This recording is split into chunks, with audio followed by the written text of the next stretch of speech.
Star Wars: Return of the Jedi by James Caan. Screenplay by Lawrence Kasdan and George Lucas. Story by George Lucas. Narrated by Bob Askey. A long time ago, in a galaxy far, far away. Prologue. The very depth of space. There was the length and width and height, and then these dimensions curved over on themselves into a bending blackness measurable only by the glinting stars that tumbled through the chasm, receding to infinity, to the very depth. These stars marked the moments of the universe. There were aging orange embers, blue dwarfs, twin yellow giants. There were collapsing neutron stars, and angry supernovae that hissed into the icy emptiness. There were burning stars, breathing stars, pulsing stars, and dying stars. There was the Death Star.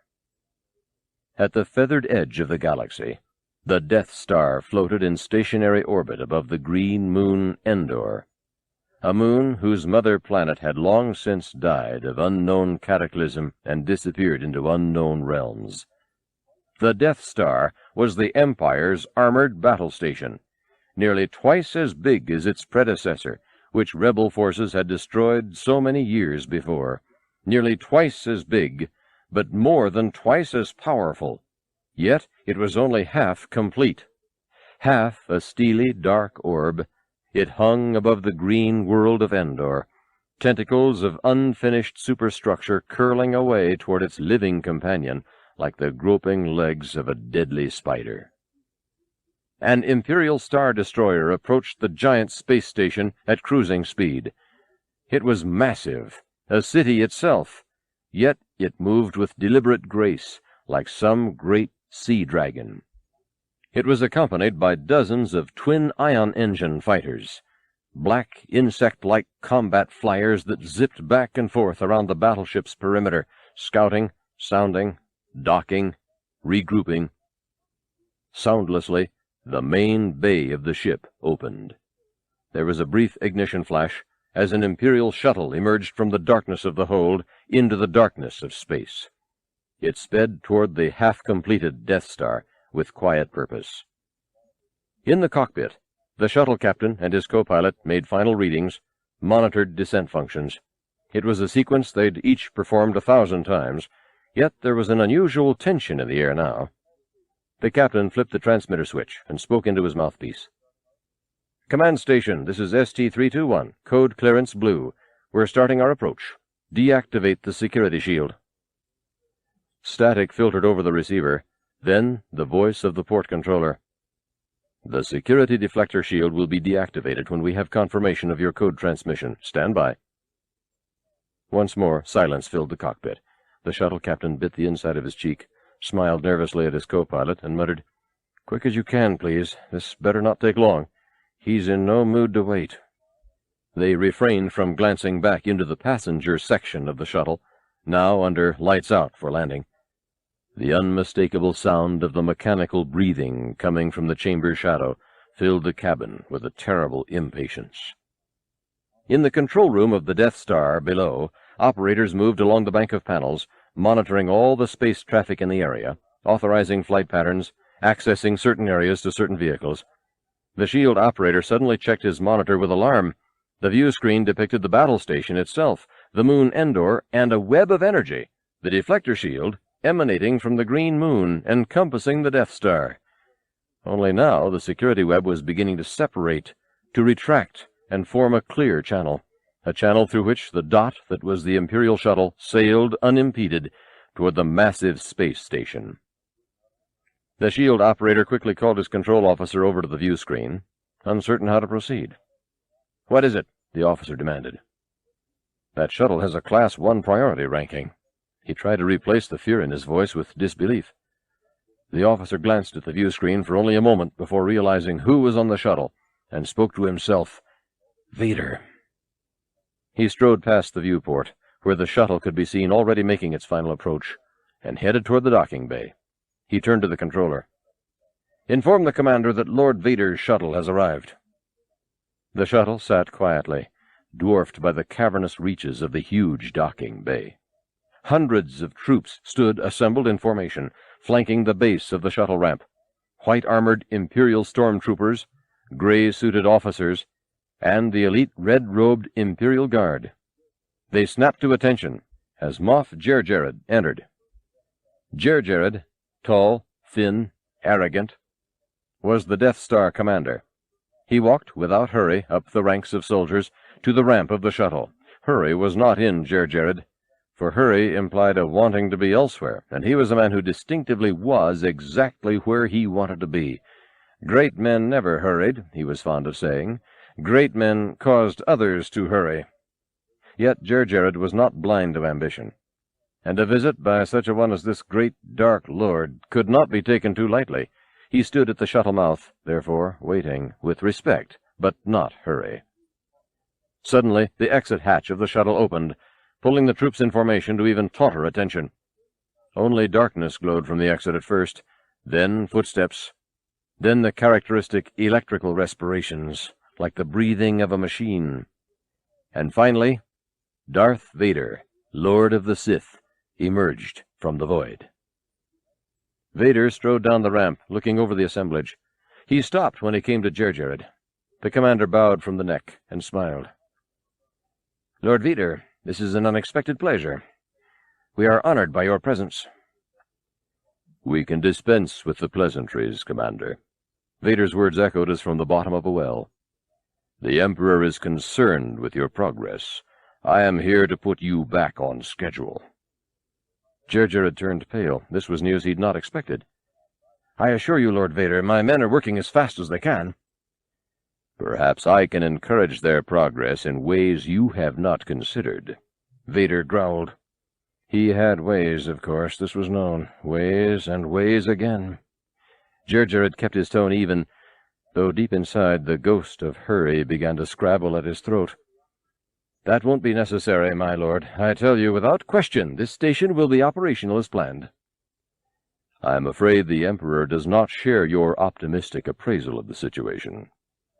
"I fear he asks the impossible," the commander suggested. "Perhaps you could explain that to him when he arrives." Vader's face remained invisible behind the deathly black mask that protected him, but the malice was clear in the electronically modified voice. Jerjerrod's pallor intensified. "The Emperor is coming here?" "Yes, Commander, and he will be quite displeased if you are still behind schedule when he arrives." He spoke loudly, to spread the threat over all who could hear. "We shall double our efforts, Lord Vader." And he meant it, for sometimes didn't even great men hurry in time of great need? Vader lowered his voice again. "I hope so, Commander, for your sake. The Emperor will tolerate no further delay in the final destruction of the outlaw rebellion. And we have secret news now." He included Jerjerrod only in this intimate detail. "The rebel fleet has gathered all its forces into a single giant armada. The time is at hand when we can crush them without mercy in a single blow." For the briefest second, Vader's breathing seemed to quicken, then resumed its measured pace, like the rising of a hollow wind. 1. Outside the small adobe hut, the sandstorm wailed like a beast in agony, refusing to die. Inside, the sounds were muted. It was cooler in this shelter, more hushed and darker. While the beast without howled, in this place of nuance and shadow, a shrouded figure worked. Tanned hands, holding arcane tools, extended from the sleeves of a kaftan-like robe. The figure crouched on the ground, working. Before him lay a discoid device of strange design, wires trailing from it at one end, symbols etched into its flat surface. He connected the wired end to a tubular, smooth handle, pulled through an organic-looking connector, locked it in place with another tool. He motioned to a shadow in the corner. The shadow moved toward him. Tentatively, the obscure form rolled closer to the robed figure. "Verdict, the little R2 unit questioned timidly as it approached, pausing when it was just a foot from the shrouded man with the strange device. The shrouded man motioned the droid nearer still. R2-D2 scooted the last distance, blinking, and the hands raised toward his domed little head. The fine sand blew hard over the dunes of Tatooine. The wind seemed to come from everywhere at once, typhooning in spots, swirling in devil winds here, hovering in stillness there, without pattern or meaning. A road wound across the desert plain. Its nature changed constantly. At one moment obscured by drifts of ochre sand, the next moment swept clean, or distorted by the heat of the shimmering air above it. A road more ephemeral than navigable, yet a road to be followed all the same, for it was the only way to reach the palace of Jabba the Hutt. Jabba was the vilest gangster in the galaxy. He had his fingers in smuggling, slave trading, murder, his minions scattered across the stars. He both collected and invented atrocities, and his court was a den of unparalleled decay. It was said by some that Jabba had chosen Tatooine as his place of residence, because only in this arid crucible of a planet could he hope to keep his soul from rotting away altogether. Here the parched sun might bake his humor to a festering brine. In any case, it was a place few of kind spirit even knew of, let alone approached. It was a place of evil, where even the most courageous felt their powers wilt under the foul gaze of Jabba's corruption. "Putweet biup gung ubeldeep," vocalized R2-D2. "Of course I'm worried," C-3PO fussed. "And you should be, too. Poor Lando Calrissian never returned from this place. Can you imagine what they've done to him?" R2 whistled timidly. The golden droid waded stiffly through a shifting sand hill, then stopped short as Jabba's palace suddenly loomed, suddenly dark, in the near distance. R2 almost bumped into him, quickly skidding to the side of the road. "Watch where you're going, R2." C-3PO resumed walking, but more slowly, his little friend rolling along at his side. And as they went, he chattered on. "Why couldn't Chewbacca have delivered this message? No, whenever there's an impossible mission, they turn to us. No one worries about droids. Sometimes I wonder why we put up with it all." On and on he rambled, over the desolate final stretch of road, until at last they reached the gates to the palace, massive iron doors, taller than 3PO could see, part of a series of stone and iron walls, forming several gigantic cylindrical towers that seemed to rise out of a mountain of packed sand. The two droids fearfully looked around the ominous door for signs of life, or welcome, or some sort of signaling device with which to make their presence known. Seeing nothing in any of those categories, C-3PO mustered his resolve, which function had been programmed into him quite a long time earlier, knocked softly 3 times on the thick metal gate, then quickly turned around and announced to R2, "There doesn't seem to be anyone here. Let's go back and tell Master Luke." Suddenly, a small hatch opened in the center of the door. A spindly mechanical arm popped out, affixed to which a large electronic eyeball peered unabashedly at the two droids. The eyeball spoke. "Teach you to hat yod." 3PO stood erect, proud though his circuits quivered a bit. He faced the eye, pointed to R2, and then to himself. "R2-D2 hua bo C-3PO sha I tuta ad mishka Jabba the Hutt." The eye looked quickly from one robot to the other, then retracted back through the little window and slammed the hatch shut. "Udeep Ganoom," whispered R2 with concern. 3PO nodded. "I don't think they're going to let us in, R2. We'd better go." He turned to leave as R2 beeped a reluctant 4-tone. At that, a horrific grinding screech erupted, and the massive iron door slowly began to rise. The two droids looked at each other skeptically, and then into the yawning black cavity that faced them. They waited, afraid to enter, afraid to retreat.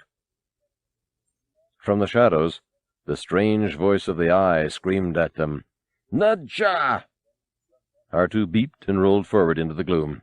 3PO hesitated, then rushed after his stubby companion with a start. "R2, wait for me!" They stopped together in the gaping passageway, as 3PO scolded, "You'll get lost." The great door slammed shut behind them with a monumental crash that echoed through the dark cavern. For a moment, the two frightened robots stood there without moving. Then, haltingly, they stepped forward. They were immediately joined by 3 large Gamorrean guards, powerful, pig-like brutes whose racial hatred of robots was well known. The guards ushered the 2 droids down the dark corridor without so much as a nod. When they reached the first half-lit hallway, one of them grunted an order. R2 beeped a nervous query at 3PO. "You don't want to know," the golden droid responded apprehensively. "Just deliver Master Luke's message and get us out of here quick." Before they could take another step, a form approached them from the obscurity of a cross-corridor. Bib Fortuna, the inelegant majordomo of Jabba's degenerate court.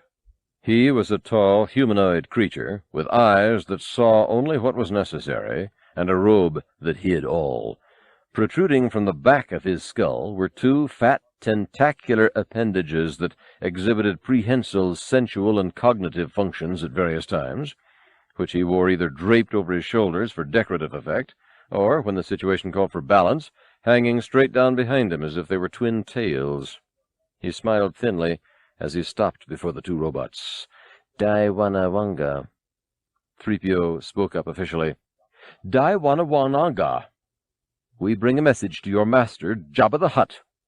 R2 beeped a postscript, upon which 3PO nodded and added, "And a gift." He thought about this a moment, looked as puzzled as it was possible for a droid to look, and whispered loudly to R2, "Gift? What gift?" Bib shook his head emphatically. "Ni Jabba no bada, mi chade su goody." He held out his hand toward R2. The small droid backed up meekly, but his protest was lengthy. "Badu eat ngir up dibu diop." "R2, give it to him," 3PO insisted. Sometimes R2 could be so binary. At this, though, R2 became positively defiant, beeping and tooting at Fortuna and 3PO, as if they'd both had their programs erased. 3PO nodded finally, hardly happy with R2's answer. He smiled apologetically at Bib. "He says our master's instructions are to give it only to Jabba himself." Bib considered the problem a moment, as 3PO went on explaining, "I'm terribly sorry. I'm afraid he's ever so stubborn about these things." He managed to throw a disparaging, yet loving tone into his voice, as he tilted his head toward his small associate. Bib gestured for them to follow. "Nadja." He walked back into the darkness, the droids following close behind, the 3 Gamorrean guards lumbering along at the rear. As C-3PO descended into the belly of the shadow, he muttered quietly to the silent R2 unit, "R2, I have a bad feeling about this." C-3PO and R2-D2 stood at the entrance of the throne room, looking in. "We're doomed," whimpered 3PO, wishing for the 1,000th time that he could close his eyes.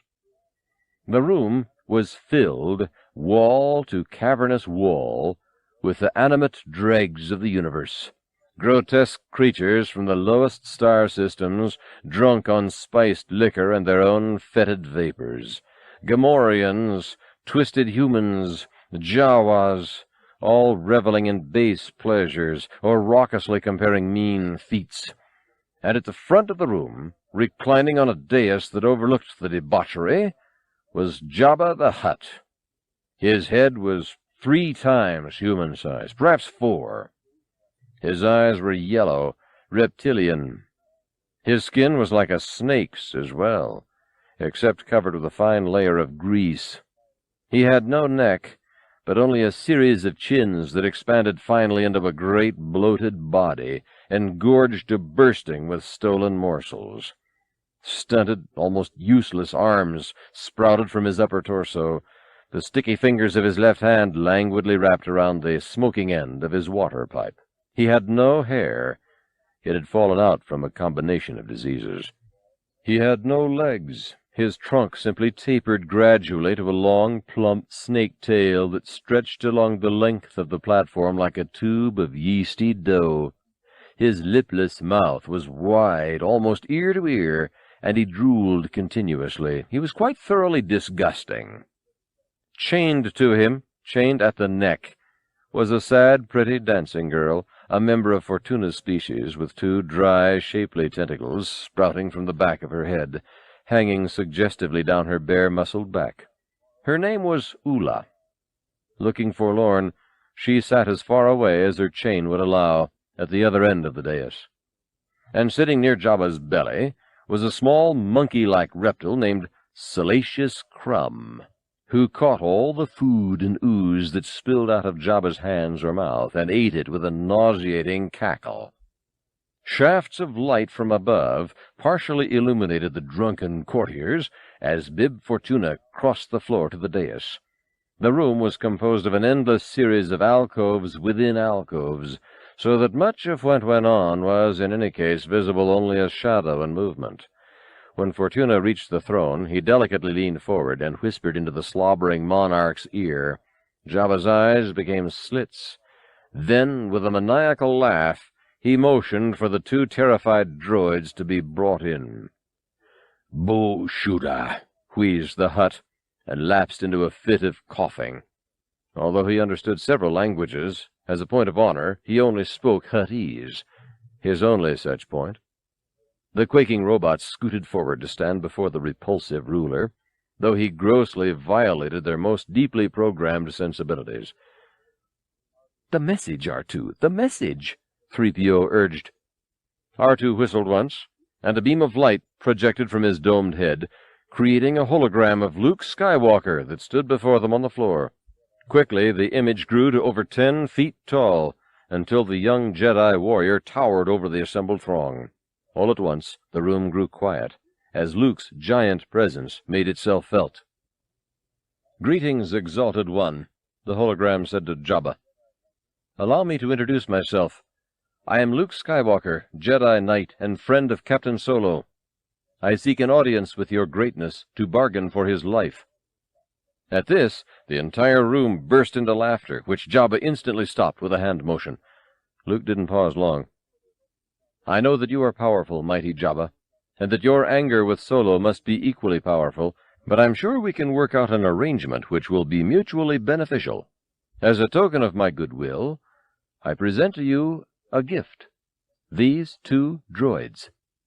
3PO jumped back as if stung. "What? What did he say?" Luke continued. "Both are hard-working and will serve you well." With that, the hologram disappeared. 3PO wagged his head in despair. "Oh, no, this can't be. R2, you must have played the wrong message." Jabba laughed and drooled. Bib spoke in Huttese. "Bargain rather than fight. He is no Jedi." Jabba nodded in agreement. Still grinning, he rasped at 3PO. "There will be no bargain. I have no intention of giving up my favorite decoration." With a hideous chuckle, he looked toward the dimly lit alcove beside the throne. There, hanging flat against the wall, was the carbonized form of Han Solo, his face and hands emerging out of the cold, hard slab, like a statue reaching from a sea of stone. R2 and 3PO marched dismally through the dank passageway at the prodding of a Gamorrean guard. Dungeon cells lined both walls. The unspeakable cries of anguish that emanated from within as the droids passed echoed off the stone and down the endless catacombs. Periodically, a hand or claw or tentacle would reach through the bars of a door to grab at the hapless robots. R2 beeped pitifully. 3PO only shook his head. "What could have possibly come over Master Luke? Was it something I did? He never expressed any unhappiness with my work." They approached a door at the end of the corridor. It slid open automatically, and the Gamorrean shoved them forward. Inside, their ears were assaulted by deafening machine sounds, wheels creaking, piston heads slamming, water hammers, engine hums, and a continuously shifting haze of steam made visibility short. This was either the boiler room or programmed hell. An agonized electronic scream, like the sound of stripping gears, drew their attention to the corner of the room.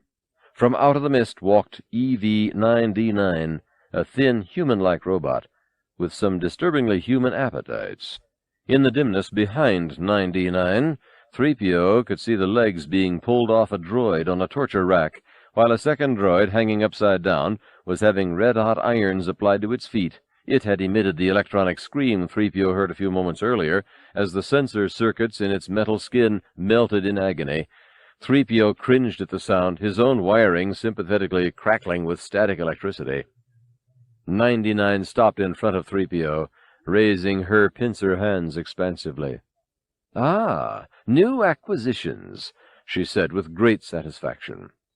"I am Eve 99, Chief of Cyborg Operations. You're a protocol droid, aren't you?" "I am C-3PO, human cyborg Yes or no will do," 99 said icily. "Well, yes," 3PO replied. This robot was going to be trouble, that much was obvious. One of those droids who always had to prove she was more droid than thou. "How many languages do you speak?" 99 continued.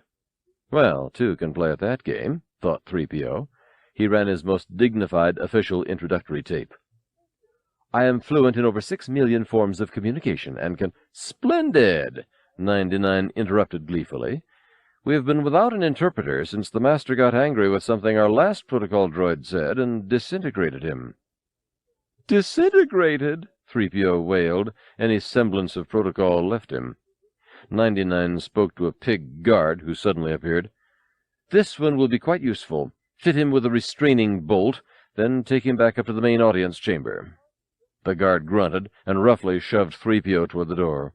"R2, don't leave me!" 3PO called out, but the guard grabbed him and pulled him away, and he was gone. R2 let out a long, plaintive cry as 3PO was removed.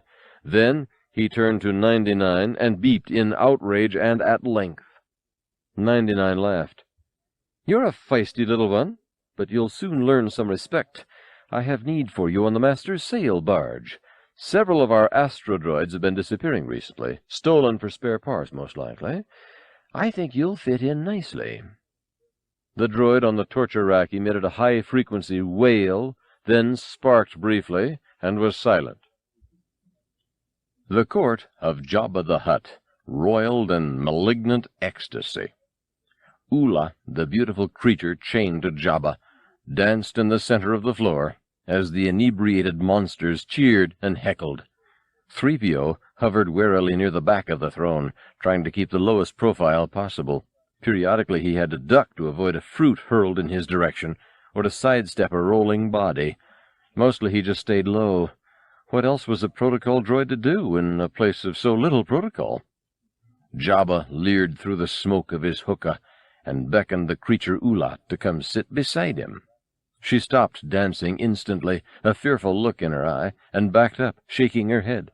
Apparently she had suffered such invitations before. Jabba became angry. He pointed unmistakably to a spot beside him on the dais. "Da Aitha," he growled.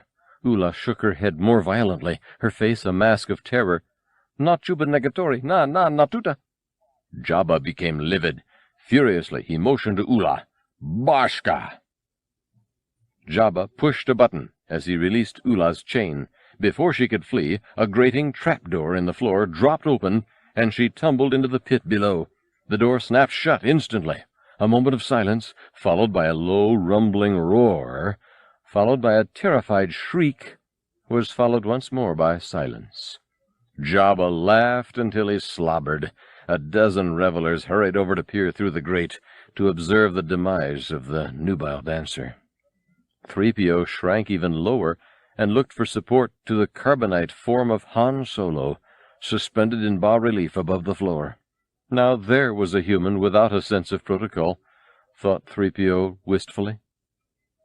His reverie was interrupted by an unnatural quiet that suddenly fell over the room.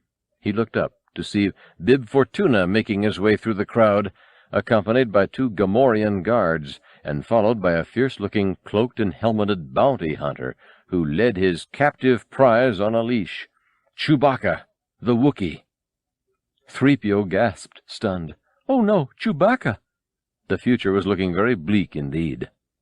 Bib muttered a few words into Jabba's ear, pointing to the bounty hunter and his captive. Jabba listened intently. The bounty hunter was humanoid, small and mean. A belt of cartridges was slung across his jerkin, and an eye slit in his helmet mask gave the impression of his being able to see through things. He bowed low, then spoke in fluent Ubis. "Greetings, majestic one. I am Bouche." It was a metallic language well adapted to the rarefied atmosphere of the home planet from which this nomadic species arose. Jabba answered in the same tongue, though his Ubis was stilted and slow. "At last, someone has brought me the mighty Chewbacca." He tried to continue, but stuttered on the word he wanted. With a roaring laugh, he turned toward 3PO. "Where's my talk droid?" he boomed, motioning 3PO to come closer. Reluctantly, the courtly robot obeyed. Jabba ordered him congenially. "Welcome our mercenary friend and ask his price for the Wookiee." 3PO translated the message to the bounty hunter. Bouche listened carefully, simultaneously studying the feral creatures around the room, possible exits, possible hostages, vulnerable points. He particularly noticed Boba Fett standing near the door, the steel-masked mercenary who had caught Han Solo. Bouche assessed this all in a moment's moment, then spoke evenly in his native tongue to 3PO. "I will take 50,000, no less." 3PO quietly translated for Jabba, who immediately became enraged and knocked the golden droid off the raised throne with a sweep of his massive tail. 3PO clattered in a heap on the floor, where he rested momentarily, uncertain of the correct protocol in this situation. Jabba raved on in guttural Huttese. Bouche shifted his weapon to a more usable position. 3PO sighed, struggled back onto the throne, composed himself, and translated for Bouche, loosely, what Jabba was saying. 25,000 is all he'll pay, 3PO instructed. Jabba motioned his pig guards to take Chewbacca, as two Jawas covered Bouche. Boba Fett also raised his weapon. Jabba added to 3PO's translation, 25,000 plus his life. 3PO translated. The room was silent, tense, uncertain. Finally, Bouche spoke softly to 3PO. "Tell that swollen garbage bag he'll have to do better than that, or they'll be picking his smelly hide out of every crack in this room. I'm holding a thermal detonator." 3PO suddenly focused on the small silver ball Bouche held partially concealed in his left hand. It could be heard humming a quiet, ominous hum. 3PO looked nervously at Jabba, then back at Bouche. Jabba barked at the droid. "Well, what did he say?" 3PO cleared his throat. "Your Grandness, he... "Out with it, droid!" Jabba roared. "Oh dear," 3PO fretted. He inwardly prepared himself for the worst, then spoke to Jabba in flawless Huttese. "Bouche respectfully disagrees with your exaltedness, and begs you to reconsider the amount, or he will release the thermal detonator he is holding." Instantly, a disturbed murmuring circled in the room. Everyone backed up several feet, as if that would help. Jabba stared at the ball clenched in the bounty hunter's hand. It was beginning to glow.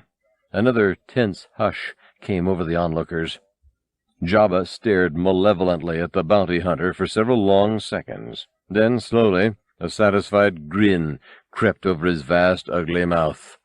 From the bilious pit of his belly, a laugh rose like gas in a mire. "This bounty hunter is my kind of scum, fearless and inventive. Tell him 35, no more, and warn him not to press his luck." 3PO felt greatly relieved by this turn of events. He translated for Bouche. Everyone studied the bounty hunter closely for his reaction. Guns were readied. Then Bouche released a switch on the thermal detonator, and it went dead. "Zebus," he nodded. "He agrees," 3PO said to Jabba. The crowd cheered. Jabba relaxed. "Come, my friend, join our celebration. I may find other work for you." 3PO translated as the party resumed in depraved revelry. Chewbacca growled under his breath as he was led away by the Gamorreans. He might have cracked their heads just for being so ugly, or to remind everyone present what a Wookiee was made of. But near the door he spotted a familiar face. Hidden behind a half-mask of pit-boar teeth was a human in the uniform of a skiff guard. Lando Calrissian. Chewbacca gave no sign of recognition, nor did he resist the guard who now escorted him from the room.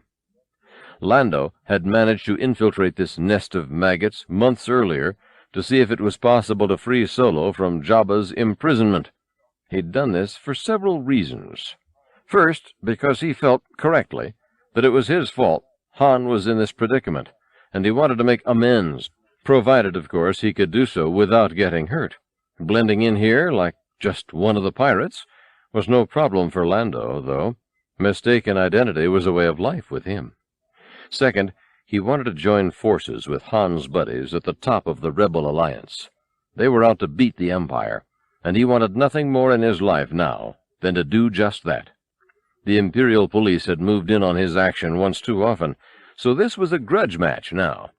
Besides, Lando liked being part of Solo's crowd, since they seemed to be right up at the business end of all the action against the Empire. Third, Princess Leia had asked him to help, and he just never could refuse a princess asking for help. Besides, you never knew how she might thank you someday. Finally, Lando would have bet anything that Han simply could not be rescued from this place, and Lando just plain couldn't resist a bet. So he spent his days watching a lot, watching and calculating. That's what he did now. As Chewie was led away, he watched, and then he faded into the stonework. The band started playing, led by a blue flop-eared jizz-whaler named Max Rebo. Dancers flooded the floor, the courtiers hooted and brewed their brains a bit more. Bouche leaned against a column, surveying the scene. His gaze swept coolly over the court, taking in the dancers, the smokers, the rollers, the gamblers, until it came to rest squarely on an equally unflappable stare from across the room. Boba Fett was watching him.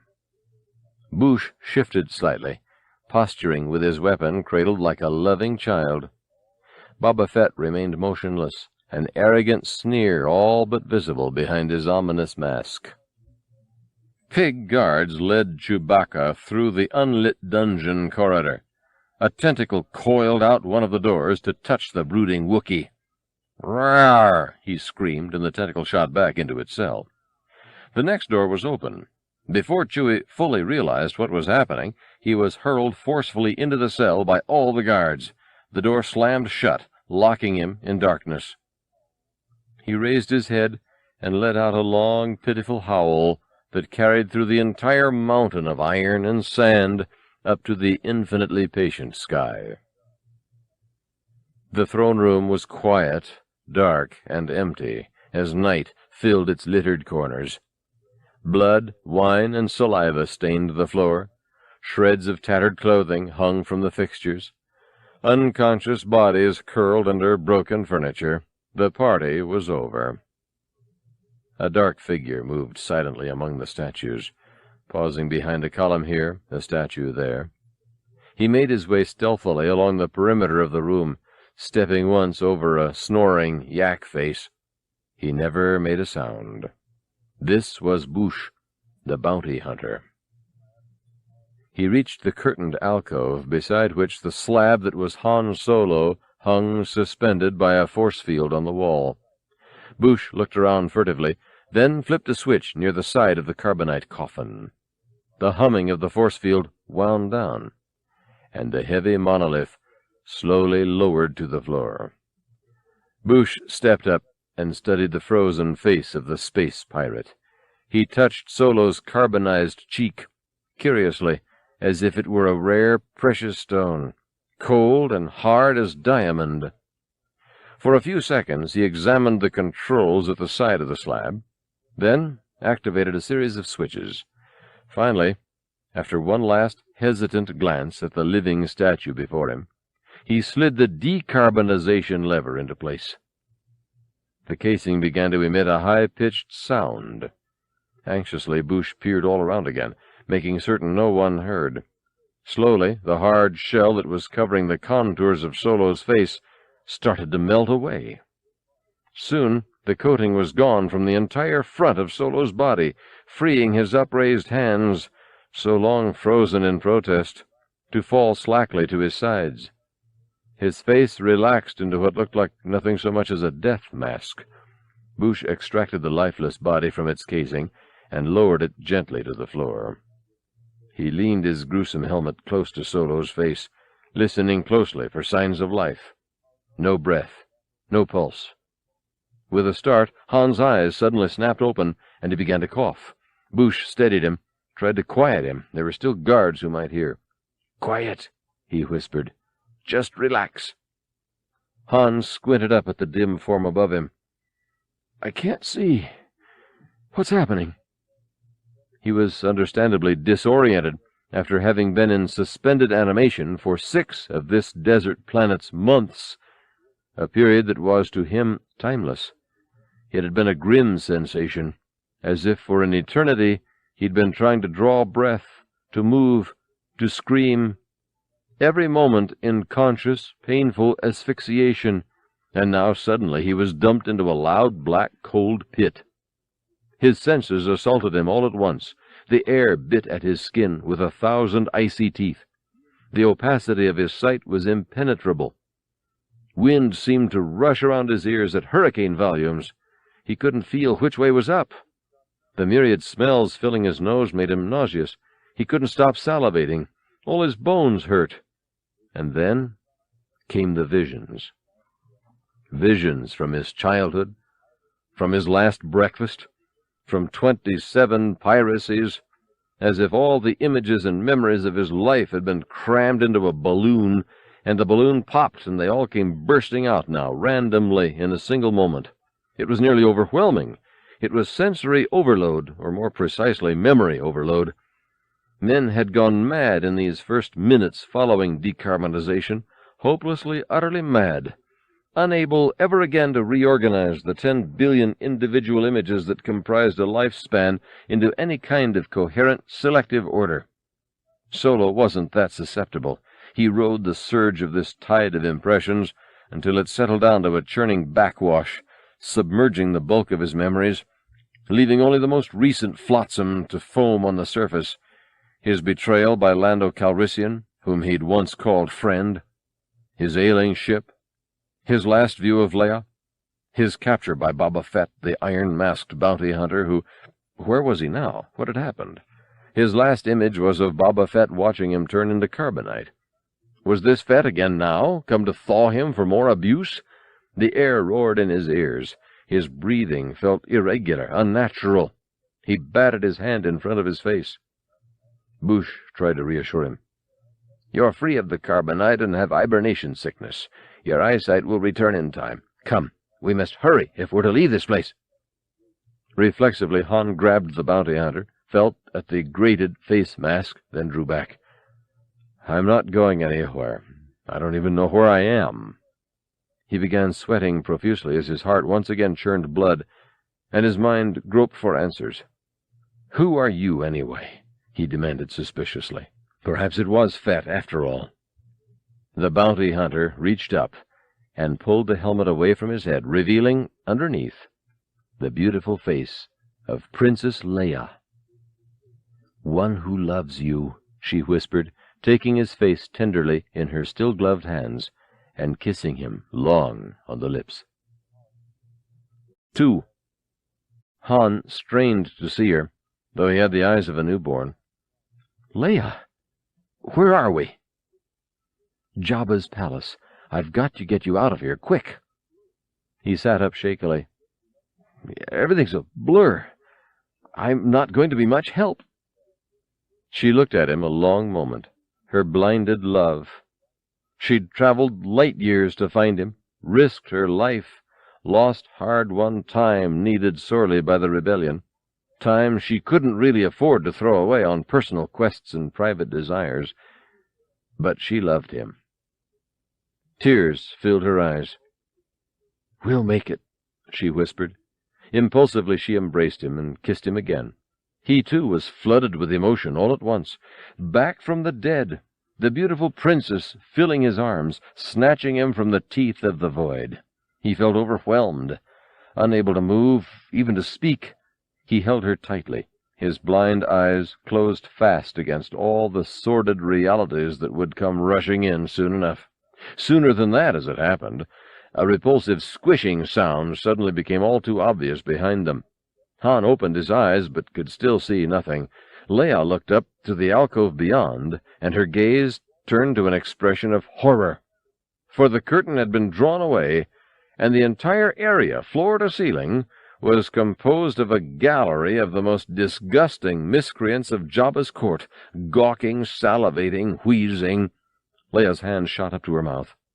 "What is it?" Han pressed her. Something obviously was terribly wrong. He stared into his own blackness. An obscene cackle rose from the other side of the alcove. A Huttese cackle. Han held his head, closed his eyes again, as if to keep away the inevitable for just one more moment. I know that laugh. The curtain on the far side was suddenly drawn open. There sat Jabba, Ishitib, Bib, Baba, and several guards. They all laughed, kept laughing, laughed to punish. My, what a touching sight, Jabba purred. Han, my boy, your taste in companions has improved, even if your luck has not. Even blind, Solo could slide into smooth talk easier than a spice eater. Listen, Jabba, I was on my way back to pay you when I got a little sidetracked. Now, I know we've had our differences, but I'm sure we can work this out. This time, Jabba genuinely chuckled. It's too late for that, Solo. You may have been the best smuggler in the business, but now you're bantha fodder. He cut short his smile and gestured to his guards. Take him. Guards grabbed Leia and Han. They dragged the Corellian pirate off, while Leia continued struggling where she was. I will decide how to kill him later, Jabba muttered. I'll pay you triple, Solo called out. Jabba, you're throwing away a fortune. Don't be a fool. Then he was gone. From the rank of guards, Lando quickly moved forward, took hold of Leia, and attempted to lead her away. Jabba stopped them. Wait, bring her to me. Lando and Leia halted in mid-stride. Lando looked tense, uncertain what to do.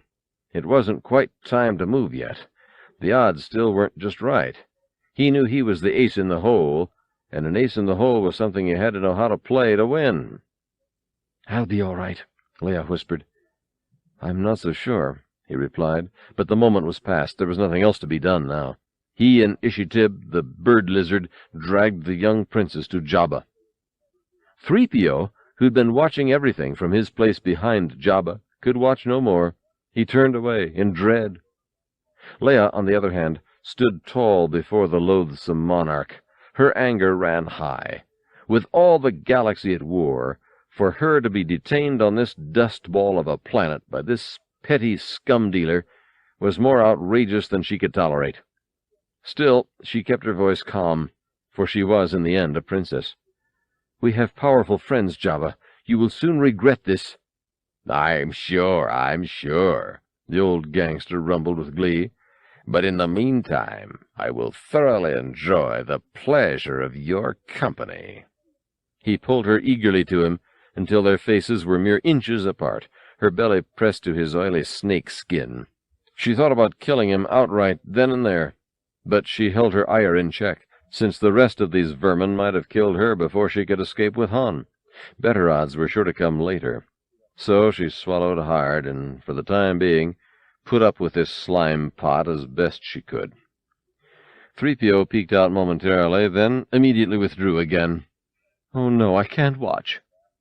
Foul beast that he was, Jabba poked his fat, dripping tongue out to the princess, and slopped a beastly kiss squarely on her mouth. Han was thrown roughly into the dungeon cell. The door crashed shut behind him. He fell to the floor in the darkness, then picked himself up and sat against the wall. After a few moments of pounding the ground with his fist, he quieted down and tried to organize his thoughts. Darkness. Well, blast it, blind is blind. No use wishing for moon dew on a meteorite.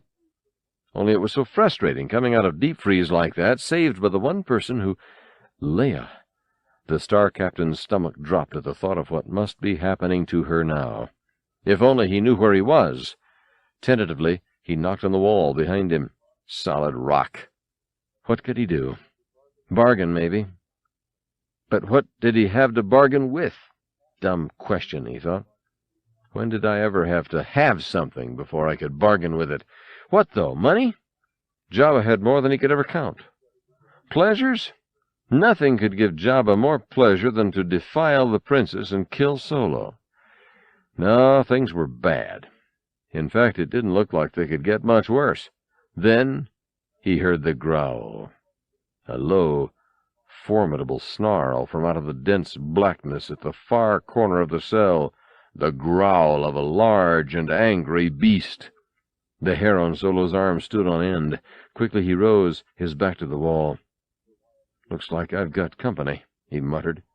The wild creature bellowed out an insane growl and raced straight at Solo, grabbing him ferociously around the chest, lifting him several feet into the air, squeezing off his breathing. Han was totally motionless for several long seconds. He couldn't believe his ears. "Chewie, is that you?" The giant Wookiee barked with joy. For the second time in an hour, Solo was overcome with happiness. But this was an entirely different matter. All right, wait a second, you're crushing me." Chewbacca put his friend down. Han reached up and scratched his partner's chest. Chewie cooed like a pup. "Okay, what's going on around here anyway?" Han was instantly back on track. Here was unbelievably good fortune. Here was someone he could make a plan with, and not only someone, but his most loyal friend in the galaxy. Chewie filled him in at length.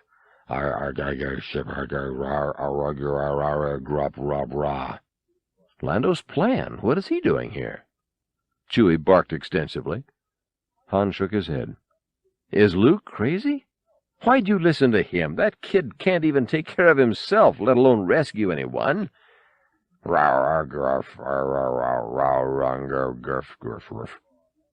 Jedi Knight? Come on, I'm out of it for a little while, and everybody gets delusions. Chewbacca growled insistently. Han nodded dubiously in the blackness. "I'll believe it when I see it," he commented, walking stoutly into the wall, "if you'll excuse the expression." The iron main gate of Jabba's palace scraped open harshly, oiled only with sand and time. Standing outside in the dusty gale, staring into the black, cavernous entranceway, was Luke Skywalker. He was clad in the robe of the Jedi Knight, a cassock, really, but bore neither gun nor lightsaber. He stood loosely, without bravado, taking a measure of the place before entering.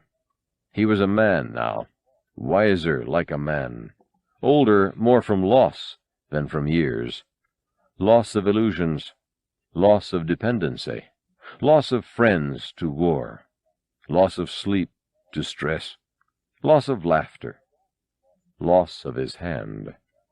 But of all his losses, the greatest was that which came from knowledge, and from the deep recognition that he could never unknow what he knew.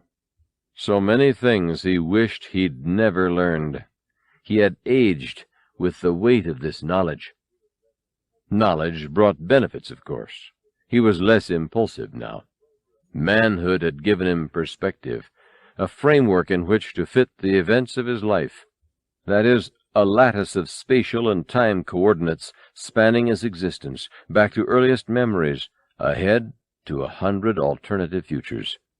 A lattice of depths and conundrums and interstices through which Luke could peer at any new event in his life, peer at it with perspective. A lattice of shadows and corners rolling back to the vanishing point on the horizon of Luke's mind. And all these shadow boxes that lent such perspective to things. Well, this lattice gave his life a certain darkness. Nothing of substance, of course, and in any case some would have said this shading gave a depth to his personality, where before it had been thin, without dimension, though such a suggestion probably would have come from jaded critics reflecting a jaded time. Nonetheless, there was a certain darkness now. There were other advantages to knowledge: rationality, etiquette, choice. Choice, of them all, was a true double-edged sword. But it did have its advantages. Furthermore, he was skilled in the craft of the Jedi now, where before he'd been merely precocious. He was more aware now. These were all desirable attributes, to be sure, and Luke knew as well as anyone that all things alive must grow. Still, it carried a certain sadness, the sum of all this knowledge, a certain sense of regret, but who could afford to be a boy in times such as these? Resolutely, Luke strode into the arching hallway. Almost immediately, 2 Gamorreans stepped up, blocking his path. One spoke in a voice that did not invite debate. "No Chuba!" Luke raised his hand and pointed at the guards. Before either could draw a weapon, they were both clutching their own throats, choking, gasping. They fell to their knees. Luke lowered his hand and walked on. The guards, suddenly able to breathe again, slumped to the sand-drifted steps. They didn't follow. Around the next corner, Luke was met by Bib Fortuna. Fortuna began speaking as he approached the young Jedi, but Luke never broke stride, so Bib had to reverse his direction in mid-sentence and hurry along with Skywalker in order to carry on a conversation. "You must be the one called Skywalker. His Excellency will not see you." "I will speak to Jabba now." Luke spoke evenly, never slowing. They passed several more guards at the next crossing, who fell in behind them. "The great Jabba is asleep," Bib explained. "He has instructed me to tell you there will be no bargains." Luke stopped suddenly and stared at Bib. He locked eyes with the majordomo, raised his hand slightly, took a minutely inward turn. "You will take me to Jabba now." Bib paused, tilted his head a fraction. What were his instructions? Oh, yes, now he remembered. "I will take you to Jabba now." He turned and walked down the twisting corridor that led to the throne chamber. Luke followed him into the gloom. "You serve your master well," he whispered in Bib's ear. "I serve my master well," Bib nodded with conviction. "You are sure to be rewarded," Luke added. Bib smiled smugly. "I am sure to be rewarded." As Luke and Bib entered Jabba's court, the level of tumult dropped precipitously, as if Luke's presence had a cooling effect. Everyone felt the change. The lieutenant and the Jedi Knight approached the throne. Luke saw Leia seated there now by Jabba's belly. She was chained at the neck and dressed in the skimpy costume of a dancing girl. He could feel her pain immediately from across the room. But he said nothing, didn't even look at her, shut her anguish completely out of his mind, for he needed to focus his attention entirely on Jabba. Leia, for her part, sensed this at once. She closed her mind to Luke to keep herself from distracting him. Yet, at the same time, she kept it open, ready to receive any sliver of information she might need to act. She felt charged with possibilities. 3PO peeked out from behind the throne as Bib walked up. For the first time in many days, he scanned his Hope program. "Ah, at last, Master Luke's come to take me away from all this," he beamed. Bib stood proudly before Jabba. "Master, I present Luke Skywalker, Jedi Knight." "I told you not to admit him," the gangster slug growled in Huttese. "I must be allowed to speak." Luke spoke quietly, though his words were heard throughout the hall. "He must be allowed to speak," Bib concurred thoughtfully. Jabba, furious, bashed Bib across the face and sent him reeling to the floor. "You weak-minded fool! He's using an old Jedi mind trick." Luke let all the rest of the motley horde that surrounded him melt into the recesses of his consciousness, to let Jabba fill his mind totally. "You will bring Captain Solo and the Wookiee to me." Jabba smiled grimly. "Your mind powers will not work on me, boy. I am not affected by your human thought pattern." Then, as an afterthought, "I was killing your kind when being a Jedi meant something." Luke altered his stance somewhat, internally and externally. "Nevertheless, I am taking Captain Solo and his friends. You can either profit from this or be destroyed. It's your choice, but I warn you not to underestimate my powers." He spoke in his own language, which Jabba well understood. Jabba laughed the laugh of a lion cautioned by a mouse. 3PO, who had been observing this interplay intently, leaned forward to whisper to Luke, "Master, you're standing—" A guard abruptly restrained the concerned droid, though, and pulled him back to his place. Jabba cut short his laugh with a scowl. "There will be no bargain, young Jedi. I shall enjoy watching you die." Luke raised his hand. A pistol jumped out of the holster of a nearby guard and landed snugly in the Jedi's palm. Luke pointed the weapon at Jabba. Jabba spat, "Bosca!" The floor suddenly dropped away, sending Luke and his guard crashing into the pit below. The trapdoor immediately closed again. All the beasts of the court rushed to the floor grating and looked down. "Luke!" yelled Leia. She felt part of herself torn away, pulled down into the pit with him. She started forward, but was held in check by the manacle around her throat. Raucous laughter crowded in from everywhere at once, set her on edge. She poised to flee. A human guard touched her shoulder. She looked. It was Lando. Imperceptibly he shook his head. No. Imperceptibly her muscles relaxed. This wasn't the right moment, he knew. But it was the right hand. All the cards were here now. Luke, Han, Leia, Chewbacca, and old wild-card Lando. He just didn't want Leia revealing the hand before all the bets were out. The stakes were just too high. In the pit below, Luke picked himself up off the floor. He found he was now in a large cave-like dungeon, the walls formed of craggy boulders pocked with lightless crevices. The half-chewed bones of countless animals were strewn over the floor, smelling of decayed flesh and twisted fear. 25 feet above him, in the ceiling, he saw the iron grating through which Jabba's repugnant courtiers peered. The guard beside him suddenly began to scream uncontrollably as a door in the side of the cave slowly rumbled open. With infinite calm, Luke surveyed his surroundings as he removed his long robe down to his Jedi tunic to give him more freedom of movement. He backed quickly to the wall and crouched there, watching. Out of the side passage emerged the giant Rancor. The size of an elephant, it was somehow reptilian, somehow as unformed as a nightmare.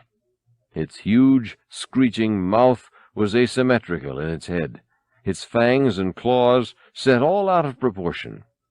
It was clearly a mutant, and wild as all unreason. The guard picked up the pistol from the dirt where it had fallen, and began firing laser bursts at the hideous monster. This only made the beast angrier. It lumbered toward the guard. The guard kept firing. Ignoring the laser blasts, the beast grabbed the hysterical guard, popped him into its slavering jaws, and swallowed him in a gulp. The audience above cheered, laughed, and threw coins. The monster then turned and started for Luke. But the Jedi Knight leaped 8 meters straight up and grabbed onto the overhead grate. The crowd began to boo.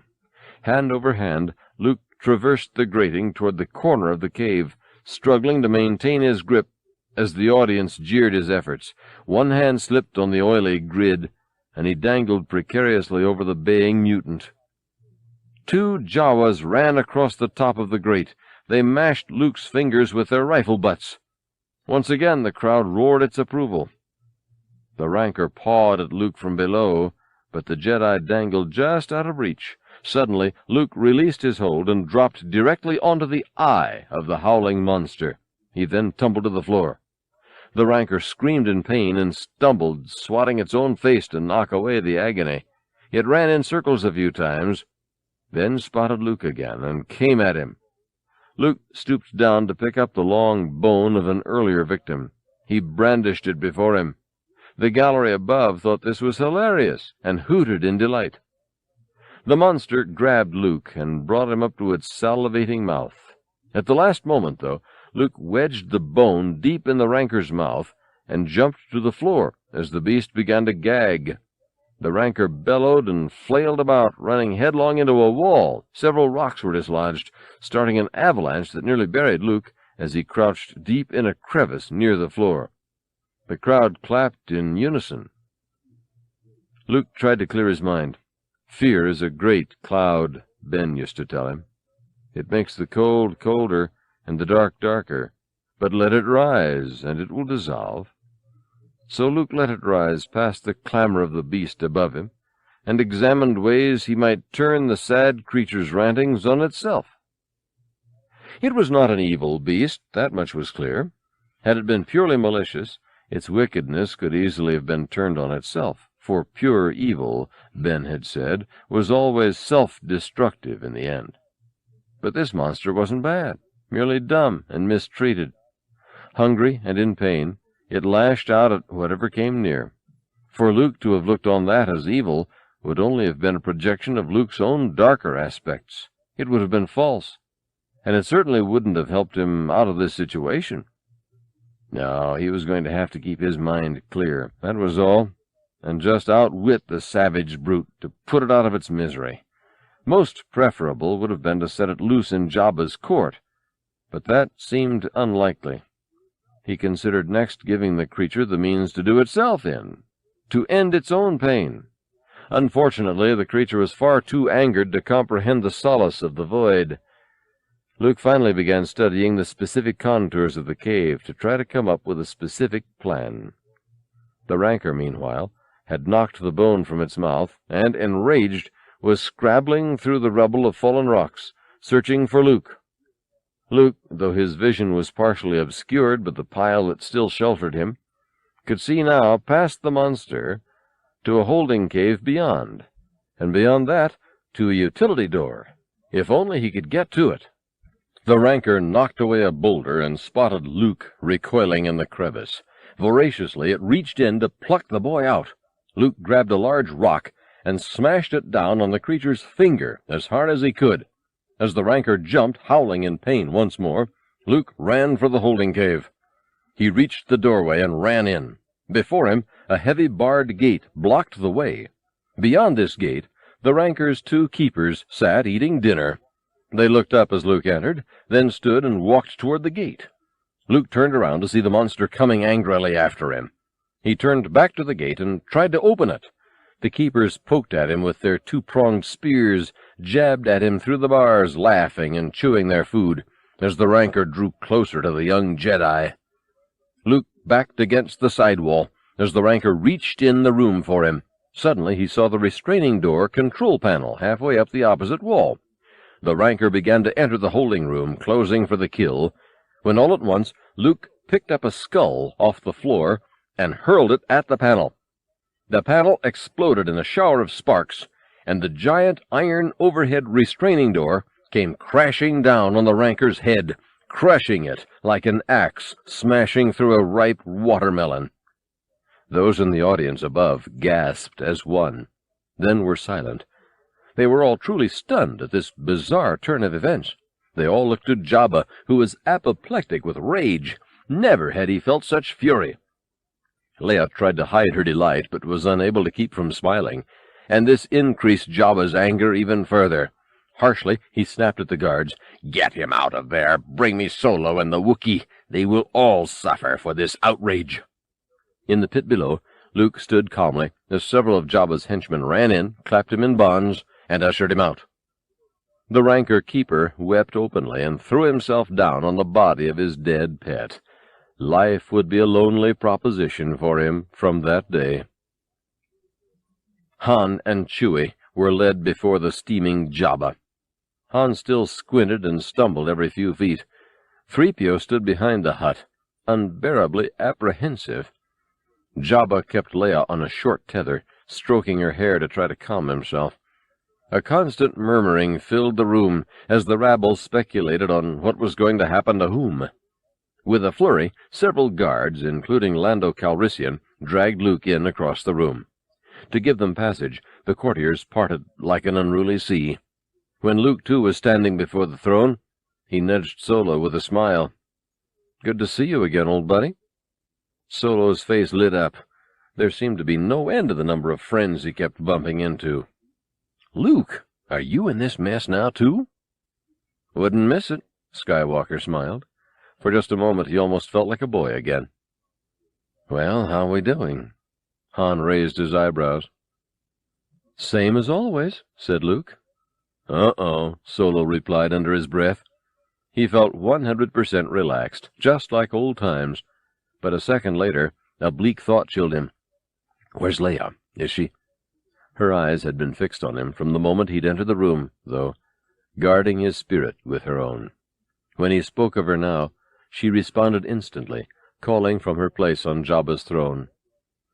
"I'm all right, but I don't know how much longer I can hold off your slobbering friend here." She was intentionally cavalier to put Solo at ease. Besides, the sight of all her friends there at once made her feel nearly invincible. Han, Luke, Chewie, Lando, even 3PO was skulking around somewhere, trying to be forgotten. Leia almost laughed out loud, almost punched Jabba in the nose. She could barely restrain herself. She wanted to hug them all. Suddenly Jabba shouted. The entire room was immediately silent. "Talk, droid!" Timidly, 3PO stepped forward and, with an embarrassed, self-effacing head gesture, addressed the captives. "His High Exaltedness, the great Jabba the Hutt, has decreed that you are to be terminated immediately." Solo said loudly, "That's good. I hate long waits." "Your extreme offense against His Majesty," 3PO went on, "demands the most torturous form of death." "No sense in doing things halfway," Solo cracked. Jabba could be so pompous sometimes, and now with old Goldenrod there making his pronouncements. No matter what else, 3PO simply hated being interrupted. He collected himself, nonetheless, and continued. "You will be taken to the Dune Sea, where you will be thrown into the great pit of Carkoon." Han shrugged, then turned to Luke. "That doesn't sound too bad." 3PO ignored the interruption. "The resting place of the all-powerful Sarlac. In his belly you will find a new definition of pain and suffering as you slowly digest for 1,000 years. On second thought, we could pass on that, Solo reconsidered. 1,000 years was a bit much. Chewie barked his wholehearted agreement. Luke only smiled. "You should have bargained, Jabba. This is the last mistake you'll ever make." Luke was unable to suppress the satisfaction in his voice. He found Jabba despicable, a leech of the galaxy, sucking the life from whatever he touched. Luke wanted to burn the villain, and so was actually rather glad Jabba had refused to bargain, for now Luke would get his wish precisely. Of course, his primary objective was to free his friends, whom he loved dearly. It was this concern that guided him now, above all else. But in the process, to free the universe of this gangster slug, this was a prospect that tinted Luke's purpose with an ever-so-slightly dark satisfaction. Jabba chortled evilly. "Take them away." At last, a bit of pure pleasure on an otherwise dreary day. Feeding the Sarlac was the only thing he enjoyed as much as feeding the Rancor. Poor Rancor. A loud cheer rose from the crowd as the prisoners were carried off. Leia looked after them with great concern, but when she caught a glimpse of Luke's face, she was stirred to see it still fixed in a broad, genuine smile. She sighed deeply to expel her doubts. Jabba's giant anti-gravity sail barge glided slowly over the endless dune sea. Its sand-blasted iron hull creaked in the slight breeze, each puff of wind coughing into the two huge sails, as if even nature suffered some terminal malaise whenever it came near Jabba. He was below decks now, with most of his court, hiding the decay of his spirit from the cleansing sun. Alongside the barge, two small skiffs floated in formation, one an escort craft bearing 6 scruffy soldiers, the other a gun skiff containing the prisoners, Han, Chewie, Luke. They were all in bonds and surrounded by armed guards, Barada, 2 Weequays, and Lando Calrissian. Barada was the no-nonsense sort, and not likely to let anything get out of hand. He carried a long gun as if he wanted nothing more than to hear it speak. The Weequays were an odd sort. They were brothers, leathery and bald, save for a tribal topknot, braided and worn to the side. No one was certain whether Weequay was the name of their tribe or their species, or whether all in their tribe were brothers, or all were named Weequays. It was known only that these two were called by this name, and that they treated all other creatures indifferently. With each other they were gentle, even tender, but like Barada, They seemed anxious for the prisoners to misbehave. And Lando, of course, remained silent, ready, waiting for an opportunity. This reminded him of the lithium scam he'd run on Pesmenben 4. They'd salted the dunes there with lithium carbonate to con this Imperial governor into leasing the planet. Lando, posing as a non-Union mine guard, had made the governor lie face down in the bottom of the boat and throw his bribe overboard when the Union officials raided them. They'd gotten away scot-free on that one. Lando expected this job would go much the same, except they might have to throw the guards overboard as well. Han kept his ear tuned, for his eyes were still useless. He spoke with reckless disregard to put the guards at ease, to get them used to his talking and moving, so when the time came for him really to move, they'd be a critical fraction behind his mark, and, of course, as always, he spoke just to hear himself speak. "I think my sight is getting better," he said, squinting over the sand. "Instead of a big dark blur, I see a big bright blur." "Believe me, you're not missing anything," Luke smiled. "I grew up here." Luke thought of his youth on Tatooine, living on his uncle's farm, cruising in his souped-up land speeder with his few friends, sons of other settlers, sitting their own lonely outposts. Nothing ever to do here, really, for man or boy, but cruise the monotonous dunes and try to avoid the peevish Tusken raiders who guarded the sand as if it were gold dust. Luke knew this place. He'd met Obi-Wan Kenobi here, old Ben Kenobi, the hermit who'd lived in the wilderness since nobody knew when, the man who'd first shown Luke the way of the Jedi. Luke thought of him now with great love and great sorrow, for Ben was, more than anyone, the agent of Luke's discoveries and losses, and discoveries of losses. Ben had taken Luke to Mos Eisley, the pirate city on the western face of Tatooine, to the cantina where they'd first met Han Solo and Chewbacca the Wookiee, taken him there after Imperial stormtroopers had murdered Uncle Owen and Aunt Beru, searching for the fugitive droids R2 and 3PO. That's how it had all started for Luke, here on Tatooine. Like a recurring dream, he knew this place, and he had sworn then that he would never return. "I grew up here," he repeated softly. "And now we're going to die here," Solo replied. "I wasn't planning on it." Luke shook himself out of his reverie. "If this is your big plan so far, I'm not crazy about it. Jabba's palace was too well guarded. I had to get you out of there. Just stay close to Chewie and Lando. We'll take care of everything." "I can hardly wait." Solo had a sinking feeling this grand escape depended on Luke's thinking he was a Jedi, a questionable premise at best, considering it was an extinct brotherhood that had used a force he didn't really believe in anyway. A fast ship and a good blaster are what Han believed in, and he wished he had them now.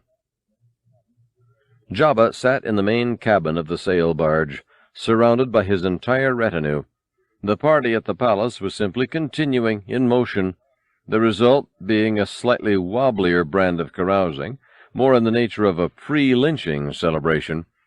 So bloodlust and belligerence were testing new levels.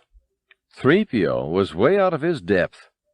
At the moment he was being forced to translate an argument between Ifantmon and Ree-Yees concerning a point of quark warfare that was marginally beyond him. Ifantmon, a bulky, upright pachydermoid with an ugly, betusked snout, was taking, to 3PO's way of thinking, an untenable position. However, on his shoulder sat Salacious Crumb, the insane little reptilian monkey who had the habit of repeating verbatim everything Ifant said, thereby effectively doubling the weight of Ifant's argument. Ifant concluded the oration with a typically bellicose avowal, "Wasi Jawamba Boog," to which Salacious nodded, then added, "Wasi Jawamba Boog." 3PO didn't really want to translate this to Ree-Yees, the three-eyed goat-face who was already drunk as a spicer, but he did. All three eyes dilated in fury. "Bakawa! Bakawa!" Without further preamble, he punched Ifantmon in the snout, sending him flying into a school of squid heads. C-3PO felt this response needed no translation, and took the opportunity to slip to the rear, where he promptly bumped into a small droid serving drinks. The drinks spilled everywhere. The stubby little droid let out a fluent series of irate beeps, toots, and whistles, recognizable to 3PO instantly. He looked down in utter relief. "R2, what are you doing here?" "Do weep chewery bizing." "I can see you're serving drinks, but this place is dangerous. They're going to execute Master Luke, and if we're not careful, us too." R2 whistled, a bit nonchalantly as far as 3PO was concerned. "I wish I had your confidence," he replied glumly. Jabba chuckled to see Ifant Mon go down. He loved a good beating. He especially loved to see strength crumble, to see the proud fall. He tugged, with his swollen fingers, on the chain attached to Princess Leia's neck. The more resistance he met with, the more he drooled, until he'd drawn the struggling, scantily clad princess close to him once more. "Don't stray too far, my lovely. Soon you will begin to appreciate me." He pulled her very near and forced her to drink from his glass. Leia opened her mouth and she closed her mind. It was disgusting, of course, but there were worse things, and in any case this wouldn't last. The worst things she knew well. Her standard of comparison was the night she'd been tortured by Darth Vader. She had almost broken. The Dark Lord never knew how close he'd come to extracting the information he wanted from her, the location of the rebel base. He had captured her just after she'd managed to send R2 and 3PO for help. Captured her, taken her to the Death Star, injected her with mind-weakening chemicals, and tortured her. Tortured her body first with his efficient pain droids, needles, pressure points, fire knives, electro-jabbers. She'd endured these pains as she now endured Jabba's loathsome touch, with a natural inner strength. She slid a few feet away from Jabba now, as his attention was distracted, moved to peer out the slats in the louvered windows, to squint through the dusty sunlight at the skiff on which her rescuers were being carried. It was stopping. The whole convoy was stopping, in fact, over a huge sand pit. The sail barge moved to one side of the giant depression with the escort skiff. The prisoner's skiff hovered directly over the pit, though perhaps 20 feet in the air. At the bottom of the deep cone of sand, a repulsive, mucus-lined, pink, membranous hole puckered, almost unmoving. The hole was 8 feet in diameter, its perimeter clustered with 3 rows of inwardly directed, needle-sharp teeth. Sand stuck to the mucus that lined the sides of the opening, occasionally sliding into the black cavity at the center. This was the mouth of the Sarlac. An iron plank was extended over the side of the prisoner's skiff. 2 guards untied Luke's bonds and shoved him gruffly out onto the plank, straight above the orifice in the sand, now beginning to undulate in peristaltic movement and salivate with increased mucus secretion as it smelled the meat it was about to receive. Jabba moved his party up to the observation deck. Luke rubbed his wrists to restore circulation. The heat shimmering off the desert warmed his soul, for finally this would always be his home, born and bred in a bantha patch. He saw Leia standing at the rail of the big barge and winked. She winked back. Jabba motioned 3PO to his side, then mumbled orders to the golden droid. 3PO stepped up to the comlink. Jabba raised his arm, and the whole motley array of intergalactic pirates fell silent. 3PO's voice arose, amplified by the loudspeaker. "His Excellency hopes you will die honorably," 3PO announced. This did not scan at all. Someone had obviously mislaid the correct program. Nonetheless, he was only a droid, his functions well delineated. Translation only, no free will, please. He shook his head and continued, "But should any of you wish to beg for mercy, Jabba will now listen to your pleas." Han stepped forward to give the bloated slime pot his last thoughts, in case all else failed. "You tell that slimy piece of worm-ridden filth—" Unfortunately, Han was facing into the desert, away from the sail barge. Chewie reached over and turned Solo around, so he was now properly facing the piece of worm-ridden filth he was addressing. Han nodded without stopping. "Worm-ridden filth, he'll get no such pleasure from us." Chewie made a few growly noises of general agreement. Luke was ready. "Jabba, this is your last chance," he shouted. "Free us or die." He shot a quick look to Lando, who moved unobtrusively toward the back of the skiff. This was it, Lando figured. They'd just toss the guards overboard and take off under everyone's nose. The monsters on the barge roared with laughter. R2, during this commotion, rolled silently up the ramp to the side of the upper deck. Jabba raised his hand, and his minions were quiet. "I'm sure you're right, my young Jedi friend," he smiled. Then he turned his thumb down. "Put him in." The spectators cheered as Luke was prodded to the edge of the plank by Weequay. Luke looked up at R2, standing alone by the rail, and flipped the little droid a jaunty salute. At that prearranged signal, a flap slid open in R2's domed head, and a projectile shot high into the air and curved in a gentle arc over the desert. Luke jumped off the plank. Another bloodthirsty cheer went up. In less than a second, though, Luke had spun around in free fall and caught the end of the plank with his fingertips. The thin metal bent wildly from his weight, paused near to snapping, then catapulted him up. In mid-air he did a complete flip and dropped down in the middle of the plank, the spot he just left, only now behind the confused guards. Casually he extended his arm to his side, palm up, and suddenly his lightsaber, which R2 had shot sailing toward him, dropped neatly into his open hand. With Jedi speed, Luke ignited his sword and attacked the guard at the skiff edge of the plank, sending him screaming overboard into the twitching mouth of the Sarlac. The other guards swarmed toward Luke. Grimly he waded into them, lightsaber flashing. His own lightsaber, not his father's. He had lost his father's in the duel with Darth Vader, in which he'd lost his hand as well. Darth Vader, who had told Luke he was his father. But this lightsaber Luke had fashioned himself in Obi-Wan Kenobi's abandoned hut on the other side of Tatooine, made with the old Master Jedi's tools and parts, made with love and craft and dire need.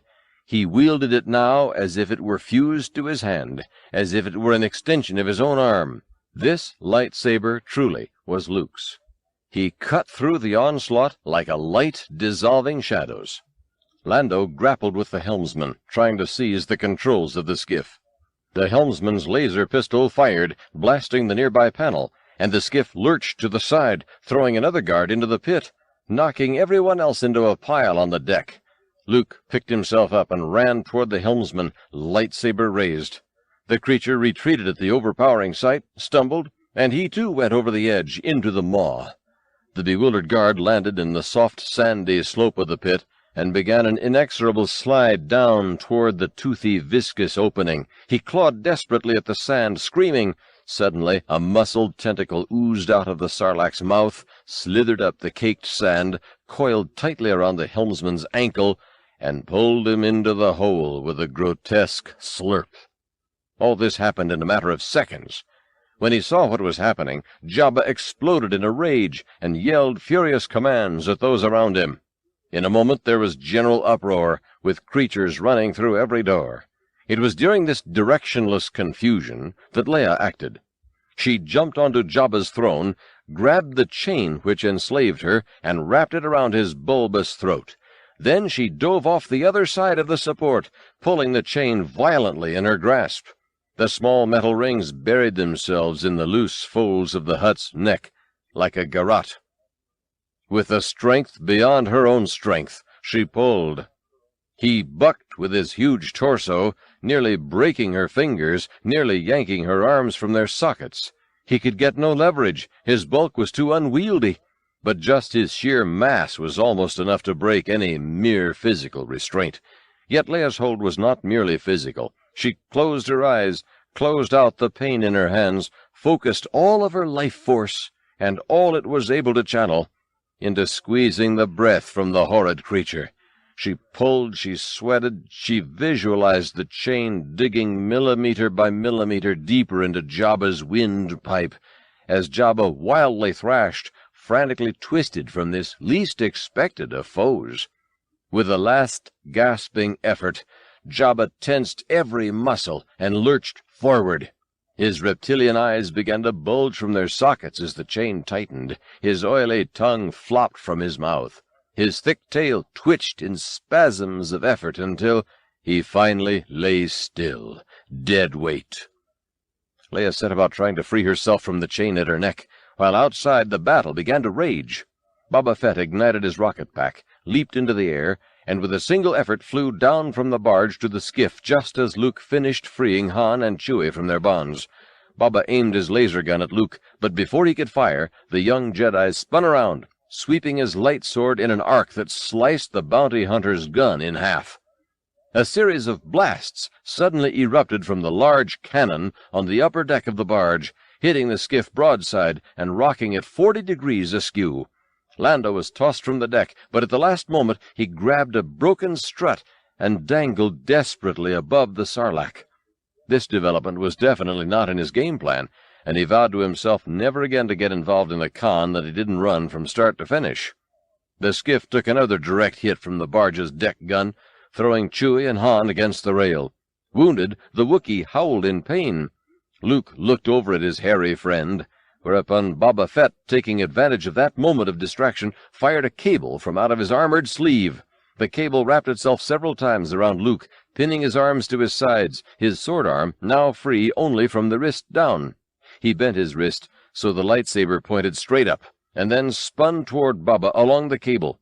In a moment, the lightsaber touched the end of the wire lasso, cutting through it instantly. Luke shrugged the cable away, just as another blast hit the skiff, knocking Boba unconscious to the deck. Unfortunately, this explosion also dislodged the strut from which Lando was hanging, sending him careening into the Sarlac pit. Luke was shaken by the explosion, but unhurt. Lando hit the sandy slope, shouted for help, and tried to scramble out. The loose sand only tumbled him deeper toward the gaping hole. Lando closed his eyes and tried to think of all the ways he might give the Sarlac 1,000 years of indigestion.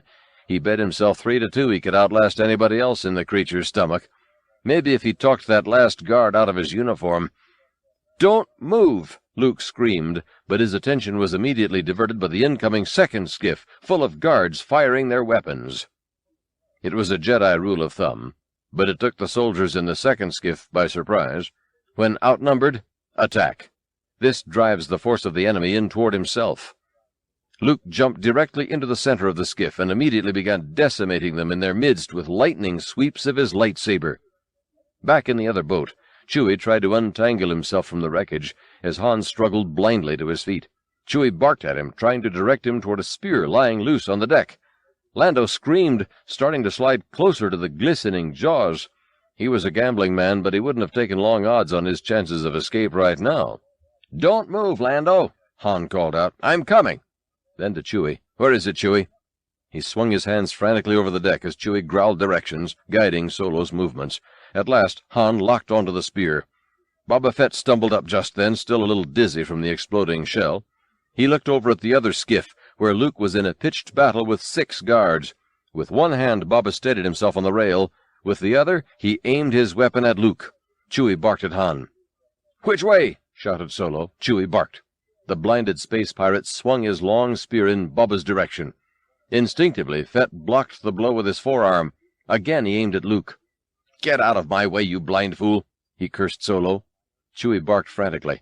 Han swung his spear again, this time in the opposite direction, landing the hit squarely in the middle of Boba's rocket pack. The impact caused the rocket to ignite. Boba blasted off unexpectedly, shooting over the second skiff like a missile and ricocheting straight down into the pit. His armored body slid quickly past Lando and rolled without pause into the Sarlac's mouth. "Bro," Chewie growled. "He did!" Solo smiled. "I wish I could have seen that."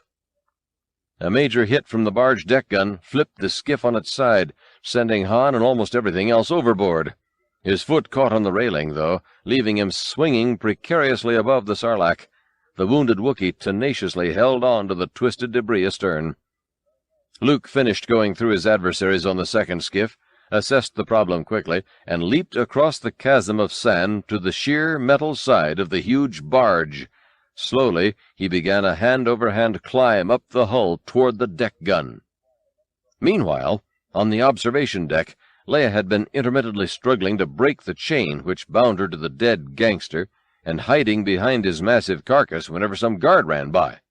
She stretched her full length now, trying to retrieve a discarded laser pistol, to no avail.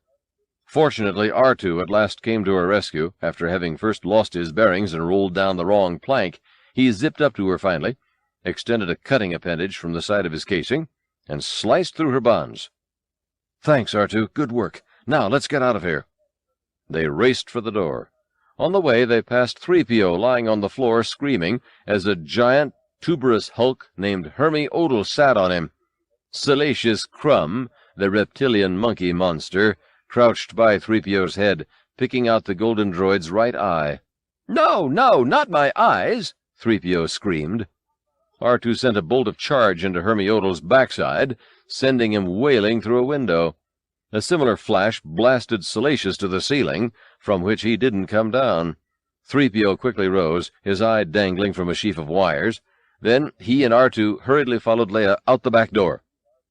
The deck gun blasted the tilting skiff once more, shaking out virtually everything that remained inside except Chewbacca. Desperately holding on with his injured arm, he was stretching over the rail, grasping the ankle of the dangling Solo, who was in turn sightlessly reaching down for the terrified Calrissian. Lando had managed to stop his slippage by lying very still. Now, every time he reached up for Solo's outstretched arm, the loose sand slid him a fraction closer to the hungry hole. He sure hoped Solo wasn't still holding that silly business back on Bespin against him. Chewie barked another direction at Han. "Yeah, I know. I can see a lot better now. It must be all the blood rushing to my head." "Great," Lando called up. "Now could you just grow a few inches taller?" The deck gunners on the barge were lining up this human chain in their sights for the coup de grace, when Luke stepped in front of them, laughing like a pirate king. He lit his lightsaber before they could squeeze off a shot. A moment later, they were smoking corpses. A company of guards suddenly rushed up the steps from the lower decks, firing. One of the blasts shot Luke's lightsaber from his hand. He ran down the deck, but was quickly surrounded. Two of the soldiers manned the deck gun again. Luke looked at his hand. The mechanism was exposed, the complex steel and circuit construction that replaced his real hand, which Vader had cut off in their last encounter. He flexed the mechanism. It still worked. The deck gunners fired at the skiff below. It hit to the side of the small boat. The shock wave almost knocked Chewie loose, but in tipping the boat further, Han was able to grab onto Lando's wrist. "Pull!" Solo yelled at the Wookiee. "I'm caught!" screamed Calrissian. He looked down in panic to see one of the Sarlac's tentacles slowly wrap around his ankle. Talk about a wild card. They kept changing the rules every 5 minutes in this game. Tentacles! What kind of odds was anybody going to give on tentacles? Very long, he decided with a fatalistic grunt. Long and sticky. The deck gunners realigned their sights for the final kill, but it was all over for them before they could fire. Leia had commandeered the second deck gun at the other end of the ship. With her first shot, she blasted the rigging that stood between the two deck guns. With her second shot, she wiped out the first deck gun. The explosions rocked the great barge, momentarily distracting the 5 guards who surrounded Luke. In that moment, he reached out his hand, and the lightsaber lying on the deck 10 feet away flew into it. He leaped straight up as 2 guards fired at him. Their laser bolts killed each other. He ignited his blade in the air, and swinging it as he came down, mortally wounded the others. He yelled to Leia across the deck, "Point it down!" She tilted the second deck gun into the deck, and nodded to 3PO at the rail. R2, beside him, beeped wildly. "I can't, R2!" 3PO cried. "It's too far to jump! Ah!" R2 butted the golden droid over the edge, and then stepped off himself, tumbling head over wheels toward the sand. Meanwhile, the tug-of-war was continuing between the Sarlac and Solo, with Baron Calrissian as the rope and the prize. Chewbacca held Han's leg, braced himself on the rail, and succeeded in pulling a laser pistol out of the wreckage with his other hand. He aimed the gun toward Lando, then lowered it, barking his concern. "He's right," Lando called out. "It's too far." Solo looked up. "Chewie, give me the gun." Chewbacca gave it to him. He took it with one hand, still holding on to Lando with the other. "Now, wait a second, pal," Lando protested. "I thought you were blind." "I'm better, trust me," Solo assured him. "Do I have a choice?" "Hey, a little higher, please." He lowered his head.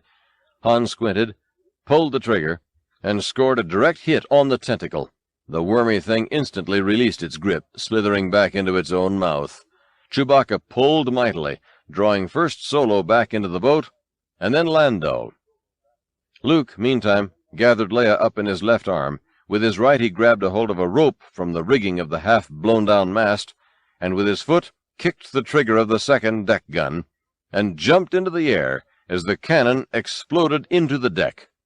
The two of them swung on the swaying rope, all the way down to the empty, hovering escort skiff.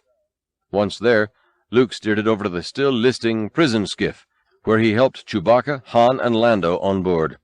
The sail barge continued exploding behind them. Half of it was now on fire.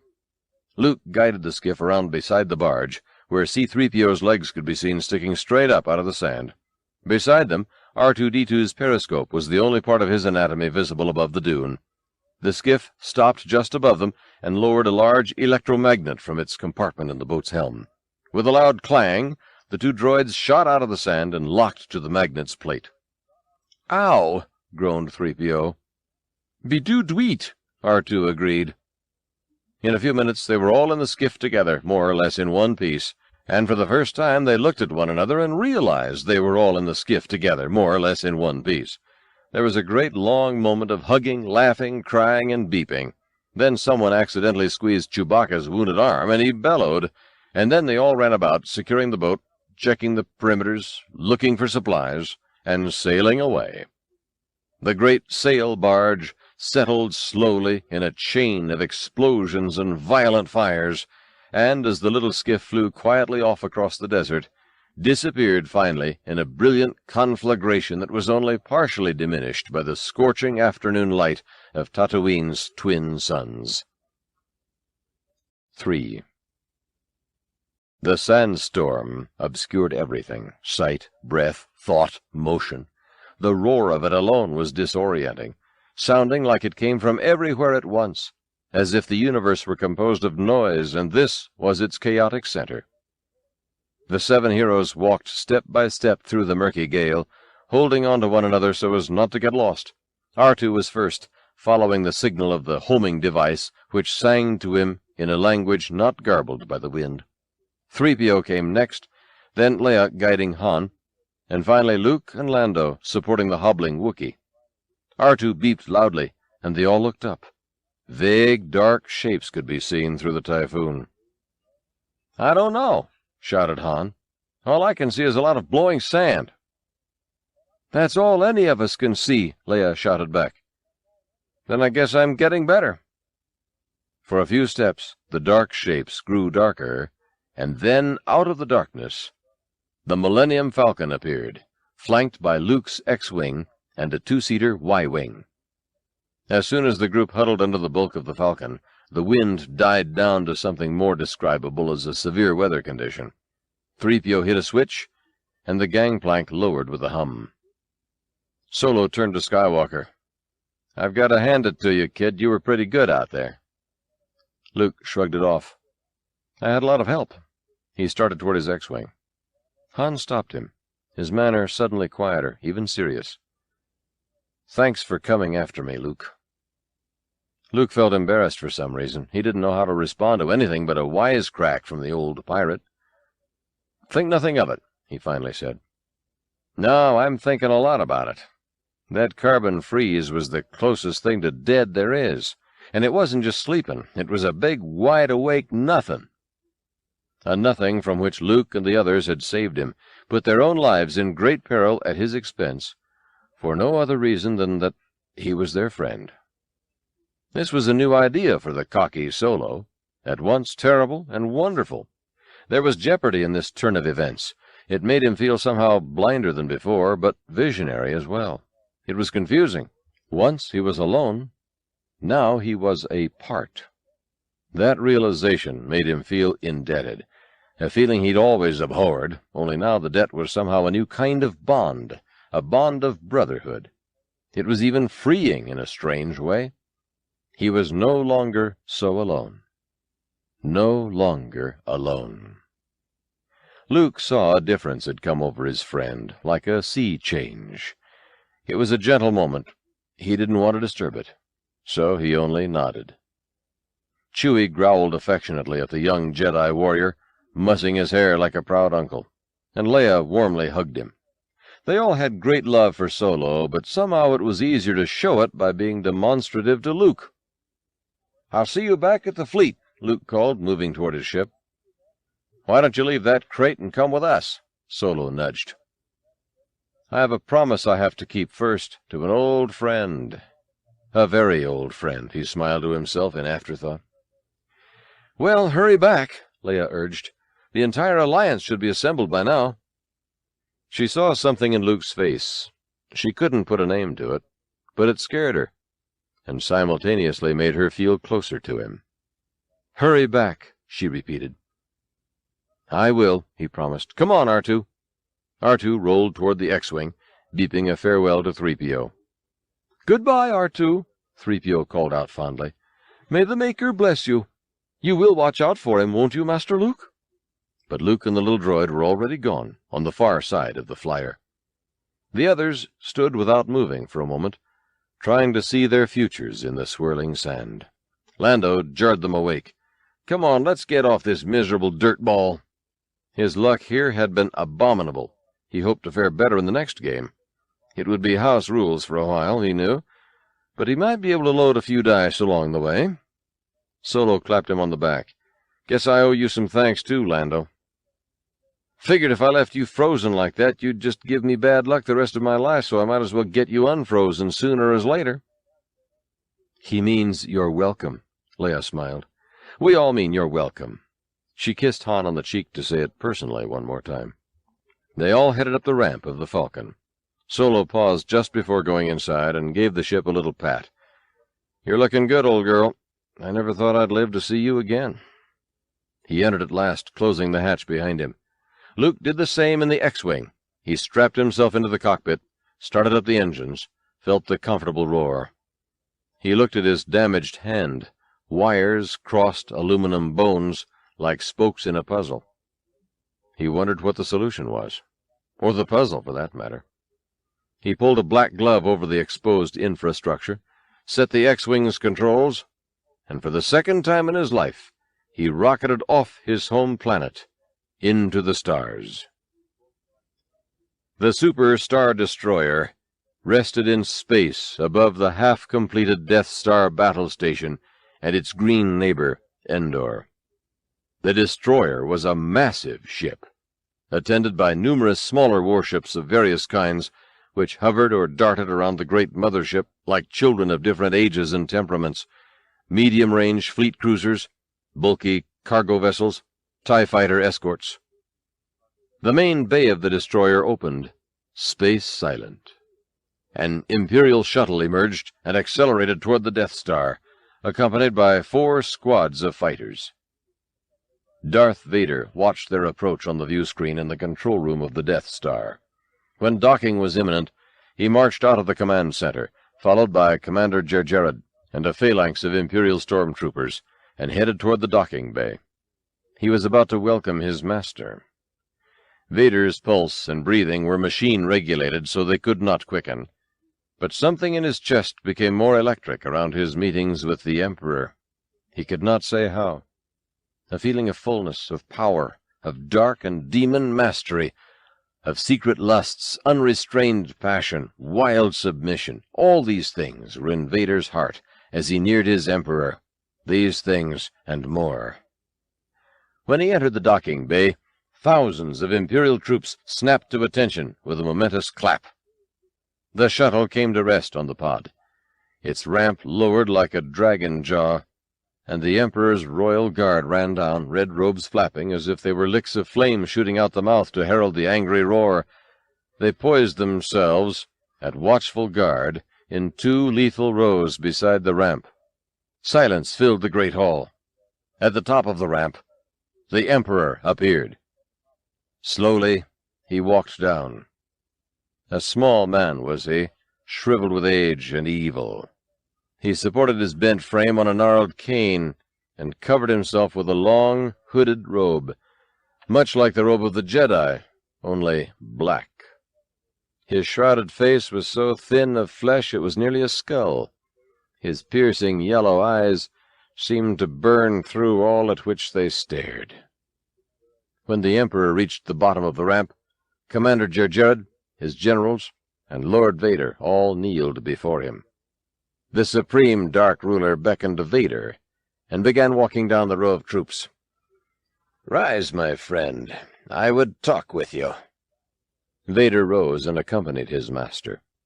They were followed in procession by the Emperor's courtiers, the Royal Guard, Jerjerrod, and the Death Star Elite Guard, with mixed reverence and fear. Vader felt complete at the Emperor's side. Though the emptiness at his core never left him, it became a glorious emptiness in the glare of the Emperor's cold light, an exalted void that could encompass the universe, and someday would encompass the universe, when the Emperor was dead. For that was Vader's final dream. When he learned all he could of the dark power from this evil genius, to take that power from him, seize it, and keep its cold light at his own core, kill the Emperor, and devour his darkness, and rule the universe. Rule with his son at his side. For that was his other dream, to reclaim his boy, to show Luke the majesty of this shadow force, why it was so potent, why he'd chosen rightly to follow its path. And Luke would come with him, he knew. That seed was sown. They would rule together, father and son. His dream was very close to realization. He could feel it. It was near. Each event fell into place, as he'd nudged it with Jedi subtlety, as he'd pressed with delicate, dark strength. "The Death Star will be completed on schedule, my master," Vader breathed. "Yes, I know," replied the Emperor. "You have done well, Lord Vader. And now I sense you wish to continue your search for the young Skywalker." Vader smiled beneath his armored mask. The Emperor always knew the sense of what was in his heart, even if he didn't know the specifics. "Yes, my master." "Patience, my friend," the Supreme Ruler cautioned. "You always had difficulty showing patience. In time he will seek you out, and when he does, you must bring him before me. He has grown strong. Only together can we turn him to the dark side of the Force." "Yes, my master." Together they would corrupt the boy, the child of the father. Great dark glory, for soon the old Emperor would die, and though the galaxy would bend from the horror of that loss, Vader would remain to rule with young Skywalker at his side, as it was always meant to be. The Emperor raised his head a degree, scanning all the possible futures. "Everything is proceeding as I have foreseen." He, like Vader, had plans of his own, plans of spiritual violation, the manipulation of lives and destinies. He chuckled to himself, savoring the nearness of his conquest, the final seduction of the young Skywalker. Luke left his X-Wing parked at the edge of the water and carefully picked his way through the adjoining swamp. A heavy mist hung in layers about him. Jungle steam. A strange insect flew at him from out of a cluster of hanging vines, fluttered madly about his head, and vanished. In the undergrowth, something snarled. Luke concentrated momentarily. The snarling stopped. Luke walked on. He had terribly ambivalent feelings about this place. Dagobah. His place of tests, of training to be a Jedi. This was where he'd truly learned to use the Force, to let it flow through him to whatever end he directed it. So he learned how caretaking he must be in order to use the Force well. It was walking on light, but to a Jedi it was as stable as an earthen floor. Dangerous creatures lurked in this swamp, but to a Jedi none were evil. Voracious quicksand mires waited still as pools. Tentacles mingled with the hanging vines. Luke knew them all now. They were all part of the living planet, each integral to the Force of which he too was a pulsing aspect. Yet there were dark things here as well, unimaginably dark, reflections of the dark corners of his soul. He'd seen these things here. He'd run from them. He'd struggled with them. He'd even faced them He'd vanquished some of them, but some still cowered here, these dark things. He climbed around a barricade of gnarled roots, slippery with moss. On the other side, a smooth, unimpeded path led straight in the direction he wanted to go, but he did not take it. Instead, he plunged once more into the undergrowth. High overhead, something black and flapping approached, then veered away. Luke paid no attention. He just kept walking. The jungle thinned a bit. Beyond the next bog, Luke saw it. The small, strangely shaped dwelling, its odd little windows shedding a warm yellow light in the damp rainforest. He skirted the mire, and crouching low, entered the cottage. Yoda stood smiling inside, his small green hand clutching his walking stick for support. "Waiting for you I was," he nodded. He motioned Luke to sit in a corner. The boy was struck by how much more frail Yoda's manner seemed, a tremor to the hand, a weakness to the voice. It made Luke afraid to speak, to betray his shock at the old master's condition. "That face you make," Yoda crinkled his tired brow cheerfully. "Look I so bad to young eyes?" He tried to conceal his woeful countenance, shifting his position in the cramped space. "No, master, of course not." "I do, yes, I do," the tiny Jedi master chuckled gleefully. "Sick I've become. Yes, old and weak." He pointed a crooked finger at his young pupil. "When 900 years old you reach, look as good you will not." The creature hobbled over to his bed, still chuckling, and with great effort lay down. "Soon will I rest. Yes, forever sleep. Earned it I have." Luke shook his head. "You can't die, Master Yoda. I won't let you." "Trained well and strong with the Force are you, but not that strong. Twilight is upon me, and soon night must fall.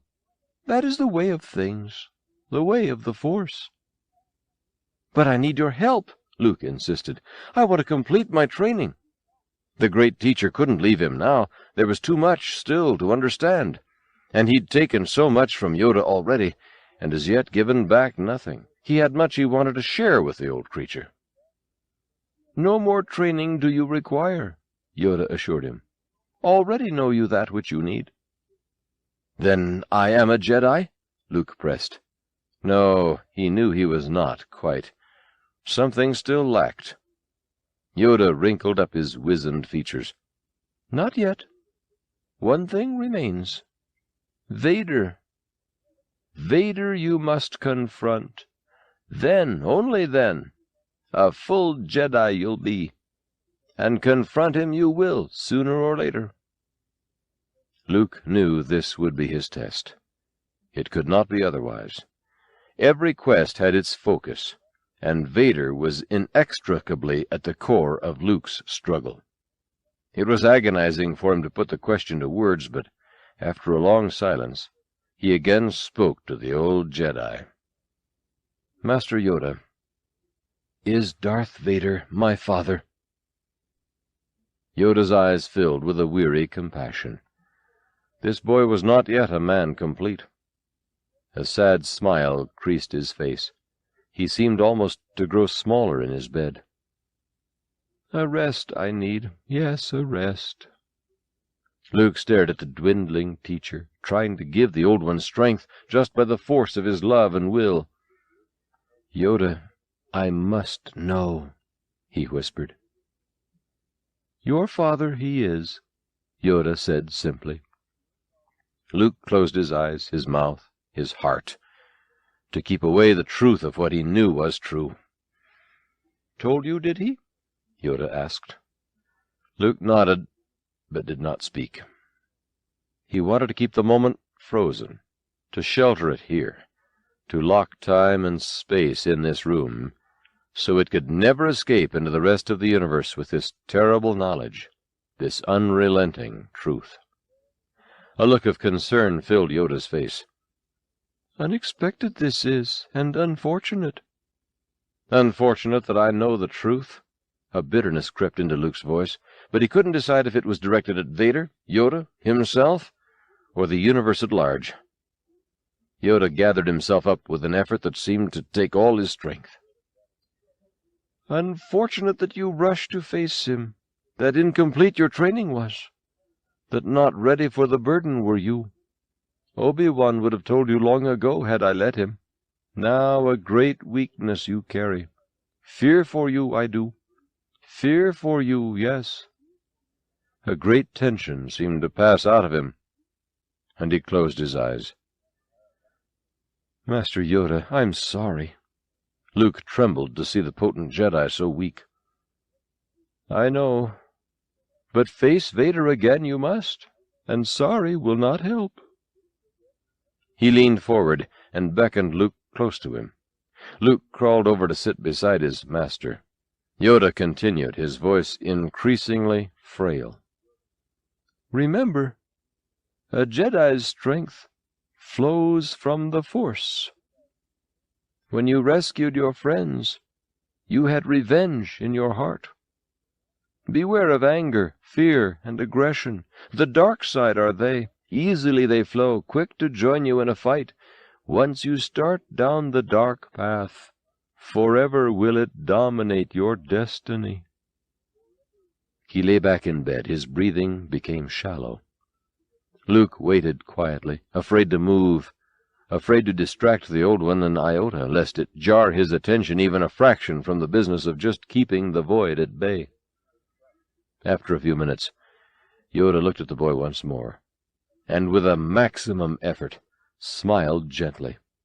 The greatness of his spirit, the only thing keeping his decrepit body alive.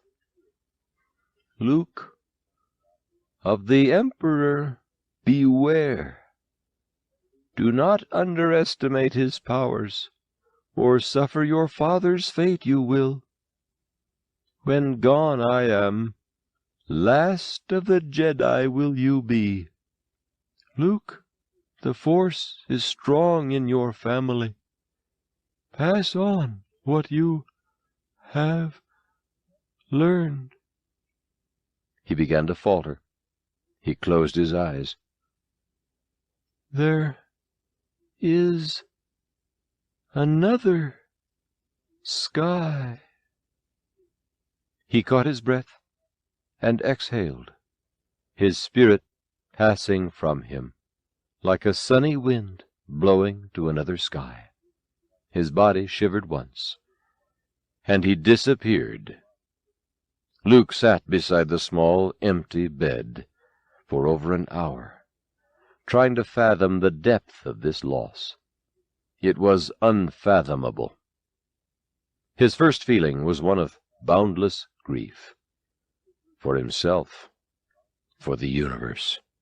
How could such a one as Yoda be gone forever? It felt like a black, bottomless hole had filled his heart, where the part that was Yoda had lived. Luke had known the passing of old mentors before. It was helplessly sad, and inexorably a part of his own growing.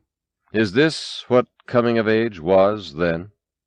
Watching beloved friends grow old and die, gaining a new measure of strength or maturity from their powerful passages? A great weight of hopelessness settled upon him, just as all the lights in the little cottage flickered out. For several more minutes he sat there, feeling it was the end of everything, that all the lights in the universe had flickered out.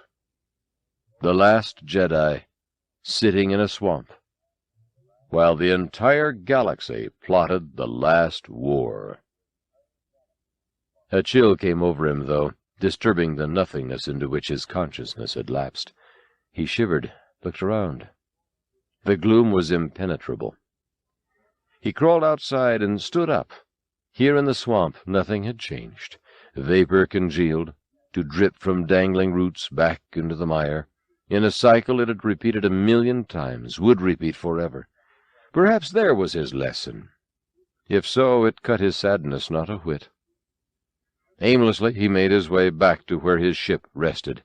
R2 rushed up, beeping his excited greeting, but Luke was disconsolate, and could only ignore the faithful little droid. R2 whistled a brief condolence, then remained respectfully silent. Luke sat dejectedly on a log, put his head in his hands, and spoke softly to himself. "I can't do it. I can't go on alone." A voice floated down to him on the dim mist. "Yoda and I will be with you always." It was Ben's voice. Luke turned around swiftly to see the shimmering image of Obi-Wan Kenobi standing behind him. "Ben!" he whispered. There were so many things he wanted to say, they rushed through his mind all in a whirl, like the churning, puffed cargo of a ship in a maelstrom. But one question rose quickly to the surface above all the others. "Why, Ben? Why didn't you tell me?" It was not an empty question. "I was going to tell you when you had completed your training," the vision of Ben answered. "But you found it necessary to rush off unprepared. I warned you about your impatience." His voice was unchanged, a hint of scolding, a hint of love. "You told me Darth Vader betrayed and murdered my father." The bitterness he'd felt earlier with Yoda had found its focus now on Ben. Ben absorbed the vitriol undefensively, then patted it with instruction. "Your father, Anakin, was seduced by the dark side of the Force. He ceased to be Anakin Skywalker and became Darth Vader. When that happened, he betrayed everything that Anakin Skywalker believed in. The good man who was your father was destroyed, so what I told you was true from a certain point of view." "A certain point of view," Luke rasped derisively. He felt betrayed by life more than anything else, though only poor Ben was available to take the brunt of his conflict. "Luke," Ben spoke gently, "you're going to find that many of the truths we cling to depend greatly on our point of view." Luke turned unresponsive. He wanted to hold on to his fury, to guard it like a treasure. It was all he had. He would not let it be stolen from him, as everything else had been stolen. But already he felt it slipping, softened by Ben's compassionate touch. "I don't blame you for being angry," Ben coaxed. "If I was wrong in what I did, it certainly wouldn't have been for the first time. You see, what happened to your father was my fault." Luke looked up with sudden acute interest.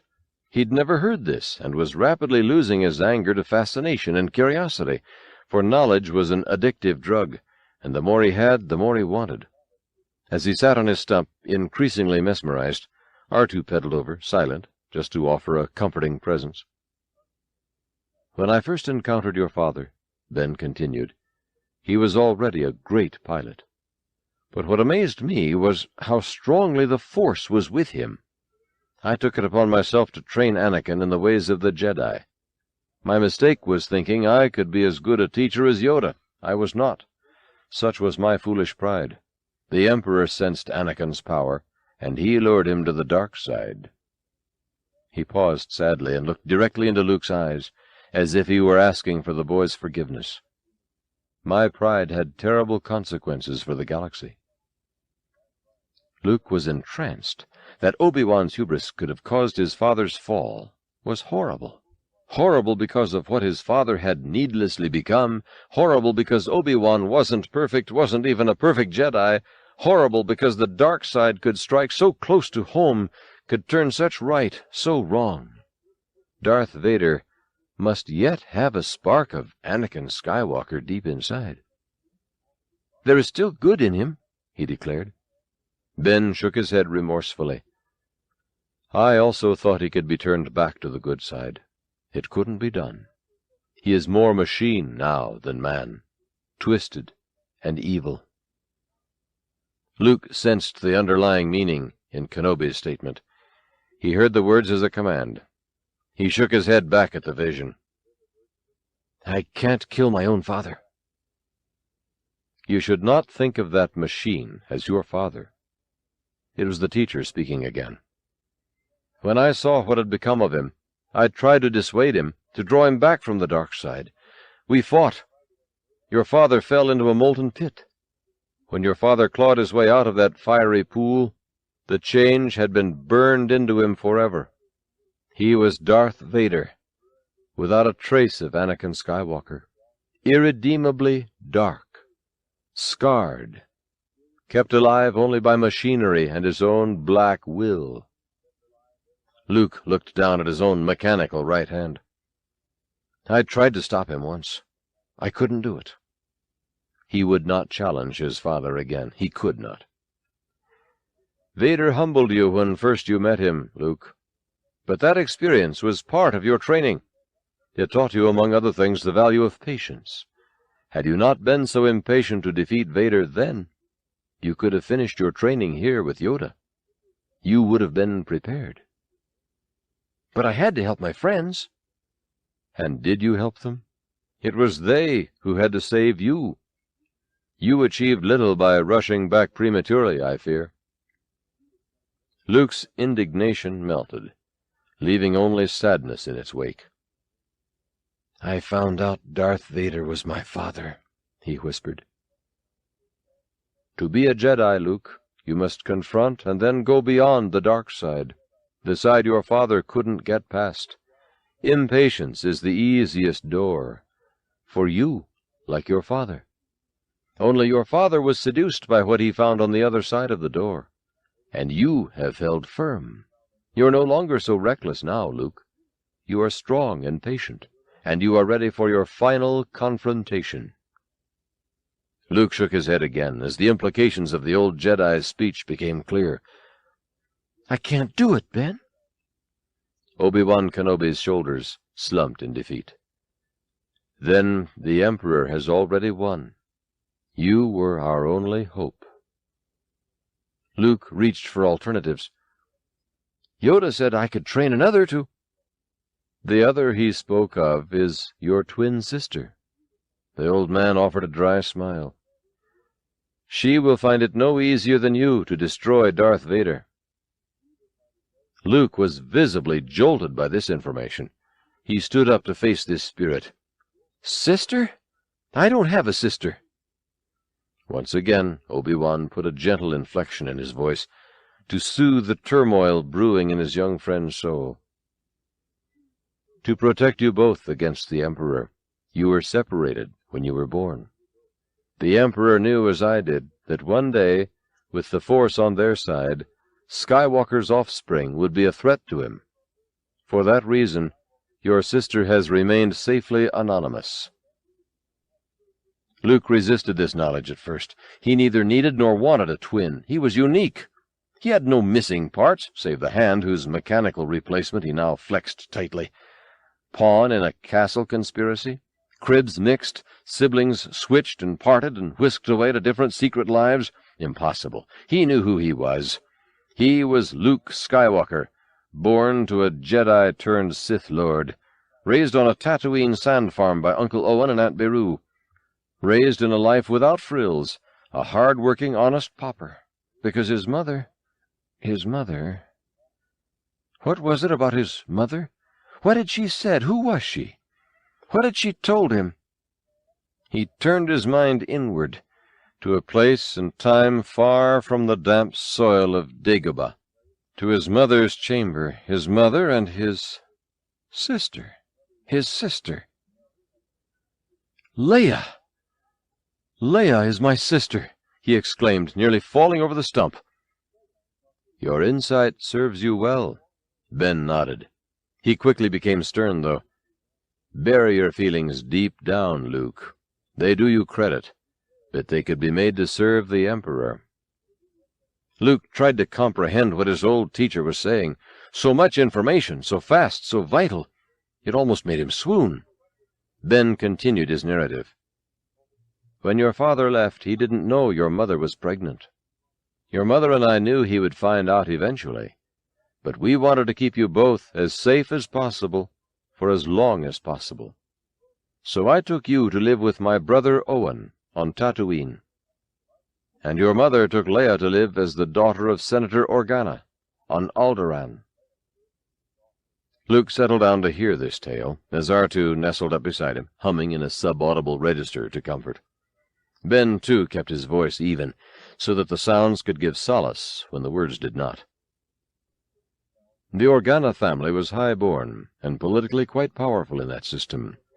Leia became a princess by virtue of lineage, No one knew she'd been adopted, of course. But it was a title without real power, since Alderaan had long been a democracy. Even so, the family continued to be politically powerful, and Leia, following in her foster father's path, became a senator as well. That's not all she became, of course. She became the leader of her cell in the alliance against the corrupt Empire. And because she had diplomatic immunity, she was a vital link for getting information to the rebel cause.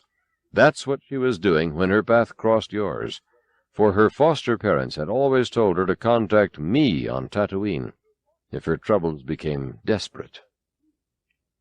Luke tried sorting through his multiplicity of feelings. The love he'd always felt for Leia, even from afar, now had a clear basis. But suddenly he was feeling protective toward her as well, like an older brother, even though, for all he knew, she might have been his elder by several minutes. "But you can't let her get involved now, Ben," he insisted. "Vader will destroy her." Vader, their father. Perhaps Leia could resurrect the good in him. She hasn't been trained in the ways of the Jedi the way you have, Luke, but the Force is strong with her, as it is with all of your family. That is why her path crossed mine, because the Force in her must be nourished by a Jedi. You're the last Jedi now, Luke, but she returned to us, to me, to learn and grow, because it was her destiny to learn and grow, and mine to teach. He went on more slowly, each word deliberate, each pause emphatic. You cannot escape your destiny, Luke. He locked his eyes on Luke's eyes, and put as much of his spirit as he could into the gaze, to leave it forever imprinted on Luke's mind. Keep your sister's identity secret, for if you fail, she is truly our last hope. Gaze on me now, Luke. The coming fight is yours alone, but much will depend on its outcome, and it may be that you can draw some strength from my memory. There is no avoiding the battle, though. You can't escape your destiny. You will have to face Darth Vader again. 4.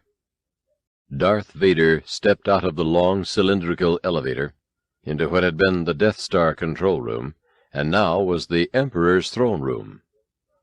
2 royal guards stood either side of the door, red robes from neck to toe, red helmets covering all but eye slits that were actually electrically modified view screens.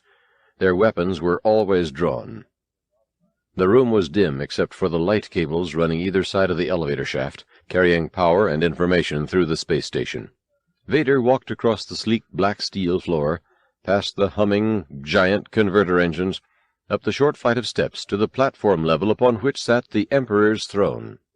Beneath this platform, off to the right, was the mouth of the shaft that delved deeply into the pit of the battle station, down to the very core of the power unit. The chasm was black and reeked of ozone, and echoed continuously in a low, hollow rumble. At the end of the overhanging platform was a wall. In the wall, a huge, circular observation window.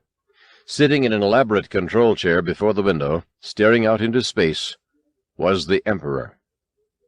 The uncompleted half of the Death Star could be seen immediately beyond the window, shuttles and transports buzzing around it, men with tight suits and rocket packs doing exterior construction or surface work. In the near distance, beyond all this activity, was the jade-green moon Endor, resting like a jewel on the black velvet of space, and scattered to infinity the gleaming diamonds that were the stars. The Emperor sat regarding this view as Vader approached from behind. The Lord of the Sith kneeled and waited. The Emperor let him wait. He perused the vista before him with a sense of glory beyond all reckoning. This was all his, and more glorious still, all his by his own hand. For it wasn't always so. Back in the days when he was merely Senator Palpatine, the galaxy had been a republic of stars, cared for and protected by the Jedi knighthood that had watched over it for centuries. But inevitably it had grown too large, too massive a bureaucracy had been required over too many years in order to maintain the republic. Corruption had set in. A few greedy senators had started the chain reaction of malaise, some said. But who could know? A few perverted bureaucrats, arrogant, self-serving. And suddenly a fever was in the stars. Governor turned on governor. Values eroded. Trusts were broken. Fear had spread like an epidemic in those early years, rapidly and without visible cause, and no one knew what was happening or why. And so Senator Palpatine had seized the moment. Through fraud, clever promises, and astute political maneuvering, he'd managed to get himself elected head of the council. And then, through subterfuge, bribery, and terror, he'd named himself Emperor. Emperor. It had a certain ring to it. The Republic had crumbled. The Empire was resplendent with its own fires, and would always be so, for the Emperor knew what others refused to believe. The dark forces were the strongest. He'd known this all along in his heart of hearts, but relearned it every day, from traitorous lieutenants who betrayed their superiors for favors, from weak-principled functionaries who gave him the secrets of local star systems governments, from greedy landlords and sadistic gangsters and power-hungry politicians. No one was immune. They all craved the dark energy at their core. The Emperor had simply recognized this truth and utilized it, for his own aggrandizement, of course, for his soul was the black center of the Empire. He contemplated the dense impenetrability of the deep space beyond the window, densely black as his soul, as if he were in some real way this blackness, as if his inner spirit was itself this void over which he reigned. He smiled at the thought. He was the Empire. He was the universe. Behind him, he sensed Vader still waiting in genuflection. How long had the Dark Lord been there? 5 minutes? 10? The Emperor was uncertain. No matter. The Emperor had not quite finished his meditation. Lord Vader did not mind waiting, though, nor was he even aware of it, for it was an honor and a noble activity to kneel at his ruler's feet. He kept his eyes inward, seeking reflection in his own bottomless core. His power was great now, greater than it had ever been.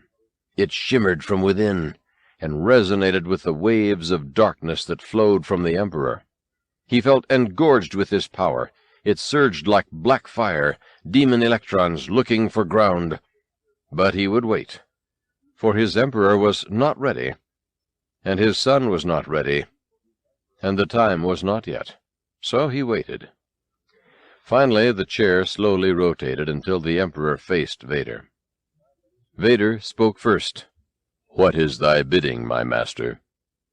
"Send the fleet to the far side of Endor. There it will stay until called for." "And what of the reports of the rebel fleet massing near Sullust?" "It is of no concern. Soon the rebellion will be crushed, and young Skywalker will be one of us. Your work here is finished, my friend. Go out to the command ship, and await my orders." "Yes, my master." He hoped he would be given command over the destruction of the rebel alliance. He hoped it would be soon. He rose and exited, as the Emperor turned back to the galactic panorama beyond the window to view his domain. In a remote and midnight vacuum beyond the edge of the galaxy, the vast rebel fleet stretched from its vanguard to its rear echelon past the range of human vision. Corellian battleships, cruisers, destroyers, carriers, bombers, Celestian cargo freighters, Calamarian tankers, Alderanian gunships, Casselian blockade runners, Bestinian skyhoppers, X-Wing, Y-Wing, and A-Wing fighters, shuttles, transport vehicles, man-o'-wars. Every rebel in the galaxy, soldier and civilian alike, waited tensely in these ships for instructions. They were led by the largest of the rebel star cruisers, the headquarters frigate. Hundreds of rebel commanders of all species and life forms assembled in the war room of the giant star cruiser, awaiting orders from the high command. Rumors were everywhere, and an air of excitement spread from squadron to squadron. At the center of the briefing room was a large, circular light table. projected above which a holographic image of the unfinished Imperial Death Star hovered beside the moon of Endor, whose scintillating protective deflector shield encompassed them both. Mon Mothma entered the room. A stately, beautiful woman of middle age, she seemed to walk above the murmurs of the crowd. She wore white robes with gold braiding, and her severity was not without cause, for she was the elected leader of the Rebel Alliance. Like Leia's adopted father, like Palpatine the Emperor himself, Mon Mothma had been a senior senator of the Republic, a member of the High Council. When the Republic had begun to crumble, Mon Mothma had remained a senator until the end, organizing dissent, stabilizing the increasingly ineffectual government.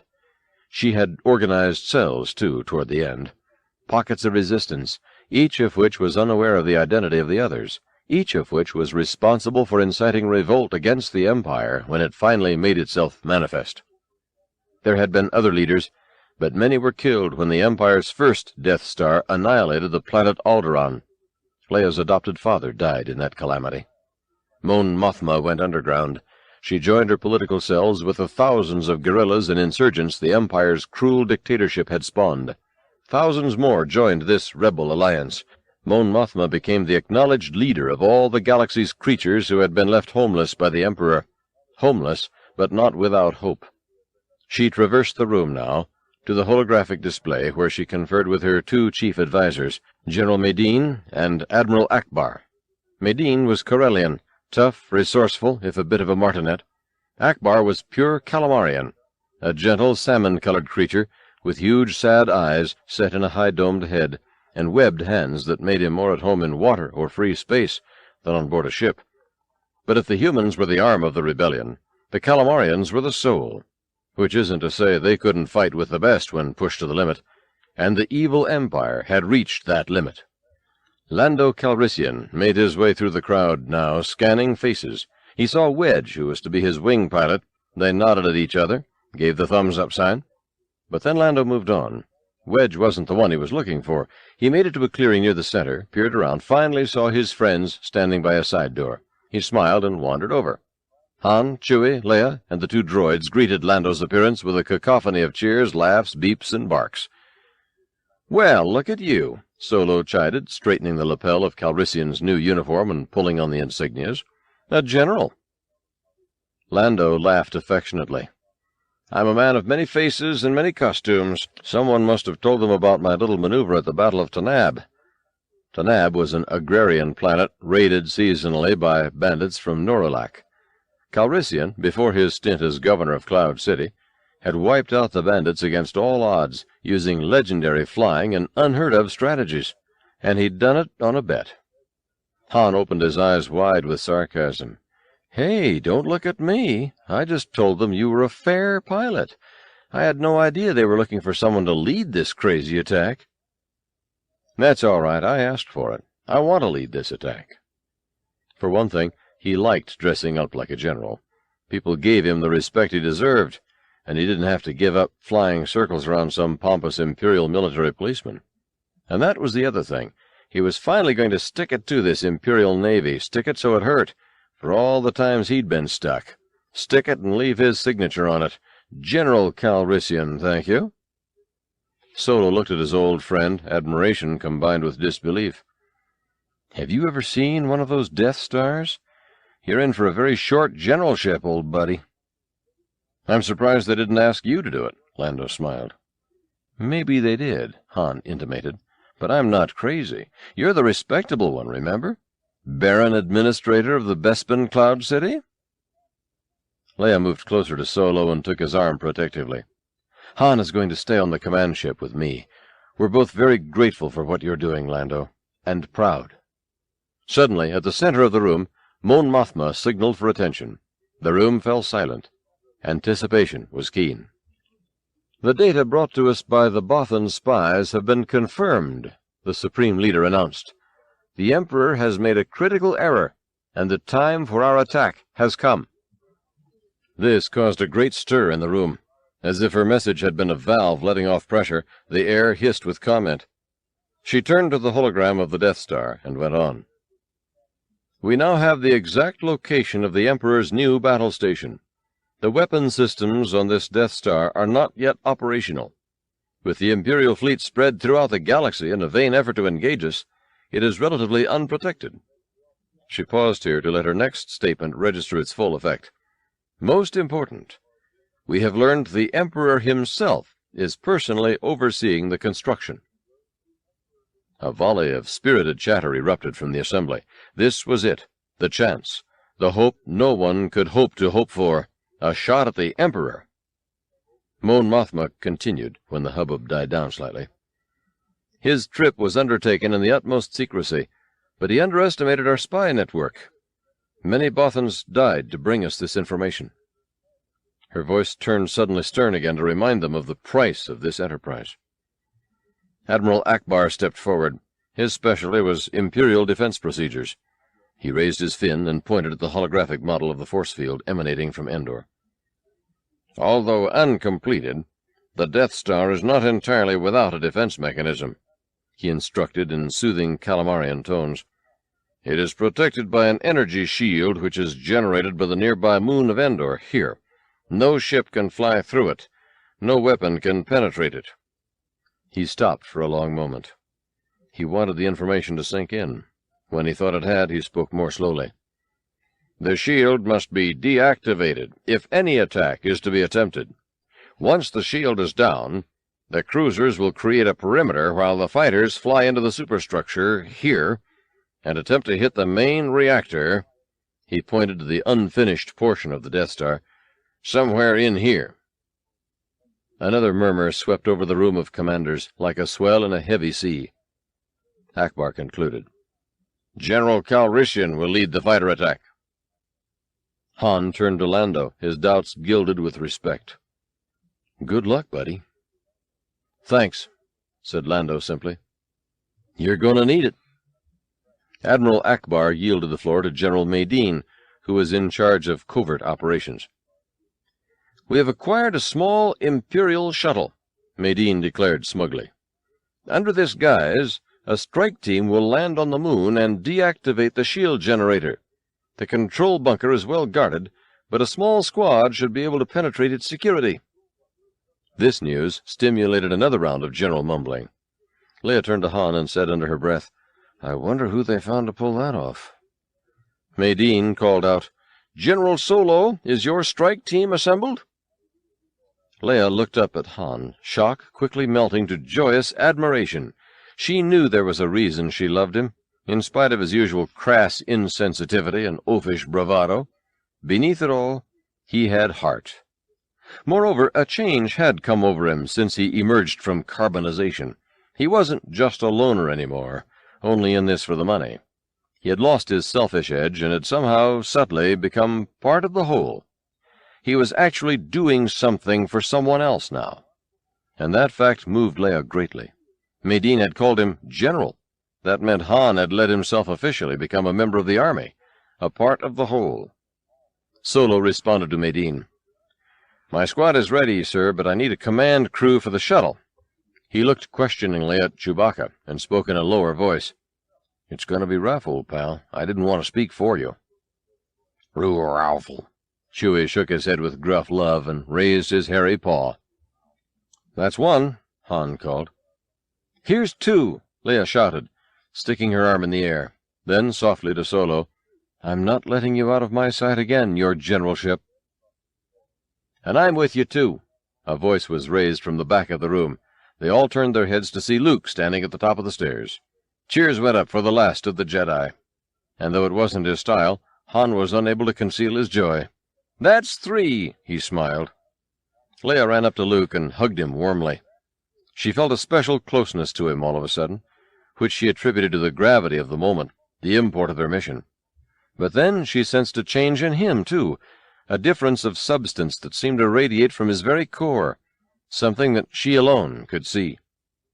"What is it, Luke?" she whispered. She suddenly wanted to hold him. She could not have said why. "Nothing. I'll tell you some day," he murmured quietly. It was distinctly not nothing, though. "All right," she answered, not pushing.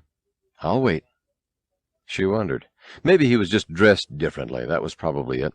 Suited up all in black now, it made him look older. Older, that was it. Han, Chewie, Lando, Wedge, and several others crowded around Luke all at once, with greetings and diverse sorts of hubbub. The assembly as a whole broke up into multiple such small groups. It was a time for last farewells and good graces. R2 beeped a sing-song little observation to a somewhat less sanguine 3PO.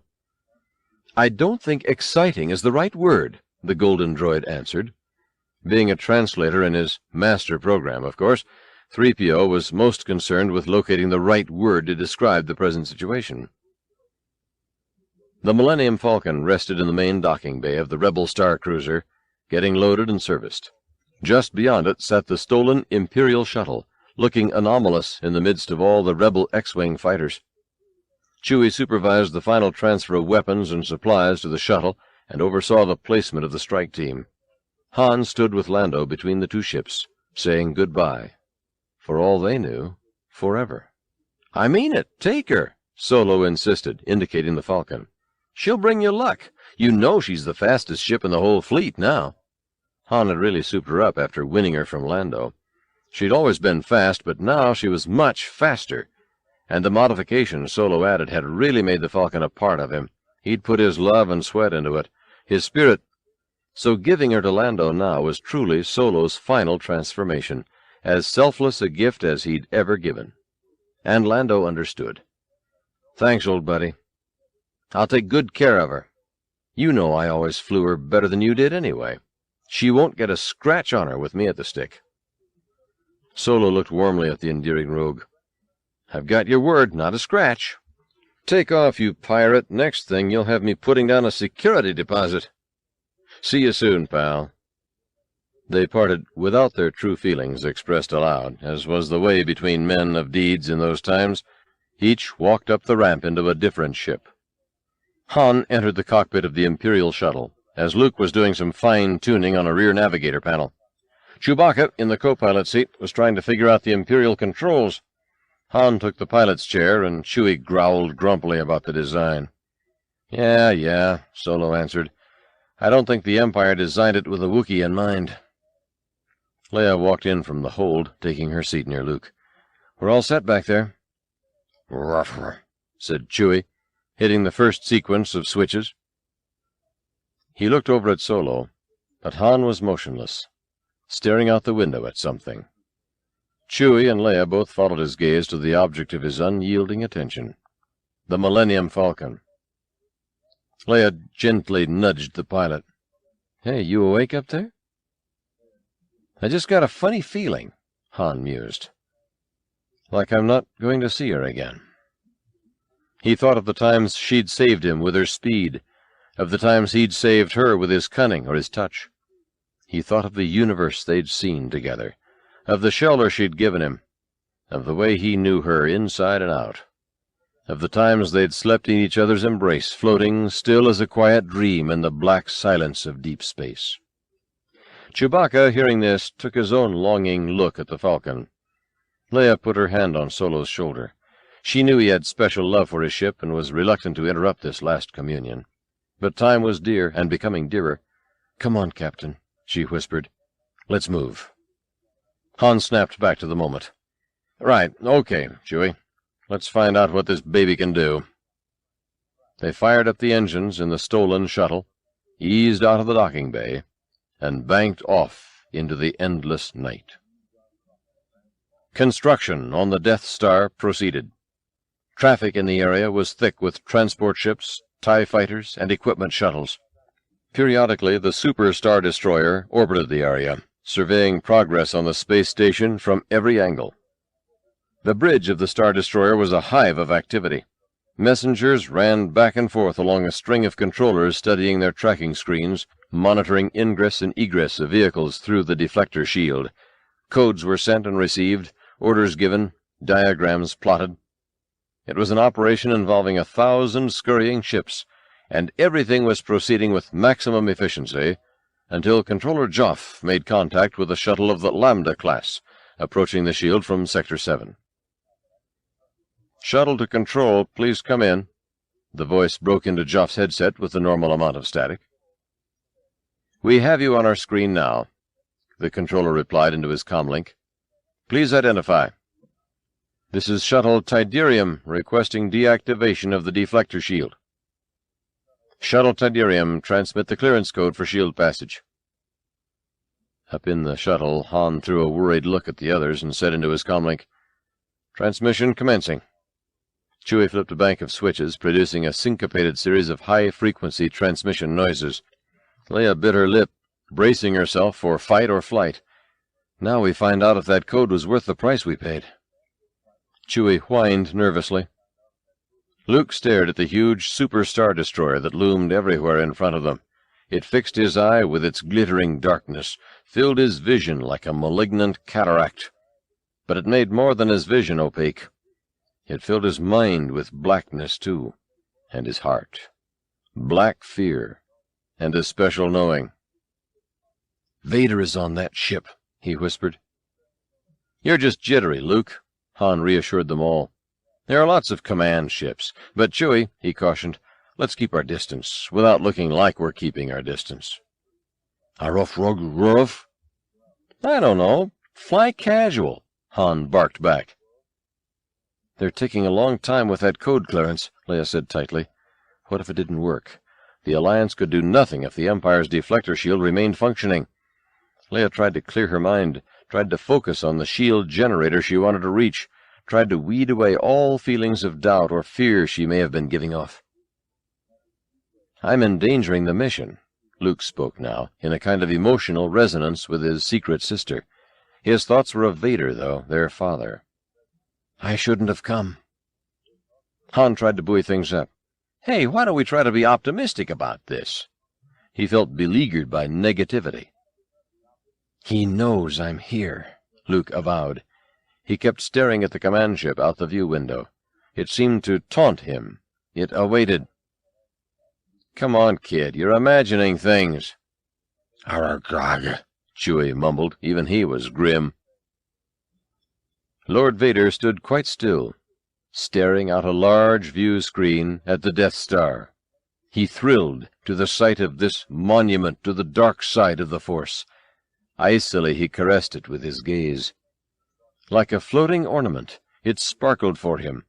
A magic globe. Tiny specks of light raced across its surface, mesmerizing the Dark Lord as if he were a small child entranced by a special toy.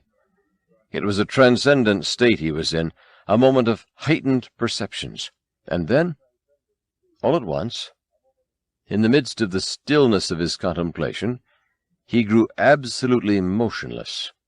Not a breath, not even a heartbeat stirred to mar his concentration. He strained his every sense into the ether. What had he felt? His spirit tilted its head to listen.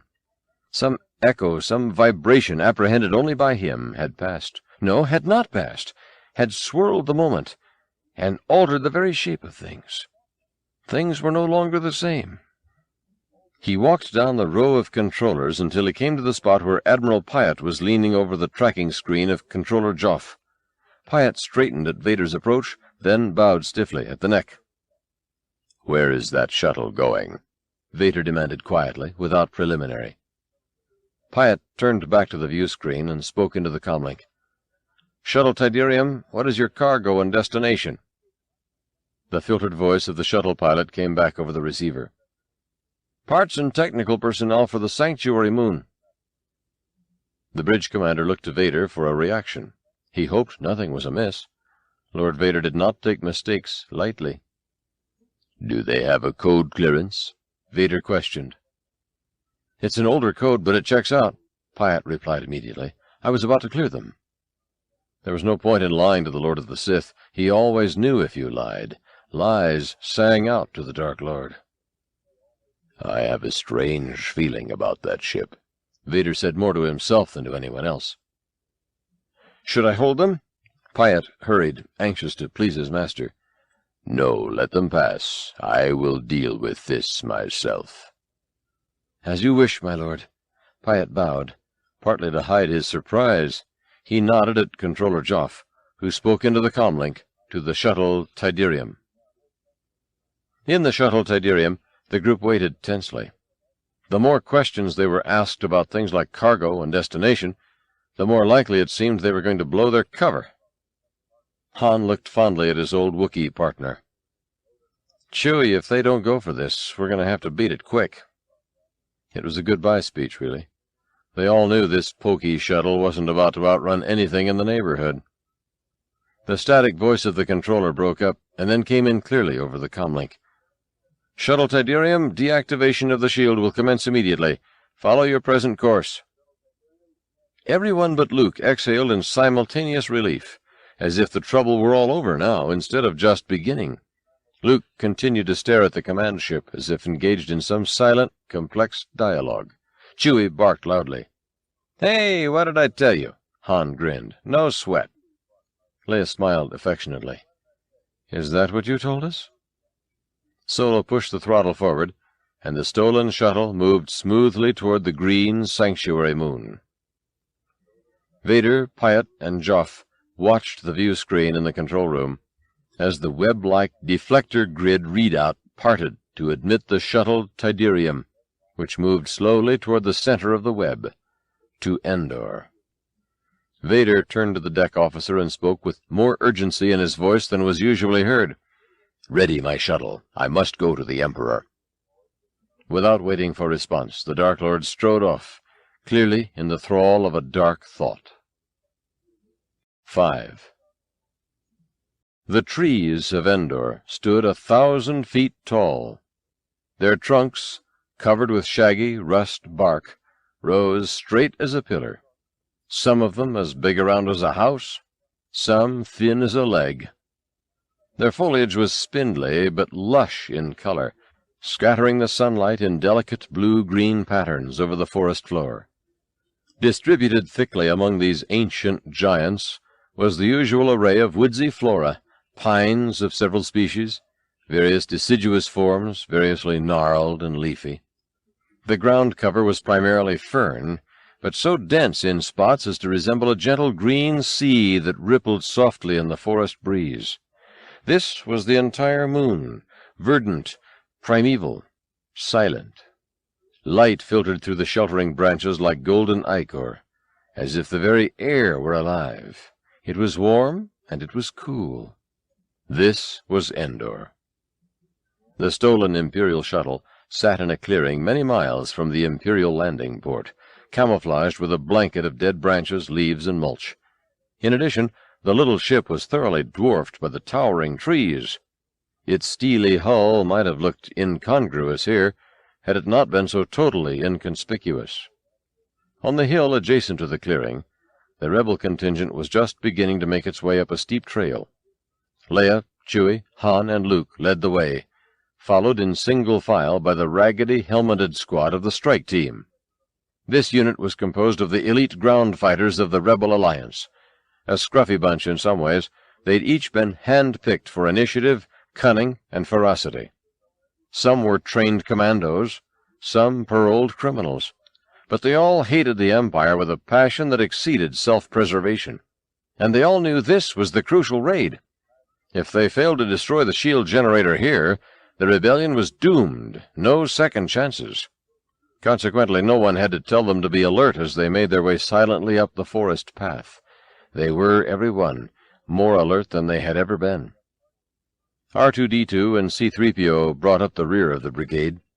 R2's domed pate swiveled round and round as he went, blinking his sensor lights at the infinitely tall trees which surrounded them. "Be-doop," he commented to 3PO. "No, I don't think it's pretty here," his golden companion replied testily. "With our luck, it's inhabited solely by droid-eating monsters." The trooper just ahead of 3PO turned around and gave them a harsh "Shush!" 3PO turned back to R2 and whispered, "Quiet, R2." They were all a bit nervous. Up ahead, Chewie and Leia reached the crest of the hill.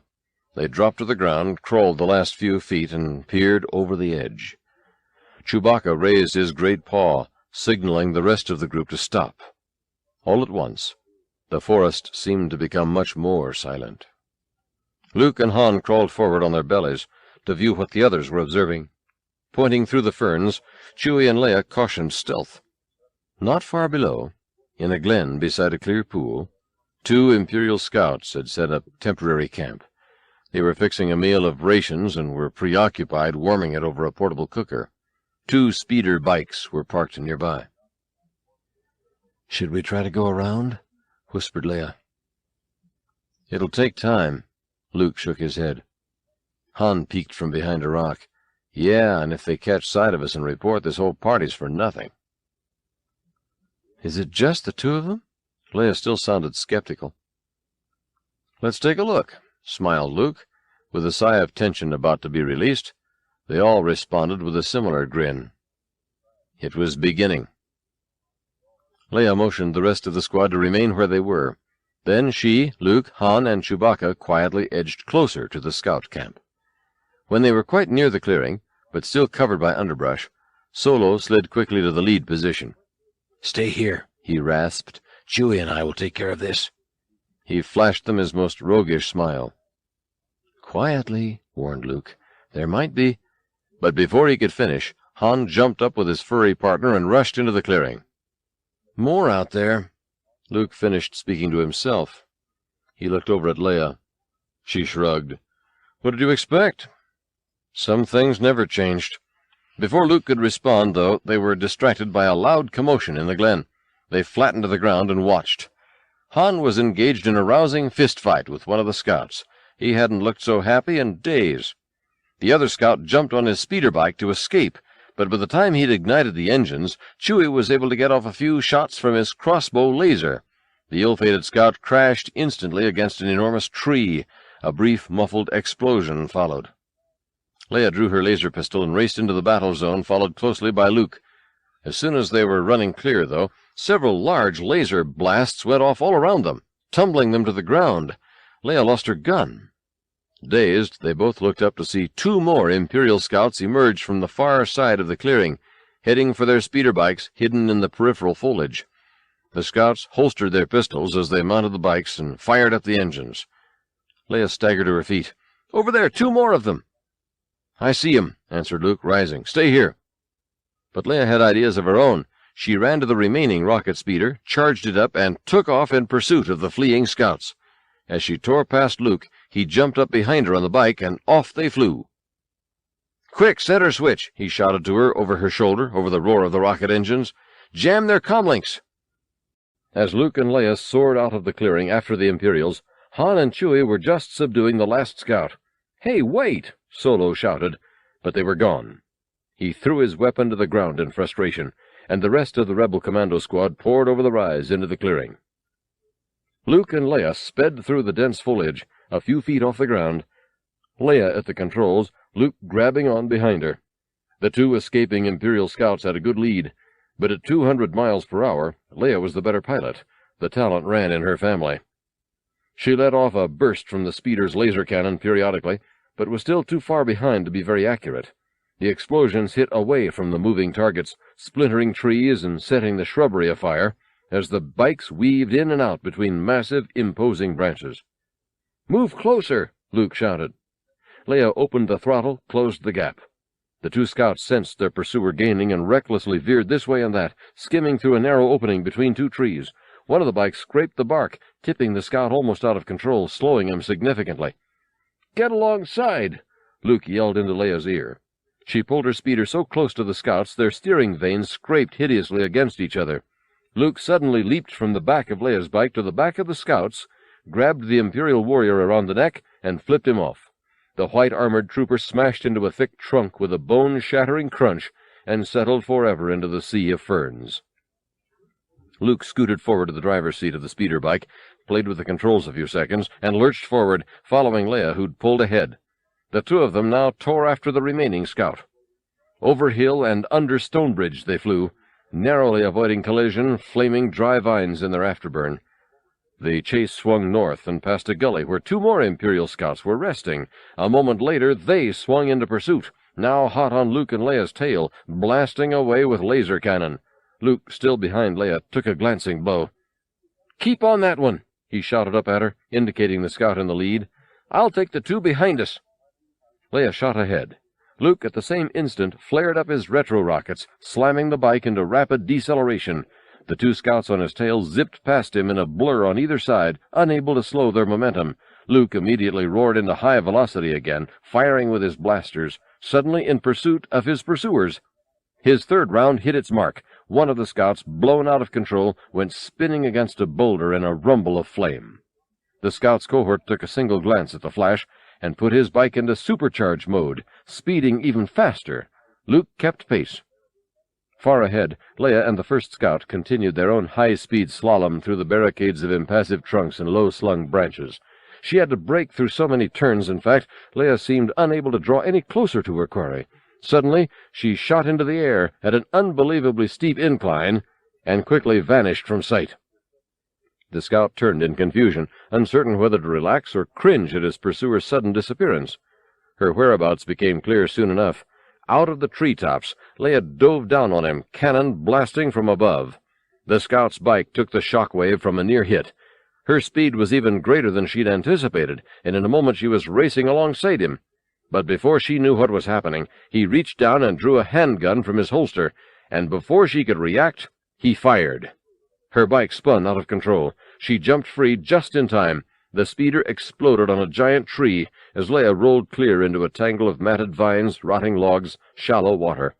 The last thing she saw was the orange fireball through a cloud of smoking greenery, and then blackness. The scout looked behind him at the explosion with a satisfied sneer.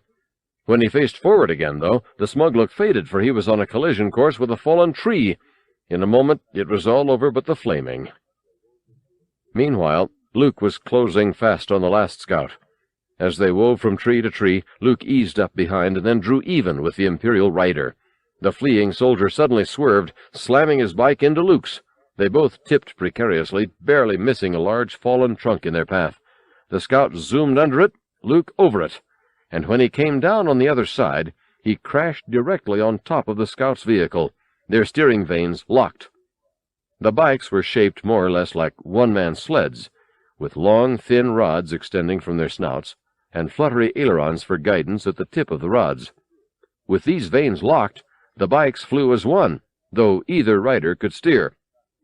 The scout banked hard right to try to smash Luke into an onrushing grove of saplings on the right, but at the last second, Luke leaned all his weight left, turning the locked speeders actually horizontal, with Luke on top, the scout on the bottom. The biker scout suddenly stopped resisting Luke's leftward leaning and threw his own weight in the same direction, resulting in the bikes flipping over 360 degrees and coming to rest exactly upright once more, but with an enormous tree looming immediately in front of Luke. Without thinking, he leaped from his bike. A fraction of a second later, the scout veered steeply left. The steering vanes separated, and Luke's riderless speeder crashed explosively into the redwood. Luke rolled, decelerating up a moss-covered slope. The scout swooped high, circled around, and came looking for him. Luke stumbled out of the bushes as the speeder was bearing down on him full throttle, laser cannon firing. Luke ignited his lightsaber and stood his ground. His weapon deflected every bolt the scout fired at Luke, but the bike kept coming. In a few moments the two would meet. The bike accelerated even more, intent on bodily slicing the young Jedi in half. At the last moment, though, Luke stepped aside, with perfect timing, like a master matador facing a rocket-powered bull, and chopped off the bike's steering vanes with a single mighty slash of his lightsaber. The bike quickly began to shudder, then pitch and roll. In a second it was out of control entirely, and in another second it was a rumbling billow of fire on the forest floor. Luke snuffed out his lightsaber and headed back to join the others. Vader's shuttle swung around the unfinished portion of the Death Star and settled fluidly into the main docking bay. Soundless bearings lowered the Dark Lord's ramp. Soundless were his feet as they glided down the chilly steel. Chill with purpose were his strides, and swift. The main corridor was filled with courtiers, all awaiting an audience with the Emperor. Vader curled his lip at them. Fools all. Pompous toadies in their velvet robes and painted faces, perfumed bishops passing notes and passing judgments among themselves, for who else cared? Oily favor merchants, bent low from the weight of jewelry still warm from a previous owner's dying flesh. Easy, violent men and women, lusting to be tampered with. Vader had no patience for such petty filth. He passed them without a nod, though many of them would have paid dearly for a felicitous glance from the high, dark lord. When he reached the elevator to the Emperor's tower, he found the door closed. Red-robed, heavily armed royal guards flanked the shaft, seemingly unaware of Vader's presence. Out of the shadow, an officer stepped forward directly in Lord Vader's path, preventing his further approach. "You may not enter," the officer said evenly. Vader did not waste words. He raised his hand, fingers outstretched, toward the officer's throat. Ineffably, the officer began to choke. His knees started buckling. His face turned ashen. Gasping for air, he spoke again. "It is the Emperor's command." Like a spring, Vader released the man from his remote grip. The officer, breathing again, sank to the floor, trembling. He rubbed his neck gently. "I will await his convenience," Vader said. He turned and looked out the view window. Leaf-green Endor glowed there, floating in black space, almost as if it were radiant from some internal source of energy. He felt its pull like a magnet, like a vacuum, like a torch in the dead night. Han and Chewie crouched opposite each other in the forest clearing, being quiet, being near. The rest of the strike squad relaxed, as much as was possible, spread out around them in groups of 2s and 3s. They all waited. Even 3PO was silent. He sat beside R2, polishing his fingers for lack of anything better to do. The others checked their watches or their weapons as the afternoon sunlight ticked away. R2 sat unmoving except for the little radar screen that stuck out the top of his blue and silver dome, revolving, scanning the forest. He exuded the calm patience of a utilized function, a program being run. Suddenly he beeped. 3PO ceased his obsessive polishing and looked apprehensively into the forest. "Someone's coming," he translated. The rest of the squad faced out. Weapons were raised. A twig cracked beyond the western perimeter. No one breathed. With a weary stride, Luke stepped out of the foliage into the clearing. All relaxed, lowered their guns. Luke was too tired to care. He plopped down on the hard dirt beside Solo and lay back with an exhausted groan. "Hard day, huh, kid?" Han commented. Luke sat up on one elbow, smiling. It seemed like an awful lot of effort and noise just to nail a couple of Imperial scouts, and they hadn't even gotten to the really tough part yet.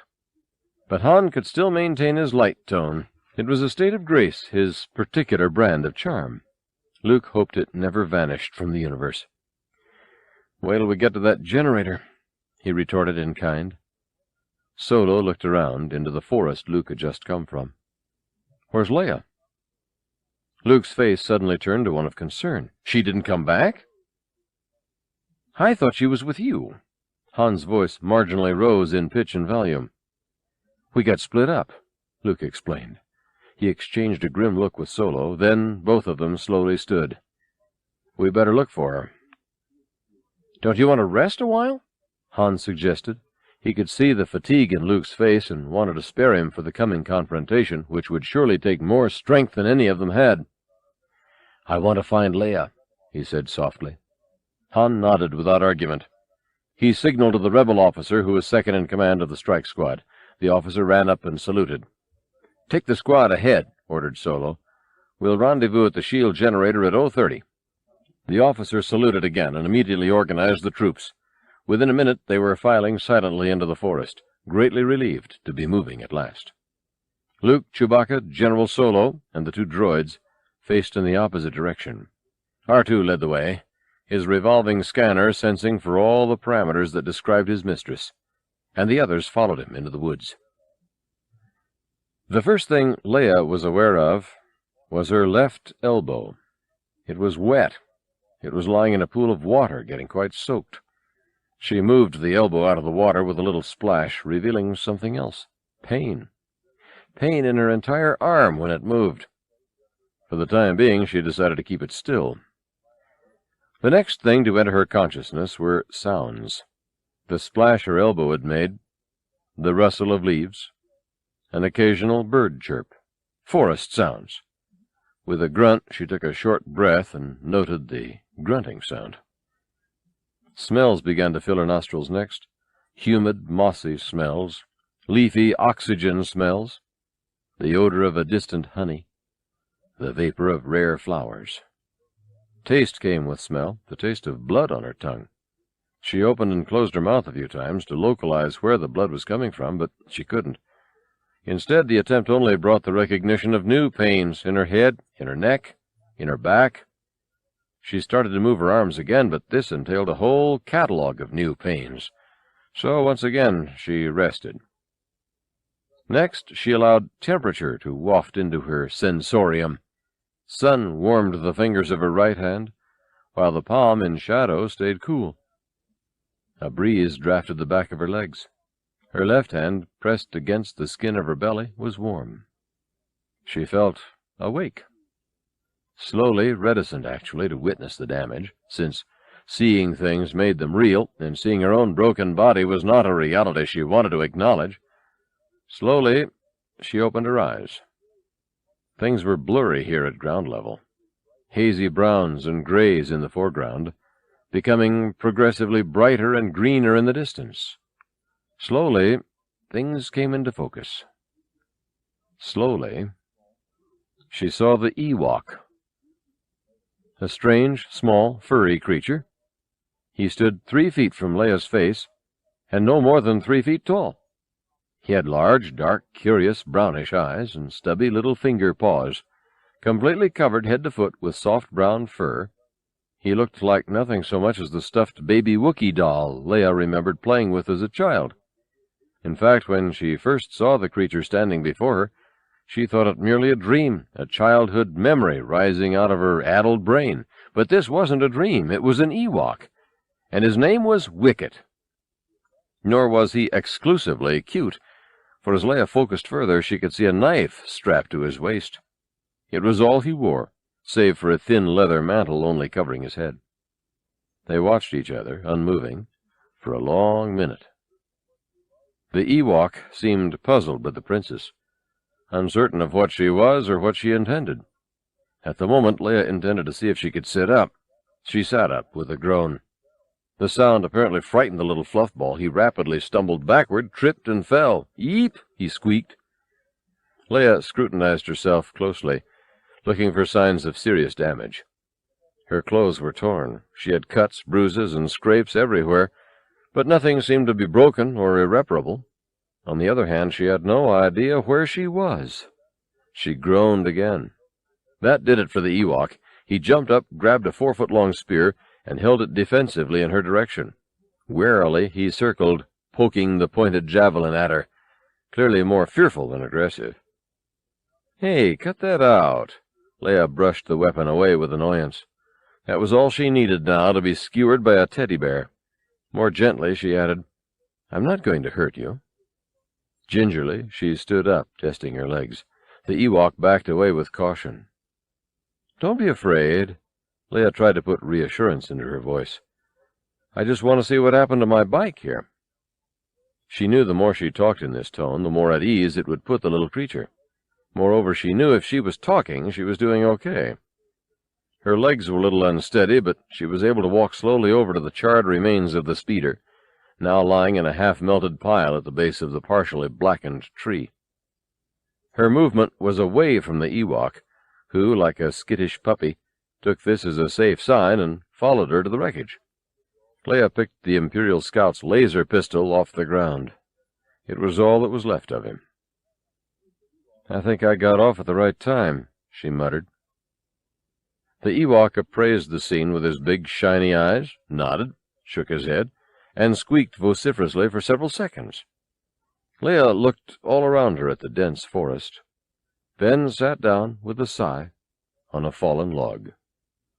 She was at eye level with the Ewok now, and they once again regarded each other, a little bewildered, a little concerned. "Trouble is, I'm sort of stuck here," she confided, "and I don't even know where here is."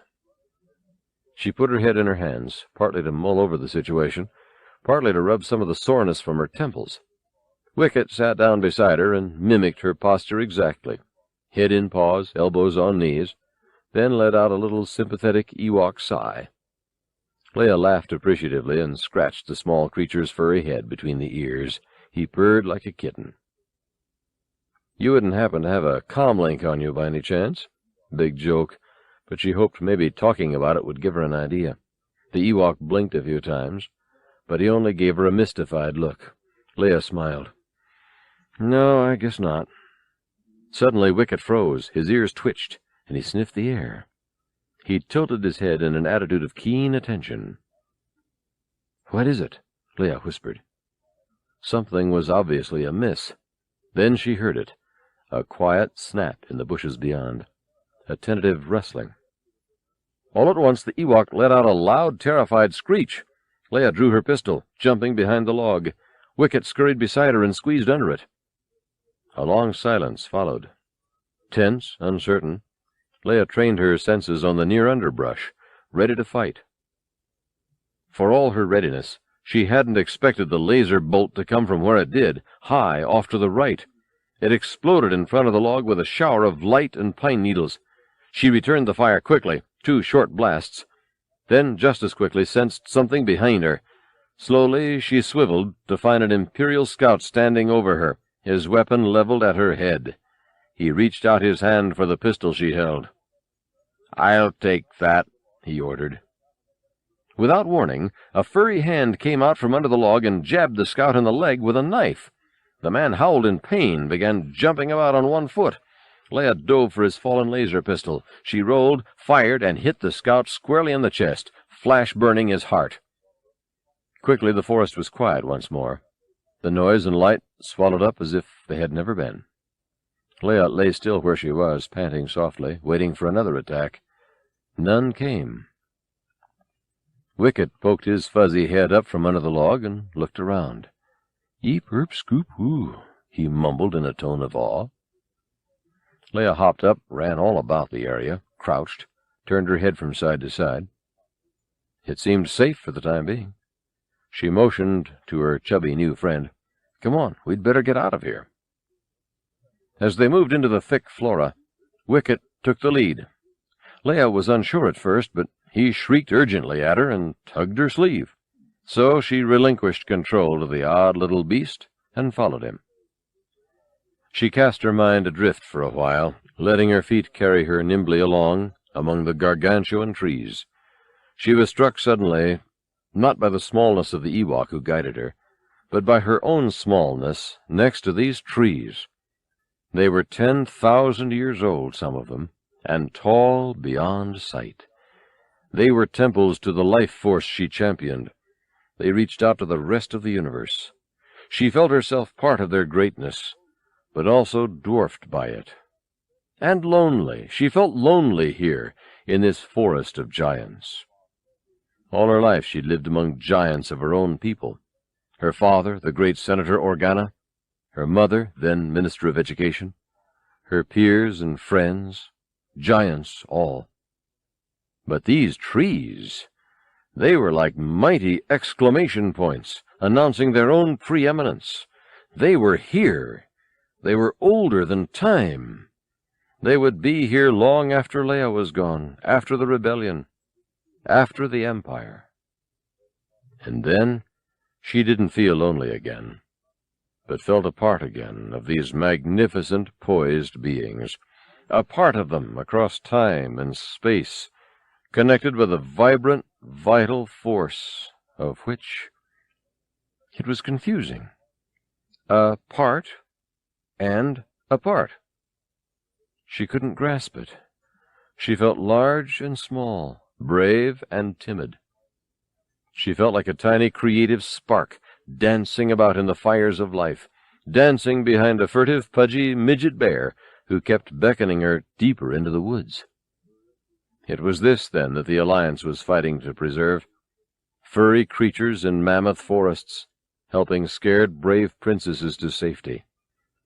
Leia wished her parents were alive, so she could tell them.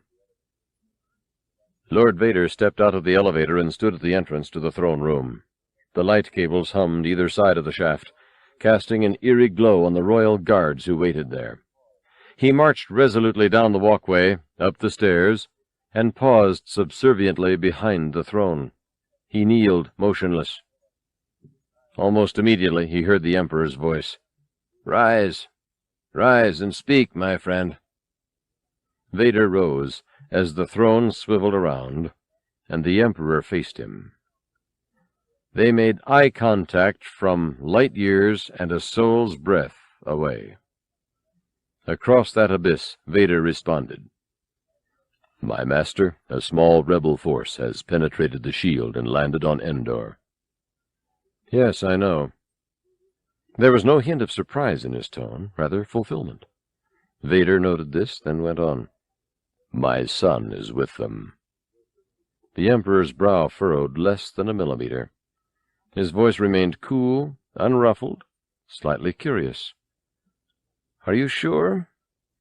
"I felt him, my master." It was almost a taunt. He knew the Emperor was frightened of young Skywalker, afraid of his power. Only together could Vader and the Emperor hope to pull the Jedi Knight over to the dark side. He said it again, emphasizing his own singularity. "I felt him." "Strange that I have not," the Emperor murmured, his eyes becoming slits. They both knew the Force wasn't all-powerful, and no one was infallible with its use. It had everything to do with awareness, with vision. Certainly Vader and his son were more closely linked than was the Emperor with young Skywalker, but in addition, the Emperor was now aware of a cross-current he hadn't read before, a buckle in the Force he couldn't quite understand. "I wonder if your feelings on this matter are clear, Lord Vader."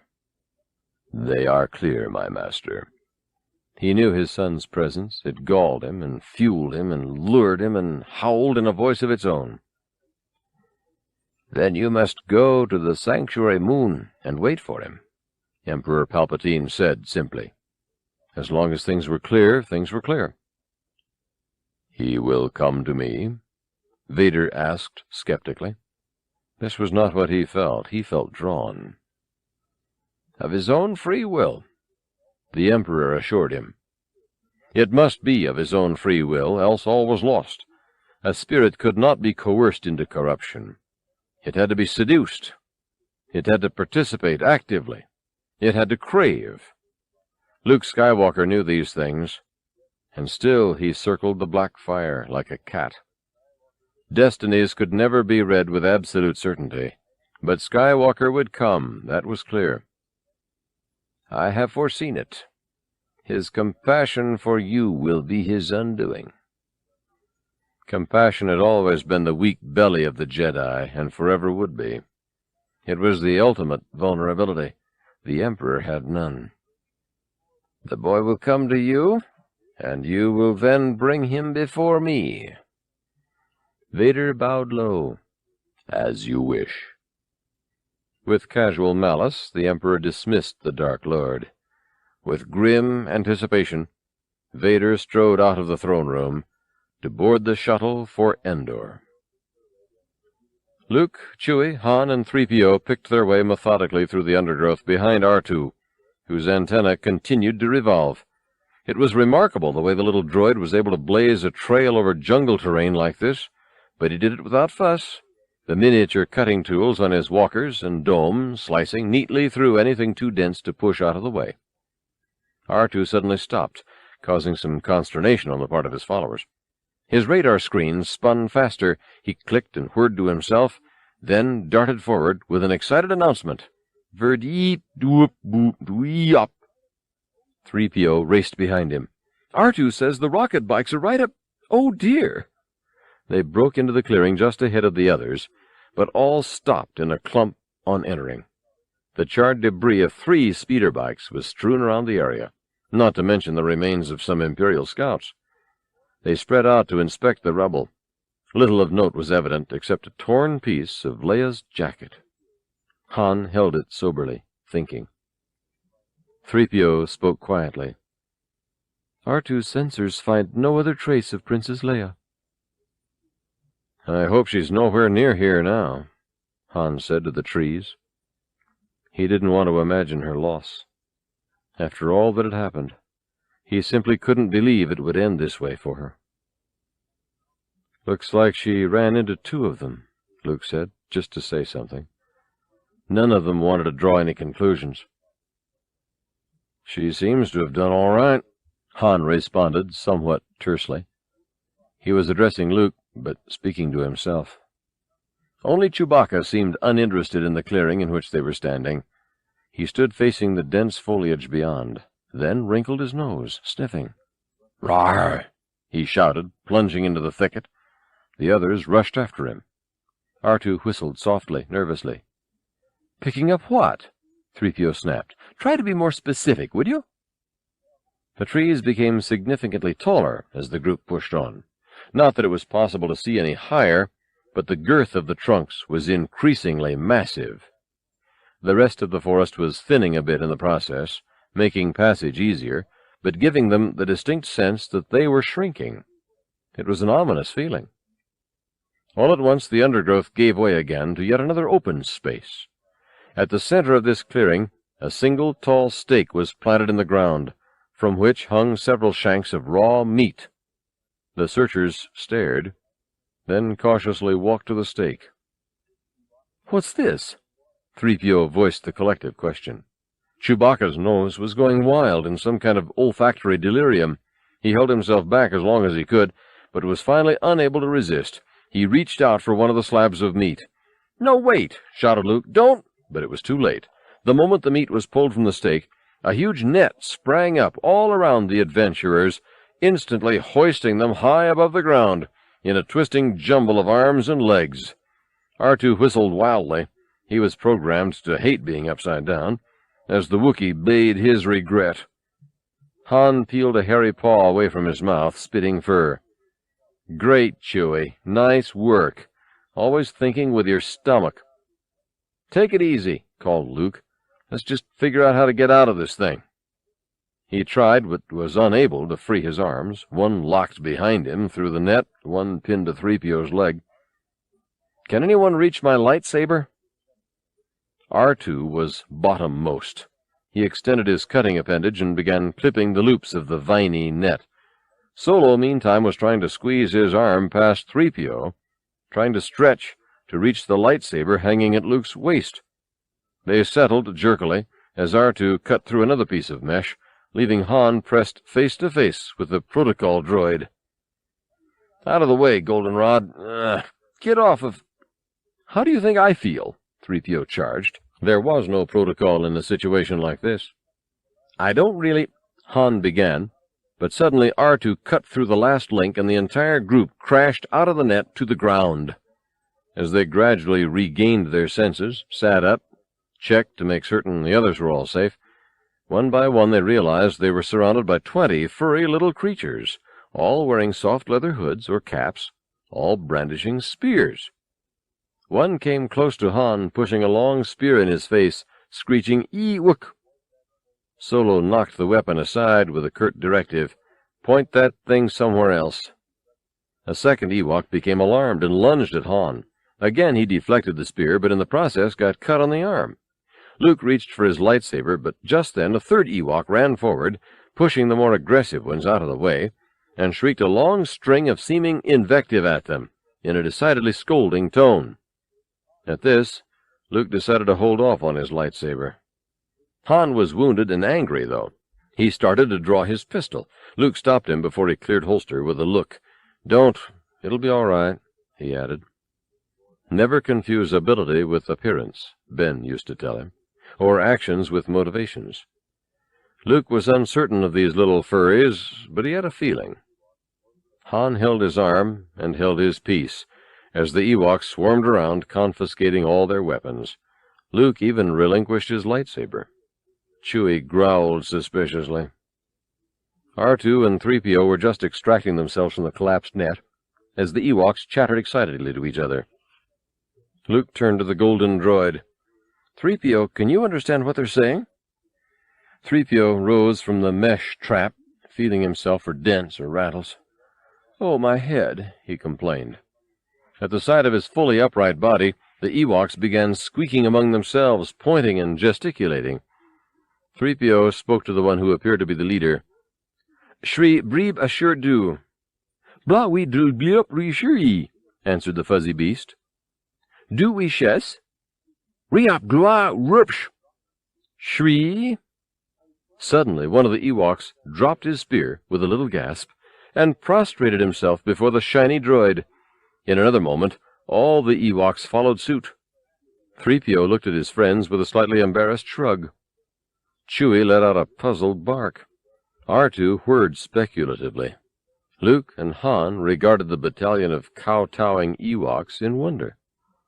Then, at some invisible signal from one of their group, the small creatures began to chant in unison, "Iki-wa, Iki-wa, Reiki-Riki-wa."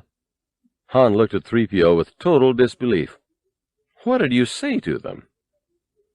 "Hello, I think," 3PO replied almost apologetically. He hastened to add, "I could be mistaken. They're using a very primitive dialect. I believe they think I'm some sort of god." Chewbacca and R2 thought that was very funny. They spent several seconds hysterically barking and whistling before they finally managed to quiet down. Chewbacca had to wipe a tear from his eye. Han just shook his head with a galaxy-weary look of patience. "Well, how about using your divine influence to get us out of this?" he suggested solicitously. 3PO pulled himself up to his full height and spoke with unrelenting decorum. "I beg your pardon, Captain Solo, but that wouldn't be proper." "Proper?" Solo roared. He always knew this pompous droid was going to go too far with him one day, and this might well be the day. "It's against my programming to impersonate a deity," he replied to Solo, as if nothing so obvious needed explanation. Han moved threateningly toward the protocol droid, his fingers itching to pull a plug. "Listen, you pile of bolts, if you don't—" He got no farther, as 15 Ewok spears were thrust menacingly in his face. "Just kidding," he smiled affably. The procession of Ewoks wound its way slowly into the ever-darkening forest. Tiny, somber creatures, inching through a giant's maze. The sun had nearly set now, and the long, crisscrossing shadows made the cavernous domain even more imposing than before. Yet the Ewoks seemed well at home, turning down each dense corridor of vines with precision. On their shoulders they carried their 4 prisoners, Han, Chewbacca, Luke, R2, tied to long poles, wrapped around and around with vines, immobilizing them as if they were wriggling larvae in coarse, leafy cocoons. Behind the captives, 3PO, borne on a litter, rough-hewn of branches in the shape of a chair, was carried high upon the shoulders of the lowly Ewoks. Like a royal potentate, he perused the mighty forest through which they carried him, the magnificent lavender sunset glowing between the vinery, the exotic flowers starting to close, the ageless trees, the glistening ferns, and knew that no one before him had ever appreciated these things in just precisely the manner he was now. No one else had his sensors, his circuits, his programs, his memory banks, and so, in some real way, he was the creator of this little universe, its images and colors. And it was good. 6. The starry sky seemed very near the tree-tops to Luke as he and his friends were carried into the Ewok village. He wasn't even aware it was a village at first. The tiny orange sparks of light in the distance he thought initially to be stars. This was particularly true when, dangling on his back, strapped to the pole as he was, the fiery bright points flickered directly above him, between the trees. But then he found himself being hoisted up intricate stairways and hidden ramps around the immense trunks, and gradually, the higher they went, the bigger and cracklier the lights became. When the group was hundreds of feet up in the trees, Luke finally realized the lights were bonfires among the treetops. They were finally taken out onto a rickety wooden walkway, far too far off the ground to be able to see anything below them but the abysmal drop. For one bleak moment, Luke was afraid they were simply going to be pitched over the brink to test their knowledge of forest lore. But the Ewoks had something else in mind. The narrow platform ended midway between two trees. The first creature in line grabbed hold of a long vine and swung across to the far trunk, which Luke could see, by twisting his head around, had a large cave-like opening carved into its titanic surface. Vines were quickly tossed back and forth across the chasm, until soon a kind of lattice was constructed, and Luke found himself being pulled across it on his back, still tied to the wooden poles. He looked down once into nothingness. It was an unwelcome sensation. On the other side they rested on a shaky, narrow platform until everyone was across. Then the diminutive monkey bears dismantled the webbing of vines and proceeded into the tree with their captives. It was totally black inside, but Luke had the impression it was more of a tunnel through the wood than an actual cavern. The impression of dense, solid walls was everywhere, like a burrow in a mountain. When they emerged 50 yards beyond, they were in the village square. It was a series of wooden platforms, planks, and walkways connecting an extensive cluster of enormous trees. Supported by this scaffolding was a village of huts, constructed of an odd combination of stiffened leather, daub and wattle, thatched roofs, mud floors. Small campfires burned before many of the huts.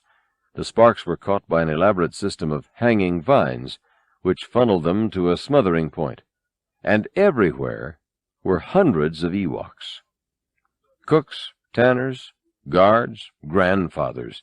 Mother Ewoks gathered up squealing babies at the sight of the prisoners and scurried into their huts or pointed or murmured. Dinner smoke filled the air. Children played games. Minstrels played strange, resonant music on hollow logs, windy reeds. There was vast blackness below, vaster still above. But here, in this tiny village suspended between the two, Luke felt warmth and light and special peace. The entourage of captors and captives stopped before the largest hut. Luke, Chewie, and R2 were leaned on their poles against a nearby tree. Han was tied to a spit and balanced above a pile of kindling that looked suspiciously like a barbecue pit. Dozens of Ewoks gathered around, chattering curiously in animated squeals. Teebo emerged from the large structure. He was slightly bigger than most of the others, and undeniably fiercer. His fur was a pattern of light and dark gray stripes. Instead of the usual leathery hood, he wore a horned animal half-skull atop his head, which he'd further adorned with feathers.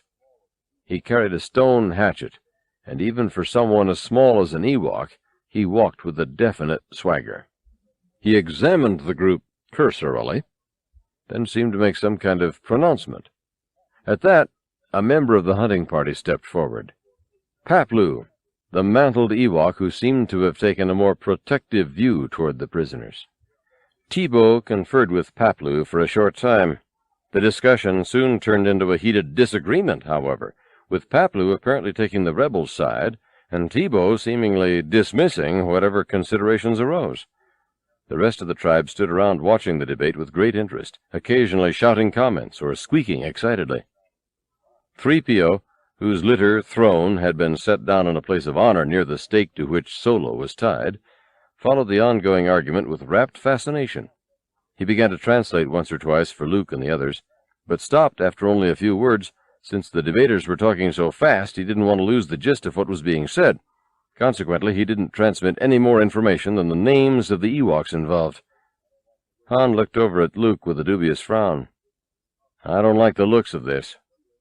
Chewie growled his wholehearted agreement. Suddenly, Logray exited from the large hut, silencing everyone with his presence. Shorter than Teebo, he was nonetheless clearly the object of greater general respect.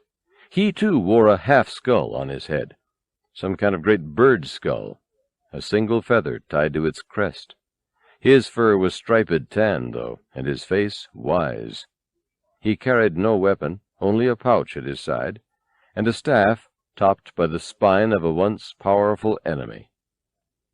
One by one, he carefully appraised the captives, smelling Han, testing the fabric of Luke's clothing between his fingers. Teebo and Paplu babbled their opposing points of view at him, but he seemed supremely uninterested, so they soon stopped. When Logray came to Chewbacca, he became fascinated and poked at the Wookiee with his staff of bones. Chewie took exception to this, though. He growled dangerously at the tiny, bare man. Logray needed no further coaching and did a quick backstep, at the same time reaching into his pouch and sprinkling some herbs in Chewie's direction. "Careful, Chewie," Han cautioned from across the square. "He must be the head honcho." "No," 3PO corrected. "Actually, I believe he's their medicine man." Luke was about to intervene, then decided to wait. It would be better if this serious little community came to its own conclusions about them, in its own way. The Ewoks seemed curiously grounded for a people so airborne. Logray wandered over to examine R2-D2, a most wondrous creature. He sniffed, tapped, and stroked the droid's metal shell, then scrunched up his face in a look of consternation. After a few moments of thought, he ordered the small robot cut down. The crowd murmured excitedly and backed off a few feet. R2's vine binders were slashed by two knife-wielding guards, causing the droid to slide down his pole and crash unceremoniously to the ground. The guards set him upright. R2 was instantly furious. He zeroed in on Teebo as the source of his ignominy, and beeping a blue streak, began to chase the terrified Ewok in circles. The crowd roared, some cheering on Teebo, some squeaking encouragement to the deranged droid. Finally, R2 got close enough to Teebo to zing him with an electric charge. The shocked Ewok jumped into the air, squealed raucously, and ran away as fast as his stubby little legs could carry him. Wicket slipped surreptitiously into the big hut, as the onlookers screeched their indignation or delight. 3PO was incensed. "R2, stop that! You're only going to make matters worse." R2 scooted over directly in front of the golden droid and began beeping a vehement tirade. "Re-up-do-re-ver-guk-duk-duk-woo-dop-dop-re-do-dweet." This outburst miffed 3PO substantially. With a haughty tilt, he sat up straight in his throne. "That's no way to speak to someone in my position." Luke was afraid the situation was well on its way to getting out of control. He called with the barest hint of impatience to his faithful droid. "3PO, I think it's time you spoke on our behalf." 3PO, rather ungraciously, actually, turned to the assemblage of fuzzy creatures and made a short speech, pointing from time to time to his friends tied to the stakes. Logray became visibly upset by this. He waved his staff, stamped his feet, shrieked at the golden droid for a full minute. At the conclusion of his statement, he nodded to several attentive fellows, who nodded back and began filling the pit under Han with firewood. "Well, what did he say?" Han shouted with some concern. 3PO wilted with chagrin. "I'm rather embarrassed, Captain Solo, but it appears you are to be the main course at a banquet in my honor. He is quite offended that I should suggest otherwise." Before another word could be said, log drums began beating in ominous syncopation. As one, all the furry heads turned toward the mouth of the large hut. Out of it came Wicket, and behind him, Chief Chirpa. Chirpa was gray of fur, strong of will. On his head he bore a garland woven of leaves, teeth, and the horns of great animals he'd bested in the hunt. In his right hand he carried a staff fashioned from the long bone of a flying reptile. In his left he held an iguana, who was his pet and adviser. He surveyed the scene in the square at a glance, then turned to wait for the guest, who was only now emerging from the large hut behind him. The guest was the beautiful young Princess of Alderaan. "Leia!" Luke and Han shouted together. "Roar-ha! Boo-dee-wee! Your Highness!" With a gasp, she rushed toward her friends, but a phalanx of Ewoks blocked her way with spears. She turned to Chief Chirpa, then to her robot interpreter. 3PO, tell them these are my friends. They must be set free." 3PO looked at Chirpa and Logray. "Eep squee riao," he said with much civility. "Squeal raw meep meeb era." Chirpa and Logray shook their heads with a motion that was unequivocally negative. Logray chattered an order at his helpers, who resumed vigorously piling wood under Solo. Han exchanged helpless looks with Leia. Somehow I have a feeling that didn't do us much good. "Luke, what can we do?" Leia urged. She hadn't expected this at all. She'd expected a guide back to her ship, or at worst a short supper and lodging for the night. She definitely didn't understand these creatures. "Luke?" she questioned. Han was about to offer a suggestion when he paused, briefly taken aback by Leia's sudden intense faith in Luke. It was something he hadn't really noted before. He merely noted it now. Before he could speak up with his plan, though, Luke chimed in.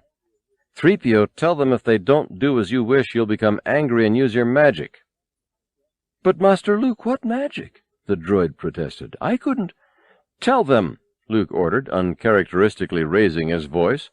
There were times when 3PO could test even the patience of a Jedi. The interpreter droid turned to the large audience and spoke with great dignity. "Ibibli screesh or aish sh shisti meep eep eep." The Ewoks seemed greatly disturbed by this proclamation. They all backed up several steps, except for Logray, who took 2 steps forward. He shouted something at 3PO, something that sounded very in the nature of a challenge. Luke closed his eyes with absolute concentration. 3PO began rattling on in a terribly unsettled manner, as if he'd been caught falsifying his own program. "They don't believe me, Master Luke, just as I told you." Luke wasn't listening to the droid, though. He was visualizing him, seeing him sitting shiny and golden on his throne of twigs, nodding this way and that, prattling on about the most inconsequential of matters, sitting there in the black void of Luke's consciousness, and slowly beginning to rise. Slowly, 3PO began to rise. At first he didn't notice. At first nobody did. 3PO just went right on talking, as his entire litter steadily elevated off the ground. "Told you, I told you, I told you they wouldn't. I don't know why you— What? Wait a minute. What's happening here?" 3PO and the Ewoks all realized what was happening at just about the same moment. The Ewoks silently fell back in terror from the floating throne. 3PO now began to spin, as if he were on a revolving stool. Graceful, majestic spinning. "Help!" he whispered. "R2, help me!" Chief Chirpa shouted orders to his cowering minions. Quickly they ran forward and released the bound prisoners. Leia, Han, and Luke enfolded each other in a long, powerful embrace. It seemed to all of them a strange setting in which to gain the first victory of this campaign against the Empire. Luke was aware of a plaintive beeping behind him, and turned to see R2 staring up at a still spinning 3PO. Luke lowered the golden droid slowly to the ground. "Thanks, 3PO." The young Jedi patted him gratefully on the shoulder. 3PO, still a bit shaken, stood with a wobbly, amazed smile. Why, I didn't know I had it in me."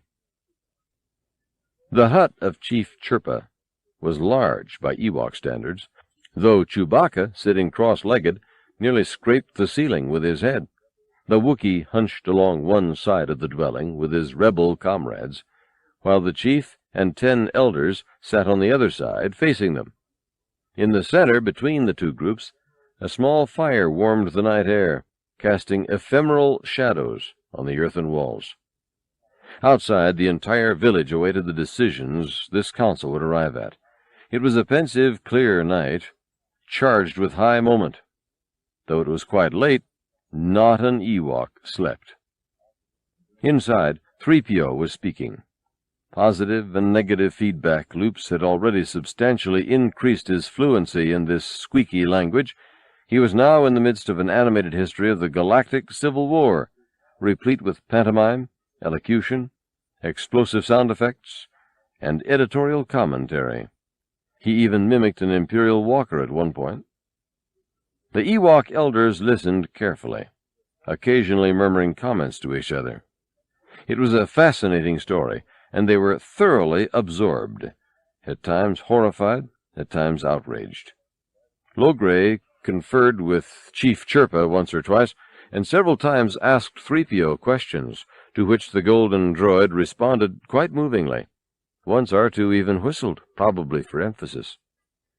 In the end, though, after a rather brief discussion among the elders, the chief shook his head negatively, with an expression of rueful dissatisfaction.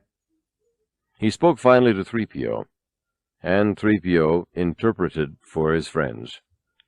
"Chief Chirpa says it's a very moving story," the droid explained, "but it really has nothing to do with Ewoks." A deep and pressing silence filled the small chamber. Only the fire softly crackled its bright but darkling soliloquy. It was finally Solo, of all people, who opened his mouth to speak for the group, for the Alliance. "Tell them this, Goldenrod." He smiled at the droid, with conscious affection for the first time. "Tell them it's hard to translate a rebellion, so maybe a translator shouldn't tell the story, so I'll tell them. They shouldn't help us 'cause we're asking them to. They shouldn't even help us 'cause it's in their own interest to, even though it is, you know. Just for one example, the Empire's tapping a lot of energy out of this moon to generate its deflector shield, and that's a lot of energy you guys are going to be without come winter. And I mean you're going to be hurting. But never mind that. Tell them, 3PO. 3PO told them. Han went on. "But that's not why they should help us. That's why I used to do stuff, because it was in my interest. But not anymore. Well, not so much anyway. Mostly I do things for my friends now. 'Cause what else is so important? Money? Power? Jabba had that, and you know what happened to him." Okay.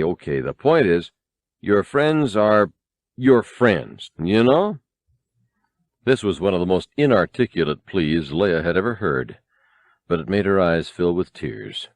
The Ewoks, on the other hand, remained silent, impassive. Teebo and the stoic little fellow named Paplu traded a few muttered words. The rest were motionless, their expressions unreadable.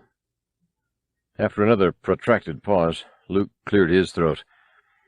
"I realize this concept may be abstract, may be difficult to draw these connections," he started slowly, "but it's terribly important for the entire galaxy for our rebel force to destroy the Imperial presence here on Endor.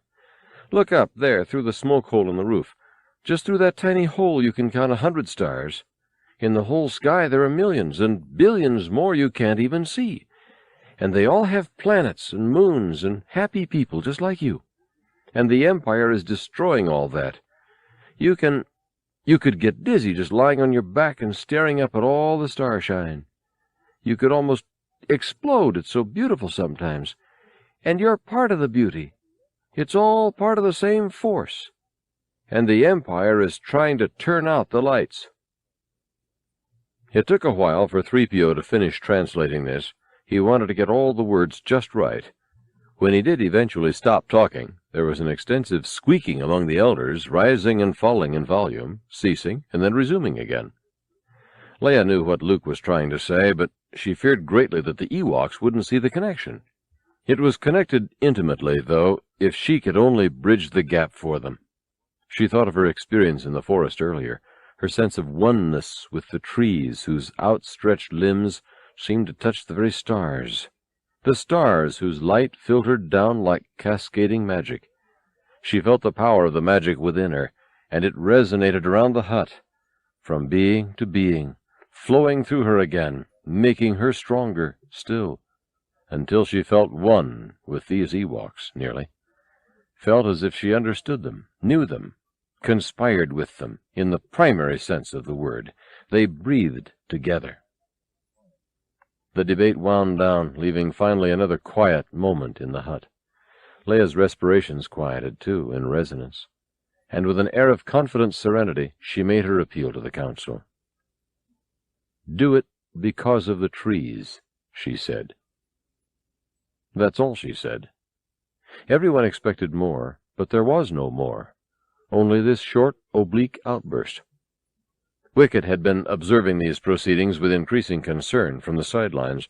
On several occasions it was apparent he was restraining himself with great difficulty from entering the council's discourse, but now he jumped to his feet, paced the width of the hut several times, finally faced the elders, and began his own impassioned speech. "Eep, eep, meep, eek, squeak."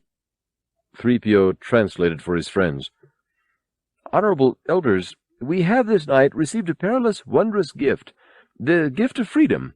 This golden god—" Here 3PO paused in his translation just long enough to savor the moment, then went on. "This golden god, whose return to us has been prophesied since the first tree, tells us now he will not be our master, tells us we are free to choose as we will, that we must choose, as all living things must choose their own destiny. He has come, honorable elders, and he will go. No longer may we be slaves to his divine guidance. We are free.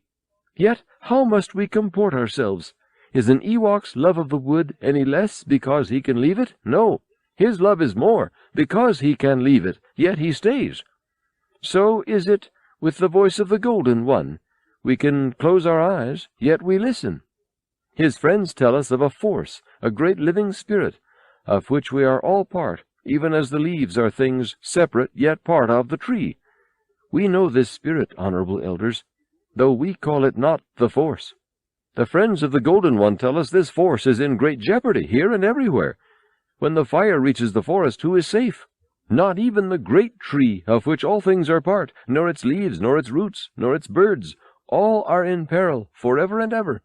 It is a brave thing to confront such a fire, honorable elders. Many will die that the forest lives on, but the Ewoks are brave." The little bear creature fixed his gaze on the others in the hut. Not a word was spoken. Nonetheless, the communication was intense.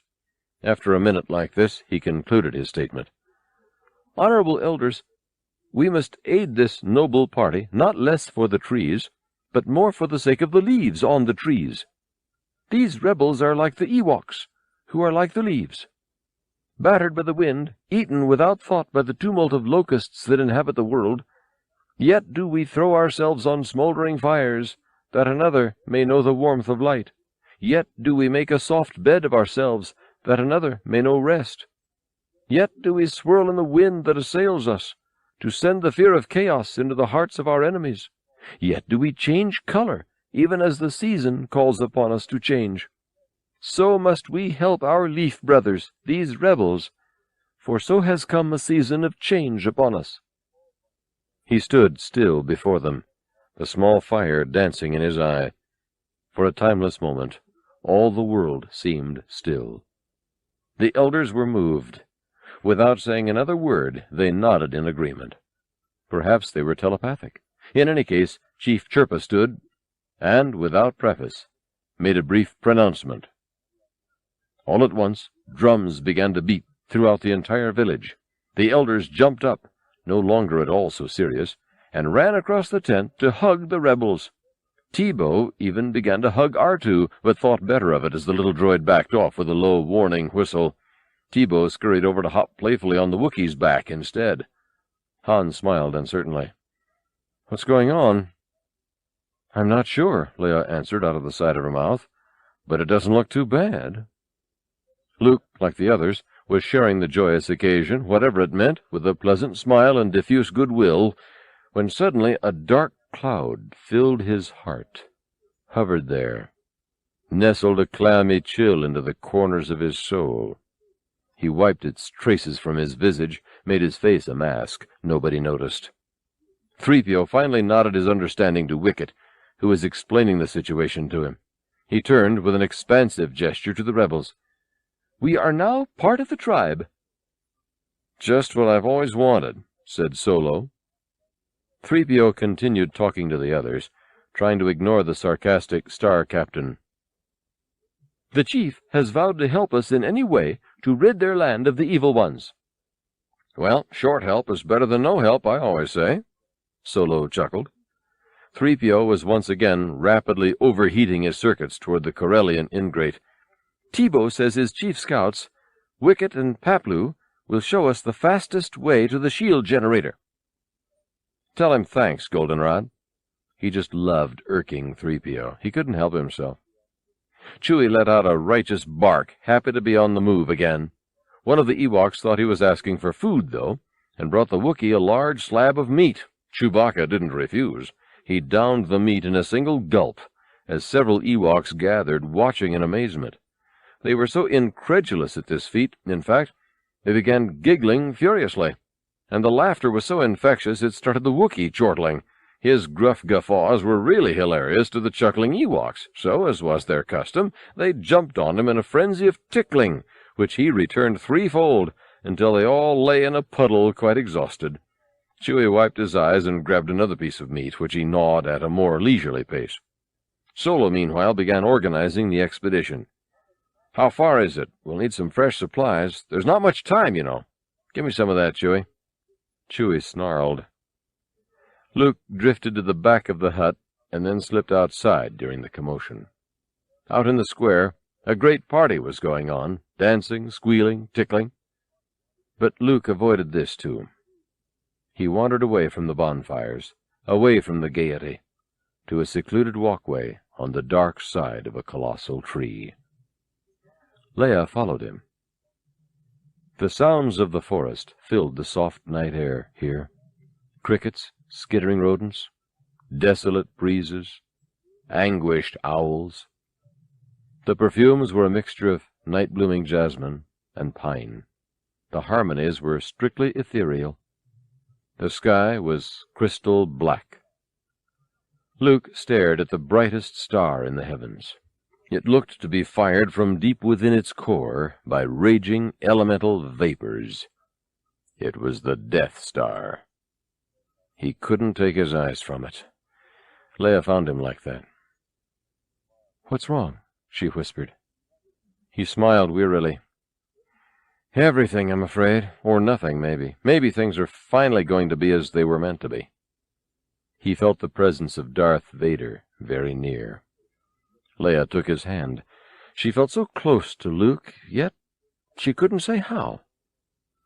He seemed so lost now, so alone, so distant.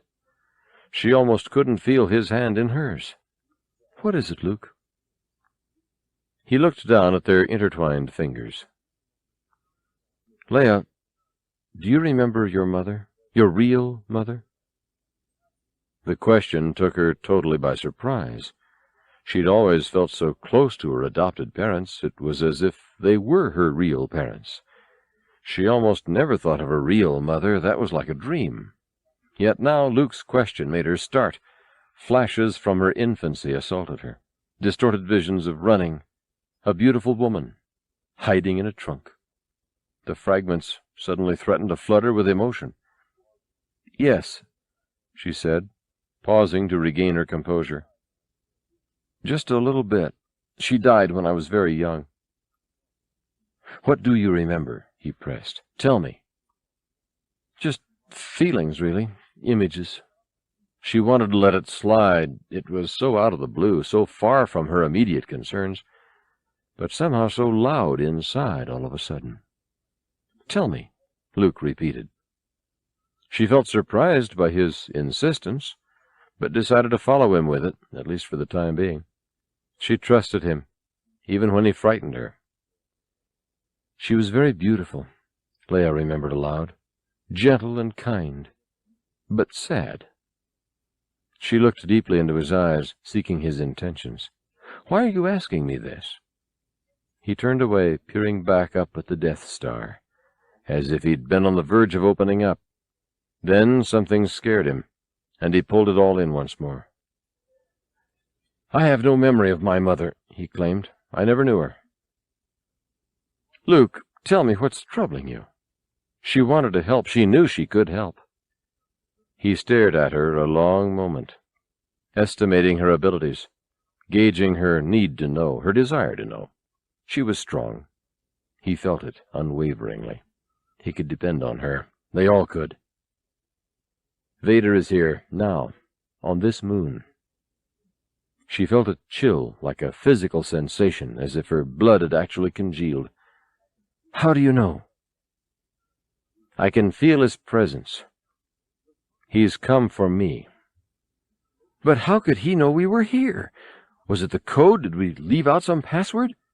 She knew it was none of these things. "No, it's me. He can feel it when I'm near." He held her by the shoulders. He wanted to tell her everything, but now, as he tried, his will was starting to fail. "I must leave you, Leia. As long as I'm here, I endanger the whole group and our mission here." His hands trembled.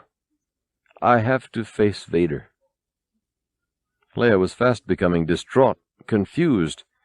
Intimations were rushing at her like wild owls out of the night, their wings brushing her cheek, their talons catching her hair, their harsh whispers thrilling her ear. "Who? Who? Who?" She shook her head hard. "I don't understand, Luke. What do you mean you have to face Vader?" He pulled her to him, his manner suddenly gentle, abidingly calm. To say it, just to say it, in some basic way, released him. "He's my father, Leia." "Your father?" She couldn't believe it, yet, of course, it was true. He held her steady to be a rock for her. "Leia, I've found something else out. It's not going to be easy for you to hear it, but you have to. You have to know before I leave here, because I might not be back. And if I don't make it, you're the only hope for the Alliance." She looked away. She shook her head. She wouldn't look at him. It was terribly disturbing what Luke was saying, though she couldn't imagine why. It was nonsense, of course, that was why. To call her the only hope for the Alliance if he should die, why, it was absurd. Absurd to think of Luke dying, and to think of her being the only hope. Both thoughts were out of the question. She moved away from him, to deny his words, at least to give them distance, to let her breathe. Flashes of her mother came again in this breathing space. Parting embraces, flesh torn from flesh. "Don't talk that way, Luke. You have to survive. I do what I can, we all do, but I'm of no importance. Without you, I can do nothing. It's you, Luke. I've seen it. You have a power I don't understand, and could never have." "You're wrong, Leia." He held her at arm's length. "You have that power, too. The Force is strong in you. In time, you'll learn to use it as I have." She shook her head. She couldn't hear this. He was lying. She had no power. The power was elsewhere. She could only help and succor and support. What was he saying? Was it possible? He brought her closer still, held her face in his hands. He looked so tender now, so giving. Was he giving her the power? Could she truly hold it? What was he saying? "Luke, what's come over you?" "Leia, the Force is strong in my family. My father has it. I have it. And my sister has it." Leia stared full into his eyes again. Darkness whirled there, and truth. What she saw frightened her. But now, this time, she didn't draw away. She stood close to him. She started to understand. "Yes," he whispered, seeing her comprehension. "Yes, it's you, Leia." He held her in his arms. Leia closed her eyes tightly against his words, against her tears, to no avail. It all washed over her now, and through her. "I know," she nodded. Openly she wept. "Then you know I must go to him." She stood back, her face hot, her mind swimming in a storm. "No, Luke, no. Run away, far away. If he can feel your presence, go away from this place." She held his hands, put her cheek on his chest. "I wish I could go with you." He stroked the back of her head. "No, you don't. You've never faltered. When Han and I and the others have doubted, you've always been strong. You've never turned away from your responsibility. I can't say the same." He thought of his premature flight from Dagobah, racing to risk everything before his training had been completed, almost destroying everything because of it. He looked down at the black mechanical hand he had to show for it. How much more would be lost to his weakness? "Well," he choked, "now we're both going to fulfill our destinies." "Luke, why? Why must you confront him?" He thought of all the reasons, to win, to lose, to join, to struggle, to kill, to weep, to walk away, to accuse, to ask why, to forgive, to not forgive, to die, but knew in the end there was only one reason, now and always, only one reason that could ever matter. There's good in him, I felt it. He won't give me over to the Emperor. I can save him. I can turn him back to the good side. His eyes became wild for just a moment, torn by doubts and passions. I have to try, Leia. He's our father. They held each other close. Tears streamed silently down her face. Goodbye, dear sister, lost and found. Goodbye, sweet, sweet Leia. She cried openly now, they both did, as Luke held her away and moved slowly back along the planking. He disappeared into the darkness of the tree cave that led out of the village. Leia watched him go, quietly weeping.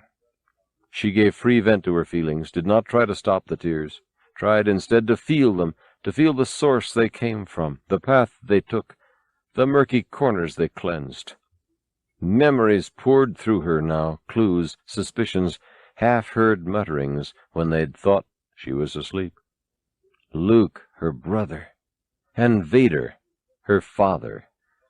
This was too much to assimilate all at once. It was information overload. She was crying and trembling and whimpering all at once, when suddenly Han stepped up and embraced her from behind. He'd gone looking for her and heard her voice and came around just in time to see Luke leaving. But only now, when Leia jumped at his touch and he turned her around, did he realize she was sobbing.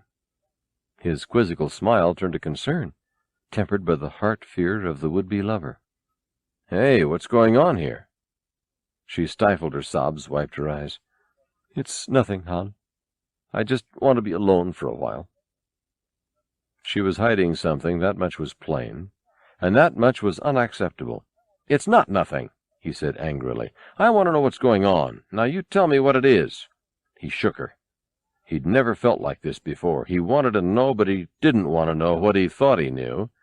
It made him sick at heart to think of Leia with Luke. He couldn't even bring himself to imagine what it was he didn't want to imagine. He'd never been out of control like this. He didn't like it. He couldn't stop it. He realized he was still shaking her and stopped. "I can't, Han." Her lip began to tremble again. "You can't? You can't tell me? I thought we were closer than that, but I guess I was wrong. Maybe you'd rather tell Luke. Sometimes I—" "Oh, Han!" she cried, and burst into tears once more. She buried herself in his embrace.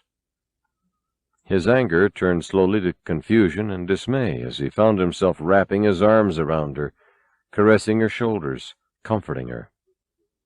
"I'm sorry," he whispered into her hair. "I'm sorry." He didn't understand, not an iota, didn't understand her or himself or his topsy-turvy feelings or women or the universe. All he knew was that he'd just been furious, and now he was affectionate, protective, tender. Made no sense. "Please, just hold me," she whispered. She didn't want to talk. She just wanted to be held. He just held her. Morning mist rose off dewy vegetation as the sun broke the horizon over Endor. The lush foliage of the forest's edge had a moist green odor. In that dawning moment the world was silent, as if holding its breath.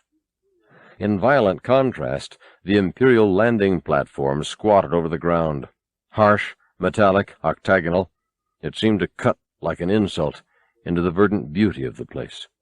The bushes at its perimeter were singed black from repeated shuttle landings. The flora beyond that was wilting, dying from refuse disposal, trampling feet, chemical exhaust fumes. Like a blight was this outpost. Uniformed troops walked continuously on the platform and in the area, loading, unloading, surveilling, guarding. Imperial walkers were parked off to one side, square, armored, two-legged war machines, big enough for a squad of soldiers to stand inside, firing laser cannon in all directions.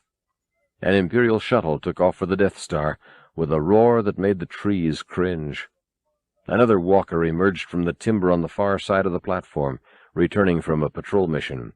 Step by lumbering step, it approached the loading dock. Darth Vader stood at the rail of the lower deck, staring mutely into the depths of the lovely forest. Soon. It was coming soon. He could feel it.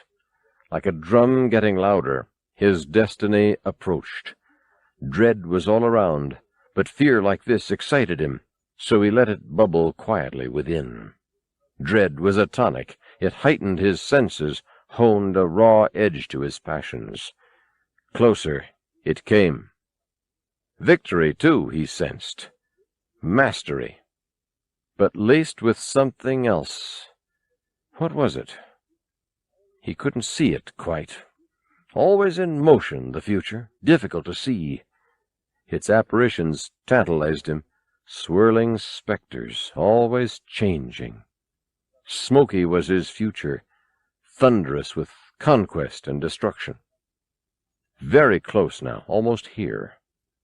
He purred in the pit of his throat, like a wild cat smelling game on the air. Almost here. The Imperial walker docked at the opposite end of the deck and opened its doors. A phalanx of stormtroopers marched out in tight circular formation. They locked-stepped toward Vader. He turned around to face the oncoming troopers, his breathing even, his black robes hanging still in the windless morning. The stormtroopers stopped when they reached him, and at a word from their captain, parted to reveal a bound prisoner in their midst. It was Luke Skywalker. The young Jedi gazed at Vader with complete calm, with many layers of vision. The stormtrooper captain spoke to Lord Vader. "This is the rebel that surrendered to us. Although he denies it, I believe there may be more of them, and I request permission to conduct a wider search of the area." He extended his hand to the Dark Lord. In it, he held Luke's lightsaber. He was armed only with this. Vader looked at the lightsaber a moment, then slowly took it from the captain's hand. "Leave us. Conduct your search, and bring his companions to me." The officer and his troops withdrew back to the walker.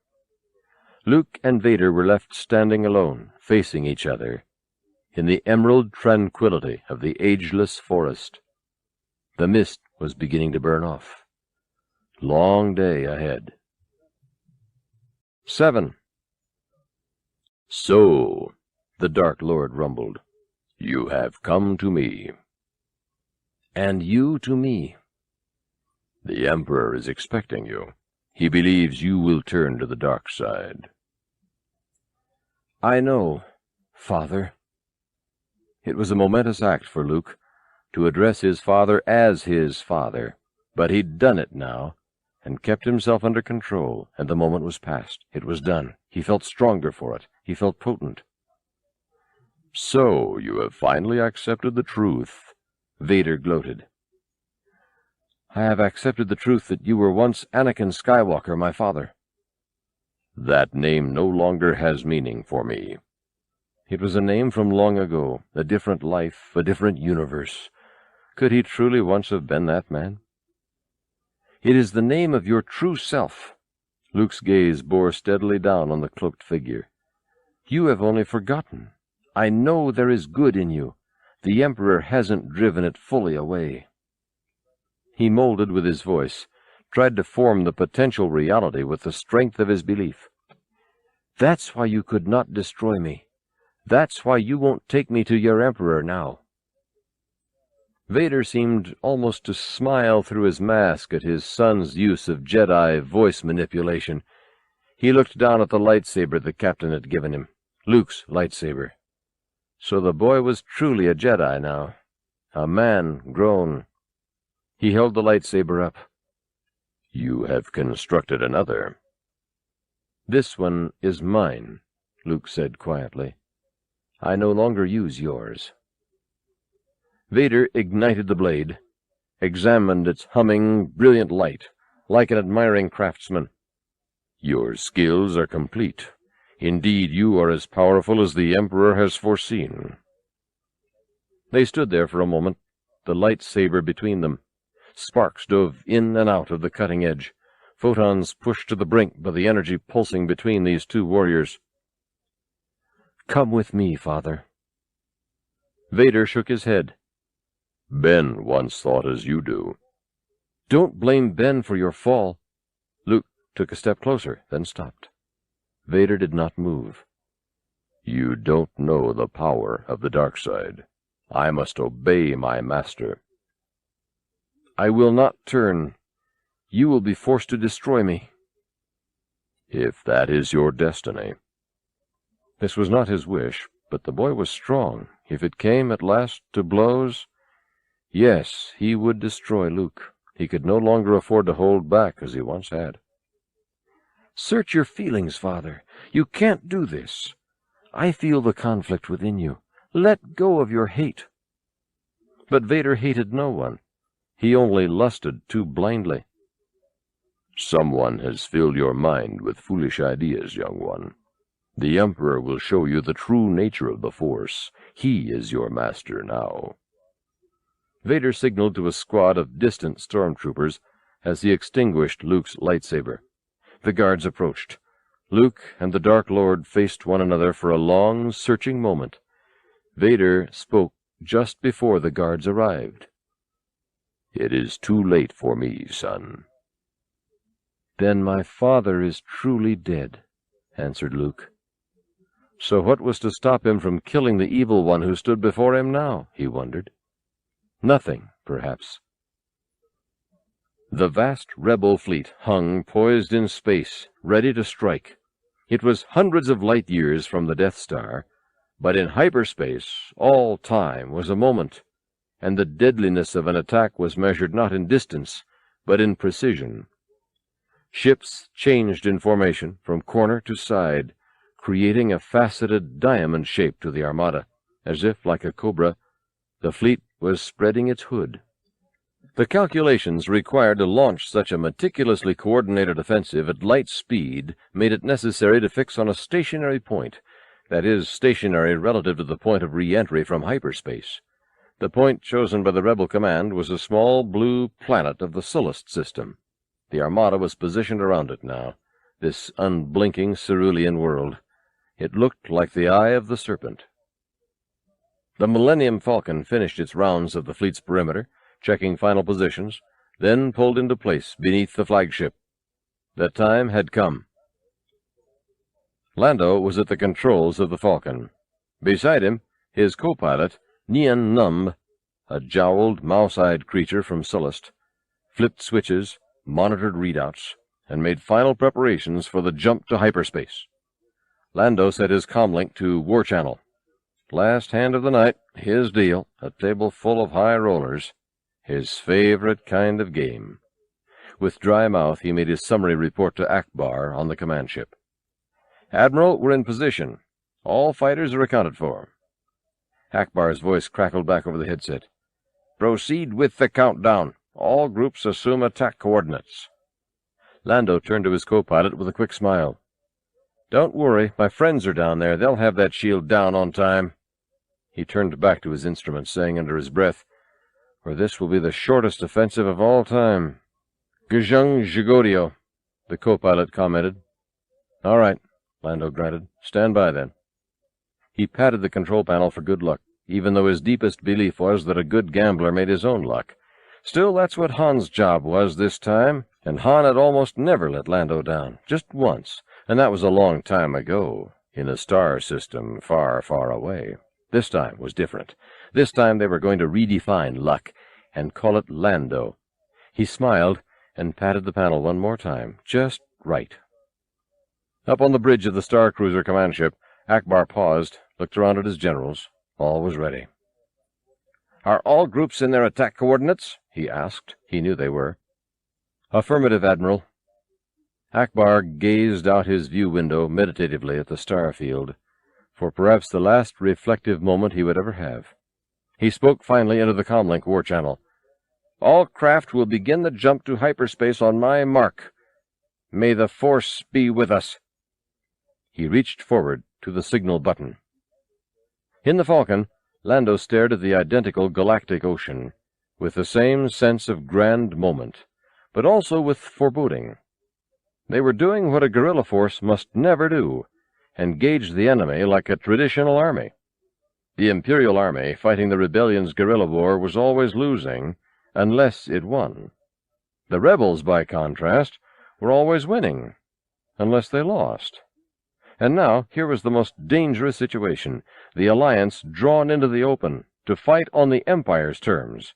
If the rebels lost this battle, they lost the war.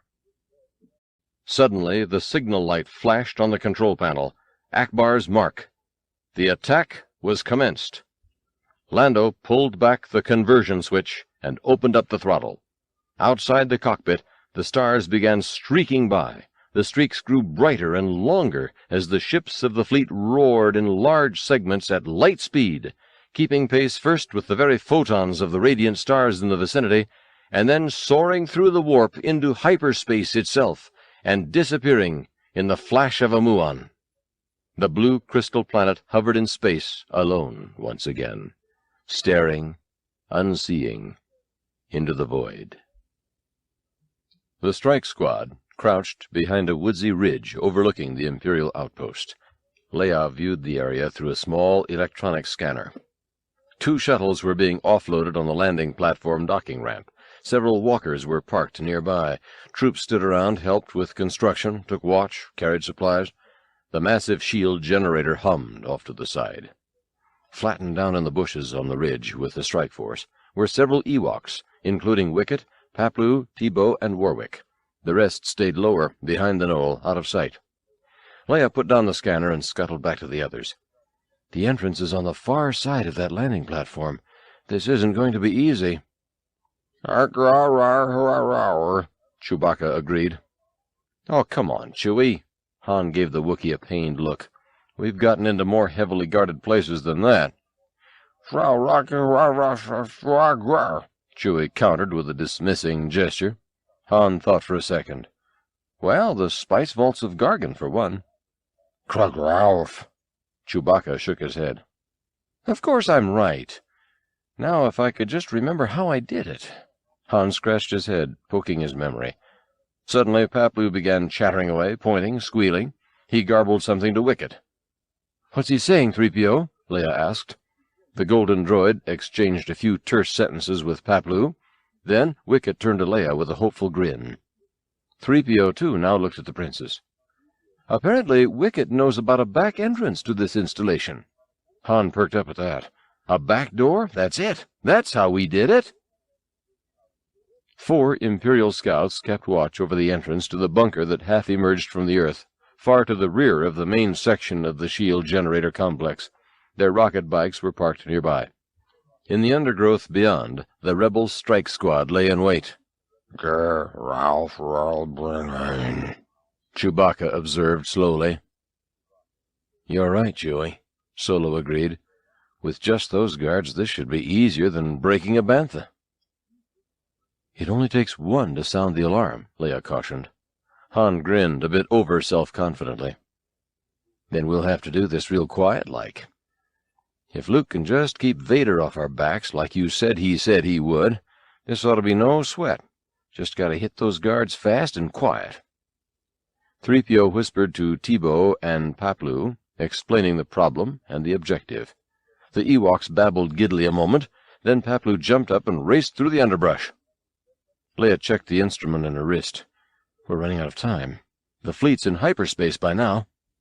3PO muttered a question to Teebo and received a short reply. Oh, dear, 3PO replied, starting to rise to look into the clearing beside the bunker. Stay down, rasped Solo. What is it, 3PO? Leia demanded. I'm afraid our furry companion has gone and done something rash. The droid hoped he wasn't to be blamed for this. What are you talking about? Leia's voice cut with an edge of fear. Oh, no, look! Paplu had scampered down through the bushes to where the scouts' bikes were parked. Now, with a sickening horror of inevitability, the rebel leaders watched the little ball of fur swing his pudgy body up onto one of the bikes and begin flipping switches at random.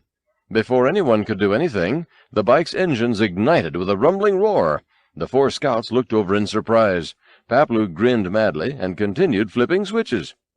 Leia held her forehead. Oh, no, no, no, Chewie barked. Han nodded. "So much for our surprise attack."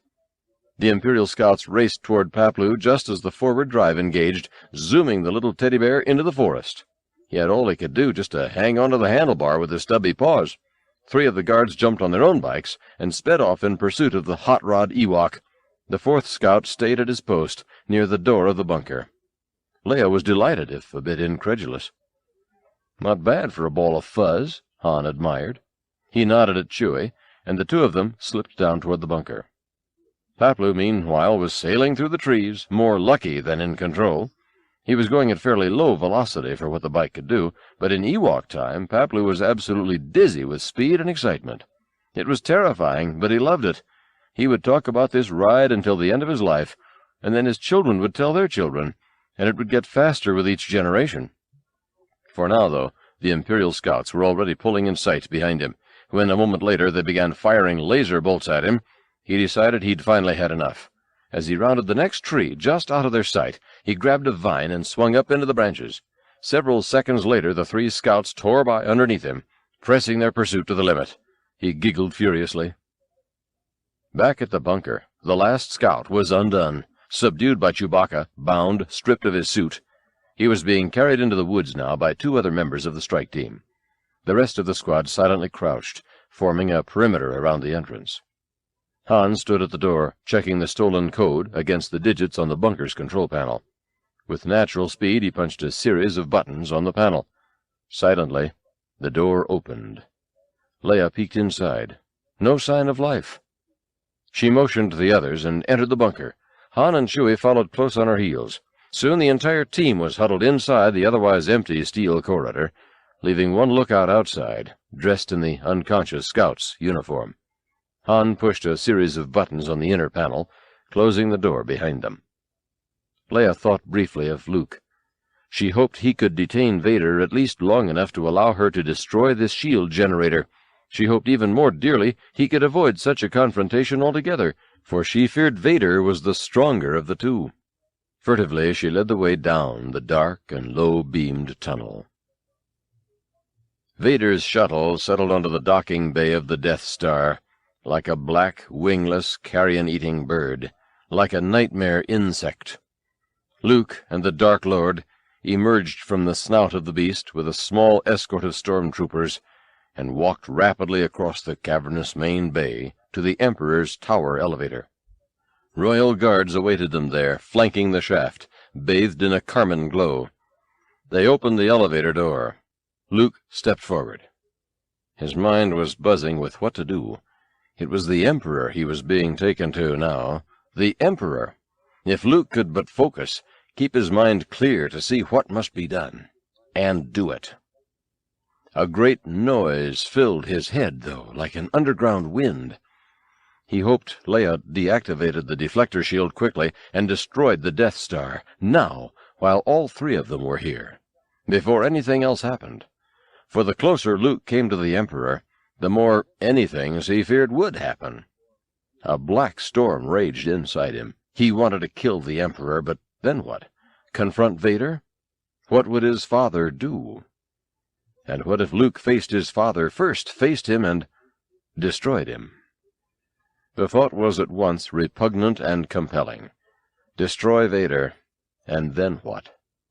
For the first time, Luke had a brief, murky image of himself, standing on his father's body, holding his father's blazing power, and sitting at the Emperor's right hand. He squeezed his eyes shut against this thought, but it left a cold sweat on his brow, as if Death's hand had brushed him there and left its shallow imprint. The elevator door opened. Luke and Vader walked out into the throne room alone, across the unlit antechamber, up the grated stairs, to stand before the throne. Father and son, side by side, both dressed in black, one masked and one exposed, beneath the gaze of the malignant Emperor. Vader bowed to his master. The Emperor motioned him to rise, though. The Dark Lord did his master's bidding. "Welcome, young Skywalker," the Evil One smiled graciously. "I have been expecting you." Luke stared back brazenly at the bent, hooded figure, defiantly. The Emperor's smile grew even softer, though, even more fatherly. He looked at Luke's manacles. "You no longer need these," he added with noblesse oblige, and made the slightest motion with his fingers in the direction of Luke's wrists. At that, Luke's binders simply fell away, clattering noisily to the floor. Luke looked at his own hands, free now to reach out for the Emperor's throat, to crush his windpipe in an instant. Yet the Emperor seemed gentle. Had he not just let Luke free? But he was devious, too, Luke knew. Do not be fooled by appearances, Ben had told him. The Emperor was unarmed. He could still strike. But wasn't aggression part of the dark side? Mustn't he avoid that at all costs? Or could he use darkness judiciously and then put it away? He stared at his free hands. He could have ended it all right there, or could he? He had total freedom to choose what to do now. Yet he could not choose. Choice, the double-edged sword. He could kill the Emperor. He could succumb to the Emperor's arguments. He could kill Vader. And then he could even become Vader. Again this thought laughed at him like a broken clown, until he pushed it back into a black corner of his brain. The Emperor sat before him, smiling. The moment was convulsive with possibilities. The moment passed. He did nothing. "Tell me, young Skywalker," the Emperor said when he saw Luke's first struggle had taken its course, "who has been involved in your training until now?" The smile was thin, open-mouthed, hollow. Luke was silent. He would reveal nothing. "Oh, I know it was Obi-Wan Kenobi at first," the wicked ruler continued, rubbing his fingers together as if trying to remember. Then, pausing, his lips creased into a sneer. "Of course, we are familiar with the talent Obi-Wan Kenobi had when it came to training Jedi." He nodded politely in Vader's direction, indicating Obi-Wan's previous star pupil.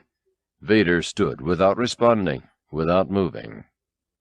Luke tensed with fury at the Emperor's defamation of Ben, though of course to the Emperor it was praise, and he bridled even more, knowing the Emperor was so nearly right. He tried to bring his anger under control, though, for it seemed to please the malevolent dictator greatly. Palpatine noted the emotions on Luke's face and chuckled. "So, in your early training, you have followed your father's path, it would seem. But alas, Obi-Wan is now dead, I believe. His elder student here saw to that." Again he made a hand motion toward Vader. "So tell me, young Skywalker, who continued your training?" That smile again, like a knife. Luke held silent, struggling to regain his composure. The Emperor tapped his fingers on the arm of the throne, recalling. "There was one called Yoda, an aged master Jedi. Ah, I see by your countenance I have hit a chord. A resonant chord, indeed. Yoda, then." Luke flashed with anger at himself now to have revealed so much unwillingly, unwittingly. Anger and self-doubt. He strove to calm himself, to see all, to show nothing, only to be. "This Yoda," the Emperor mused. "Lives he still?" Luke focused on the emptiness of space beyond the window behind the Emperor's chair, the deep void where nothing was. Nothing. He filled his mind with this black nothing, opaque, save for the occasional flickering of starlight that filtered through the ether. "Ah!" cried Emperor Palpatine. "He lives not. Very good, young Skywalker. You almost hid this from me. But you could not, and you can't not. Your deepest flickerings are to me apparent, your nakedest soul. That is my first lesson to you." He beamed. Luke wilted, but a moment. In the very faltering, he found strength. Thus had Ben and Yoda both instructed him. When you are attacked, fall. Let your opponent's power buffet you as a strong wind topples the grass. In time, he will expend himself, and you will still be upright." The Emperor watched Luke's face with cunning. "I'm sure Yoda taught you to use the Force with great skill." The taunt had its desired effect. Luke's face flushed, his muscles flexed. He saw the Emperor actually lick his lips at the sight of Luke's reaction, lick his lips and laugh from the bottom of his throat, the bottom of his soul. Luke paused, for he saw something else as well, something he hadn't seen before in the Emperor. Fear. Luke saw fear in the Emperor, fear of Luke, fear of Luke's power, fear that this power could be turned on him, on the Emperor, in the same way Vader had turned it on Obi-Wan Kenobi. Luke saw this fear in the Emperor, and he knew now the odds had shifted slightly. He had glimpsed the Emperor's nakedest self. With sudden, absolute calm, Luke stood upright. He stared directly into the malign ruler's hood. Palpatine said nothing for a few moments, returning the young Jedi's gaze, assessing his strengths and weaknesses. He sat back at last, pleased with this first confrontation. "I look forward to completing your training, young Skywalker. In time, you will call me Master." For the first time, Luke felt steady enough to speak. "You're gravely mistaken. You will not convert me as you did my father." "No, my young Jedi." The Emperor leaned forward, gloating. "You will find that it is you who are mistaken. About a great many things." Palpatine suddenly stood, came down from his throne, walked up very close to Luke, stared venomously into the boy's eyes. At last Luke saw the entire face within the hood, eyes sunken like tombs, the flesh decayed beneath skin weathered by virulent storms, lined by Holocaust, the grin, a death's grin, the breath corrupt. Vader extended a gloved hand toward the Emperor, holding out Luke's lightsaber. The Emperor took it with a slow sort of glee, then walked with it across the room to the huge circular view window. The Death Star had been revolving slowly, so the sanctuary moon was now visible at the window's curving margin. Palpatine looked at Endor, then back at the lightsaber in his hand. "Ah, yes, a Jedi's weapon, much like your father's." He faced Luke directly. "By now you must know your father can never be turned from the dark side. So will it be with you." "Never. Soon I will die, and you with me." Luke was confident of that now. He allowed himself the luxury of a boast. The Emperor laughed, a vile laugh. "Perhaps you refer to the imminent attack of your rebel fleet." Luke had a thick, reeling moment, then steadied himself. The Emperor went on. "I assure you, we are quite safe from your friends here." Vader walked toward the Emperor, stood at his side, looking at Luke. Luke felt increasingly raw. "Your overconfidence is your weakness," he challenged them. "Your faith in your friends is yours." The Emperor began smiling, but then his mouth turned down, his voice grew angry. "Everything that has transpired has done so according to my design. Your friends up there on the sanctuary moon, they're walking into a trap, and so is your rebel fleet." Luke's face twitched visibly. The Emperor saw this and really began to foam. "It was I who allowed the Alliance to know the location of the shield generator. It is quite safe from your pitiful little band.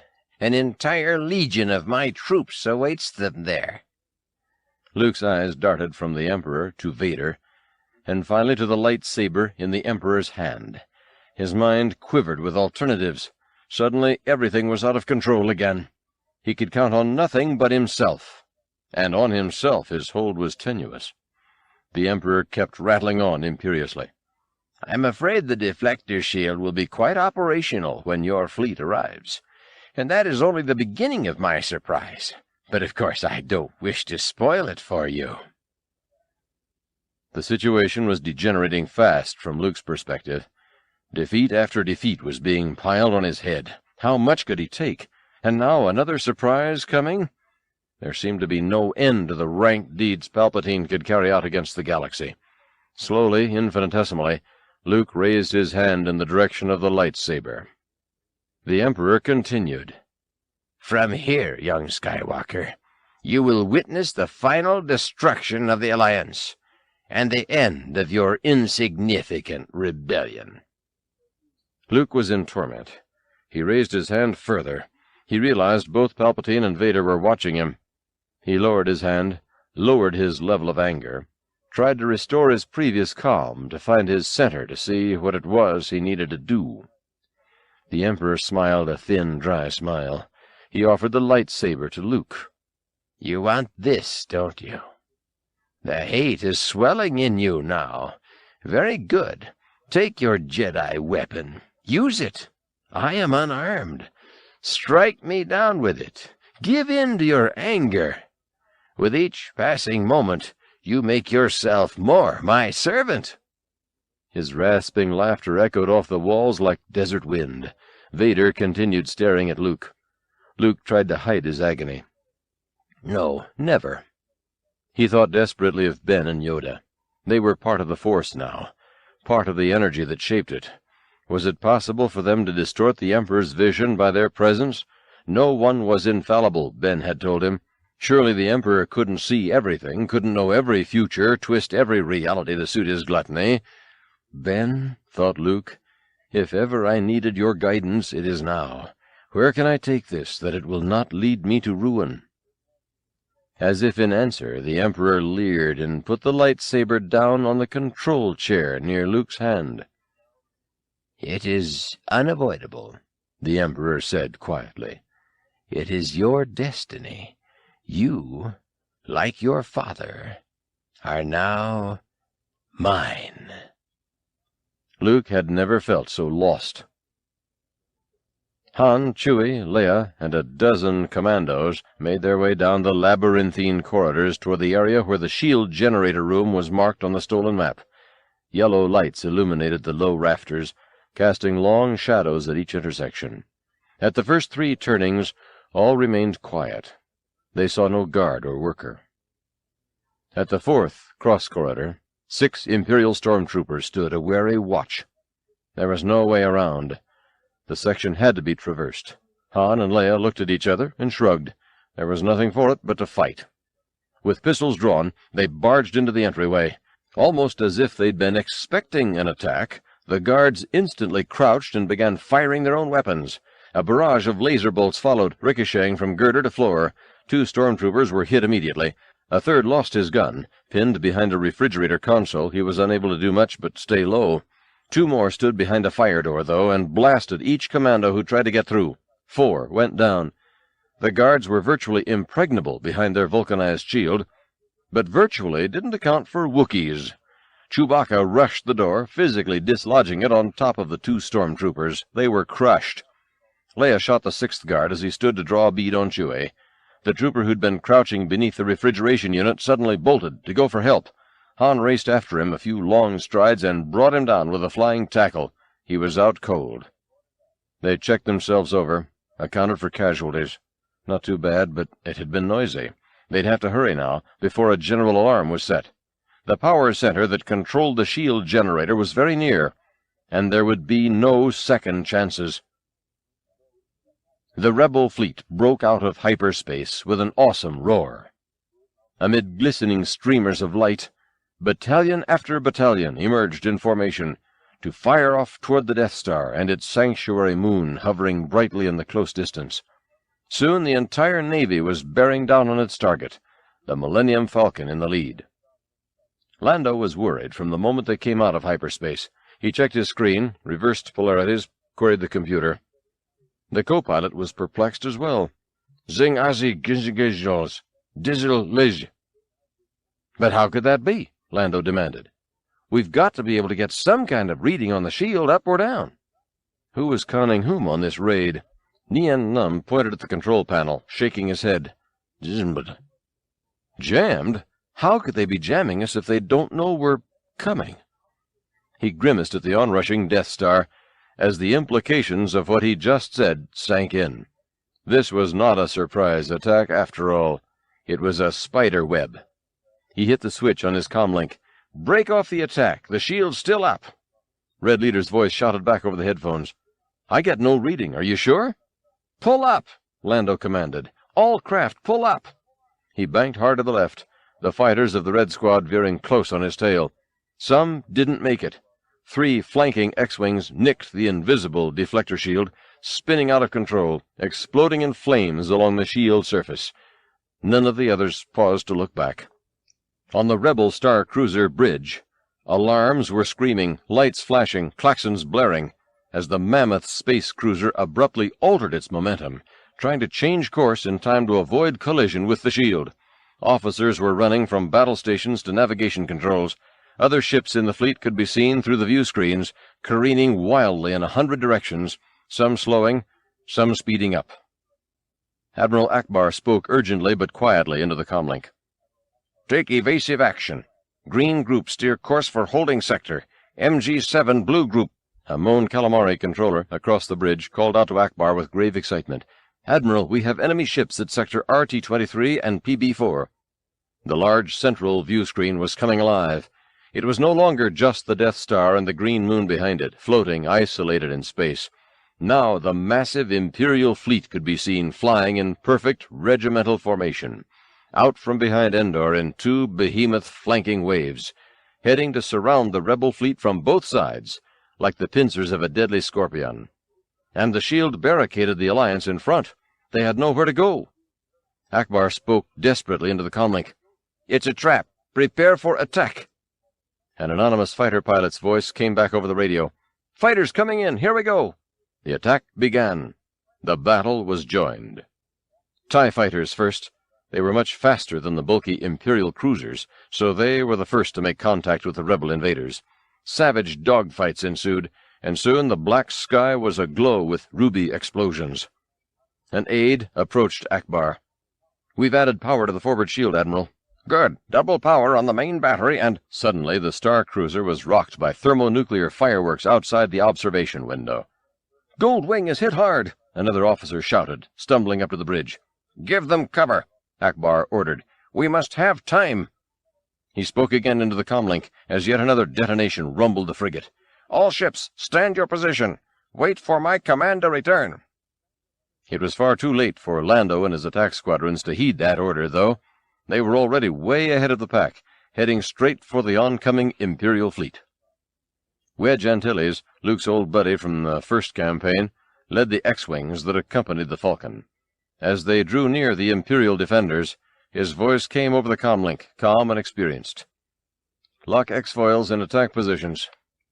The wings split like dragonfly gossamers, poised for increased maneuvering and power. "All wings report in," said Lando. "Red Leader standing by," Wedge replied. "Green Leader standing by." "Blue Leader standing by." "Gray Leader." This last transmission was interrupted by a display of pyrotechnics that completely disintegrated Gray Wing. "Here they come," Wedge commented. "Accelerate to attack speed," Lando ordered. "Draw fire away from our cruisers as long as possible." "Copy, Gold Leader," Wedge responded. "We're moving to point 3 across the axis." "2 of them coming in at 20 degrees, someone advised. "I see them," noted Wedge. "Cut left, I'll take the leader." "Watch yourself, Wedge. 3 from above." "Yeah, I'm on it, Red Leader." "There's too many of them." "You're taking a lot of fire. Back off." "Red 4, watch out." "I'm hit." The X-Wing spun, sparking across the starfield, out of power into the void. "You've picked one up. Watch it." Red 6 yelled at Wedge. "My scope's negative. Where is he?" "Red 6, a squadron of fighters has broken through." "They're heading for the medical frigate. After them." "Go ahead," Lando agreed. "I'm going in. There are 4 marks at point 35. Cover me." "Right behind you, Gold Leader. Red 2, Red 3, pull in." "Hang on back there." "Close up formations, Blue Group." "Good shooting, Red 2. "Not bad," said Lando. "I'll take out the other 3. Calrissian steered the Falcon into the complete flip as his crew fired at the Imperial fighters from the belly guns. 2 were direct hits, the third a glancing blow that caused the TIE fighter to tumble into another of its own squads. The heavens were absolutely thick with them, but the Falcon was faster by half than anything else that flew. Within a matter of minutes, the battlefield was a diffuse red glow, spotted with puffs of smoke, blazing fireballs, whirling spark showers, spinning debris, rumbling implosions, shafts of light, tumbling machinery, space-frozen corpses, wells of blackness, electron storms. It was a grim and dazzling spectacle, and only beginning. Nien Num made a guttural aside to Lando. "You're right," the pilot frowned. "Only their fighters are attacking. What are those Star Destroyers waiting for?" Looked like the Emperor was trying to get the rebels to buy some real estate he wasn't intending to sell. "Zing, zing," the co-pilot warned, as another squadron of TIE fighters swooped down from above. "I see 'em. We're sure in the middle of it now." He took a second to glance at Endor, floating peacefully off to his right. "Come on, Han, old buddy, don't let me down." Han pressed the button on his wrist unit and covered his head. The reinforced door to the main control room blew into melted pieces. The rebel squad stormed through the gaping portal. The stormtroopers inside seemed taken completely by surprise. A few were injured by the exploding door. The rest gawked in dismay as the rebels rushed them with guns drawn. Han took the lead, Leia right behind, Chewie covered the rear. They herded all the personnel into one corner of the bunker. 3 commandos guarded them there. 3 more covered the exits. The rest began placing the explosive charges. Leia studied one of the screens on the control panel. "Hurry, Han, look! The fleet's being attacked!" Solo looked over at the screen. "Blast it, with the shield still up, they're backed against the wall." "That is correct," came a voice from the rear of the room. "Just as you are." Han and Leia spun around to find dozens of Imperial guns trained on them. An entire legion had been hiding in the wall compartments of the bunker. Now, in a single moment, the rebels were surrounded. Nowhere to run. Far too many stormtroopers to fight. Completely surrounded. More Imperial troops charged through the door, roughly disarming the stunned commandos. Han, Chewie, and Leia exchanged helpless, hopeless looks. They'd been the rebellion's last chance. They'd failed. Some distance from the main area of battle, coasting safely in the center of the blanket of ships that constituted the Imperial fleet, was the flagship Super Star Destroyer. On the bridge, Admiral Pyatt watched the war through the enormous observation window, curious, as if viewing an elaborate demonstration or an entertainment. 2 fleet captains stood behind him, respectfully silent, also learning the elegant designs of their Emperor. "Have the fleet hold here," Admiral Pyatt ordered. The first captain hurried to carry out the order. The second stepped up to the window beside the Admiral. "We aren't going to attack?" Pyatt smirked. "I have my orders from the Emperor himself. He has something special planned for this rebel scum." He accented the specialness with a long pause for the inquisitive captain to savor. "We are only to keep them from escaping." The Emperor, Lord Vader, and Luke watched the aerial battle rage from the safety of the throne room in the Death Star. It was a scene of pandemonium. Silent, crystalline explosions surrounded by green, violet, or magenta auras. Wildly vicious dogfights. Gracefully floating crags of melted steel. Icicle sprays that might have been blood. Luke watched in horror as another rebel ship toppled against the unseeable deflector shield, exploding in a fiery concussion. Vader watched Luke. His boy was powerful, stronger than he'd imagined, and still pliable, not lost yet, either to the sickening, weakly side of the Force that had to beg for everything it received, or to the Emperor, who feared Luke with reason. There was yet time to take Luke for his own, to retake him, to join with him in dark majesty, to rule the galaxy together. It would only take patience and a little wizardry to show Luke the exquisite satisfactions of the dark way, and to pry him from the Emperor's terrified clutch. Vader knew Luke had seen it too, the Emperor's fear. He was a clever boy, young Luke, Vader smiled grimly to himself. He was his father's son. The Emperor interrupted Vader's contemplation with a cackled remark to Luke. "As you can see, my young apprentice, the deflector shield is still in place. Your friends have failed. And now?" He raised his spindly hand above his head to mark this moment. "Witness the power of this fully armed and operational battle station." He walked over to the comlink and spoke in a gravelly whisper, as if to a lover. "Fire at will, Commander." In shock, and in foreknowledge, Luke looked out across the surface of the Death Star, to the space battle beyond, and to the bulk of the rebel fleet beyond that. Down in the bowels of the Death Star, Commander Jerjerrod gave an order. It was with mixed feelings that he issued the command, because it meant the final destruction of the rebel insurrectionists, which meant an end to the state of war which Jerjerrod cherished above all things. But second to ongoing war itself, Jerjerrod loved total annihilation. So while tempered with regret, this order was not entirely without thrill. At Jerjerrod's instruction, a controller pulled a switch, which ignited a blinking panel. 2 hooded Imperial soldiers pushed a series of buttons. A thick beam of light slowly pulsed from a long, heavily blockaded shaft. On the outer surface of the completed half of the Death Star, a giant laser dish began to glow. Luke watched in impotent horror as the unbelievably huge laser beam radiated out from the muzzle of the Death Star. It touched, for only an instant, one of the rebel star cruisers that was surging in the midst of the heaviest fighting, and in the next instant the star cruiser was vaporized, blown to dust, returned to its most elemental particles in a single burst of light.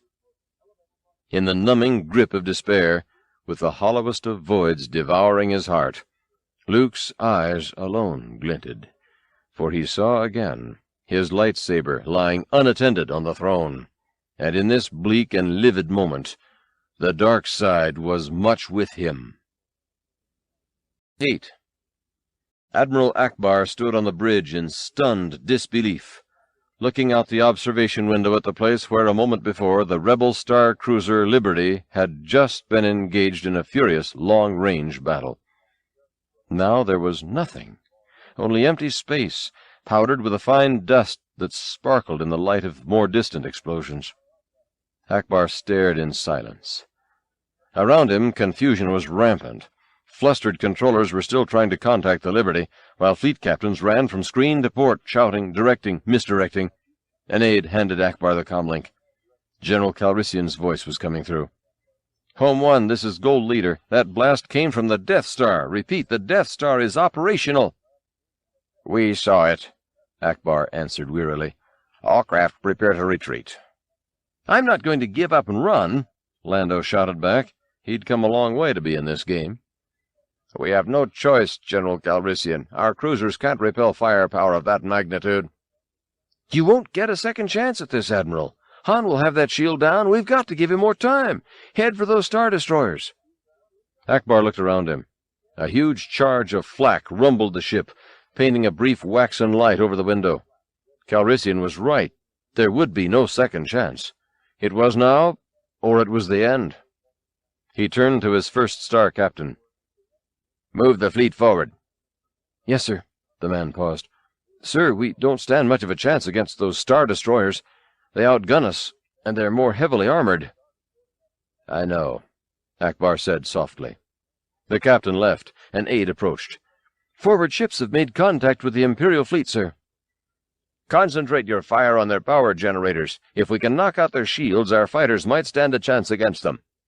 The ship was rocked by another explosion. A laser bolt hit to one of the aft gyro-stabilizers.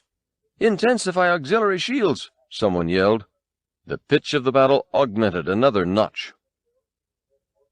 Beyond the window of the throne room, the rebel fleet was being decimated in the soundless vacuum of space, while inside, the only sound was the Emperor's thready cackle. Luke continued his spiral into desperation as the Death Star laser beam incinerated ship after ship. The Emperor hissed, "Your fleet is lost, and your friends on the Endor moon will not survive." He pushed a comlink button on the arm of his throne and spoke into it with relish. "Commander Jared, should the rebels manage to blow up the shield generator, you will turn this battle station onto the Endor moon and destroy it." "Yes, Your Highness," came the voice over the receiver, "but we have several battalions stationed on—" "You will destroy it." The Emperor's whisper was more final than any scream. "Yes, Your Highness." Palpatine turned back to Luke, the former shaking with glee, the latter with outrage. "There is no escape, my young pupil. The Alliance will die, as will your friends." Luke's face was contorted, reflecting his spirit. Vader watched him carefully, as did the Emperor. The lightsaber began to shake on its resting place. The young Jedi's hand was trembling, his lips pulled back in grimace, his teeth grinding. The Emperor smiled. "Good. I can feel your anger. I am defenseless. Take your weapon. Strike me down with all of your hatred, and your journey toward the dark side will be complete." He laughed and laughed. Luke was able to resist no longer. The lightsaber rattled violently on the throne a moment, then flew into his hand, impelled by the Force. He ignited it a moment later, and swung it with his full weight downward toward the Emperor's skull. In that instant, Vader's blade flashed into view, parrying Luke's attack an inch above the Emperor's head. Sparks flew like forging steel, bathing Palpatine's grinning face in a hellish glare. Luke jumped back and turned, lightsaber upraised, to face his father. Vader extended his own blade, poised to do battle. The Emperor sighed with pleasure and sat in his throne, facing the combatants, the sole audience to this dire, aggrieved contest. Han, Leia, Chewbacca, and the rest of the strike team were escorted out of the bunker by their captors. The sight that greeted them was substantially different from the way the grassy area had appeared when they'd entered. The clearing was now filled with Imperial troops, hundreds of them in white or black armor, some standing at ease, some viewing the scene from atop their two-legged walkers, some leaning on their speeder bikes. If the situation had appeared hopeless inside the bunker, it looked even worse now. Han and Leia turned to each other, full of feeling. All they'd struggled for, all they'd dreamed of, gone now. Even so, they'd had each other for a short while at least. They'd come together from opposite ends of a wasteland of emotional isolation. Han had never known love, so enamored of himself was he. Leia had never known love, so wrapped up in social upheaval was she, so intent on embracing all of humanity. And somewhere between his glassy infatuation for the one and her glowing fervor for the all, they'd found a shady place where two could huddle, grow, even feel nourished. But that, too, was cut short now. The end seemed near. So much was there to say they couldn't find a single word. Instead, they only joined hands, speaking through their fingers in these final minutes of companionship. That's when 3PO and R2 jauntily entered the clearing, beeping and jabbering excitedly to each other. They stopped cold in their tracks when they saw what the clearing had become, and found all eyes suddenly focused on them. "Oh, dear," 3PO whimpered. In a second, he and R2 had turned around and run right back into the woods from which they'd just come. 6 stormtroopers charged in after them. The Imperial soldiers were in time to see the two droids duck behind a large tree some 20 yards into the forest. They rushed after the robots. As they rounded the tree, they found R2 and 3PO standing there quietly, waiting to be taken. The guards moved to take them. They moved too slowly. 15 Ewoks dropped out of the overhanging branches, quickly overpowering the Imperial troops with rocks and clubs. At that, Teebo, perched in another tree, raised a ram's horn to his lips and sounded 3 long blasts from its bell. That was the signal for the Ewoks to attack. Hundreds of them descended upon the clearing from all sides, throwing themselves against the might of the Imperial army with unrestrained zeal. The scene was unabridged chaos. Stormtroopers fired their laser pistols at the furry creatures, killing or wounding many. only to be overrun by dozens more in their place. Biker scouts chased squealing Ewoks into the woods and were knocked from their bikes by volleys of rocks launched from the trees. In the first confused moments of the attack, Chewie dove into the foliage, while Han and Leia hit the dirt in the cover of the arches that flanked the bunker door. Explosions all around kept them pinned from leaving. The bunker door itself was closed again and locked. Han punched out the stolen code on the control panel keys, but this time the door didn't open. It had been reprogrammed as soon as they'd been caught. "The terminal doesn't work now," he muttered. Leia stretched for a laser pistol lying in the dirt just out of reach beside a felled stormtrooper. Shots were crisscrossing from every direction, though. "We need R2," she shouted. Han nodded, took out his comlink, pushed the sequence that signaled the little droid, and reached for the weapon Leia couldn't get as the fighting stormed all around them. R2 and 3PO were huddled behind a log when R2 got the message. He suddenly blurted out an excited whistle and shot off toward the battlefield. "R2!" 3PO shouted. "Where are you going? Wait for me!" Nearly beside himself, the golden droid tore off after his best friend.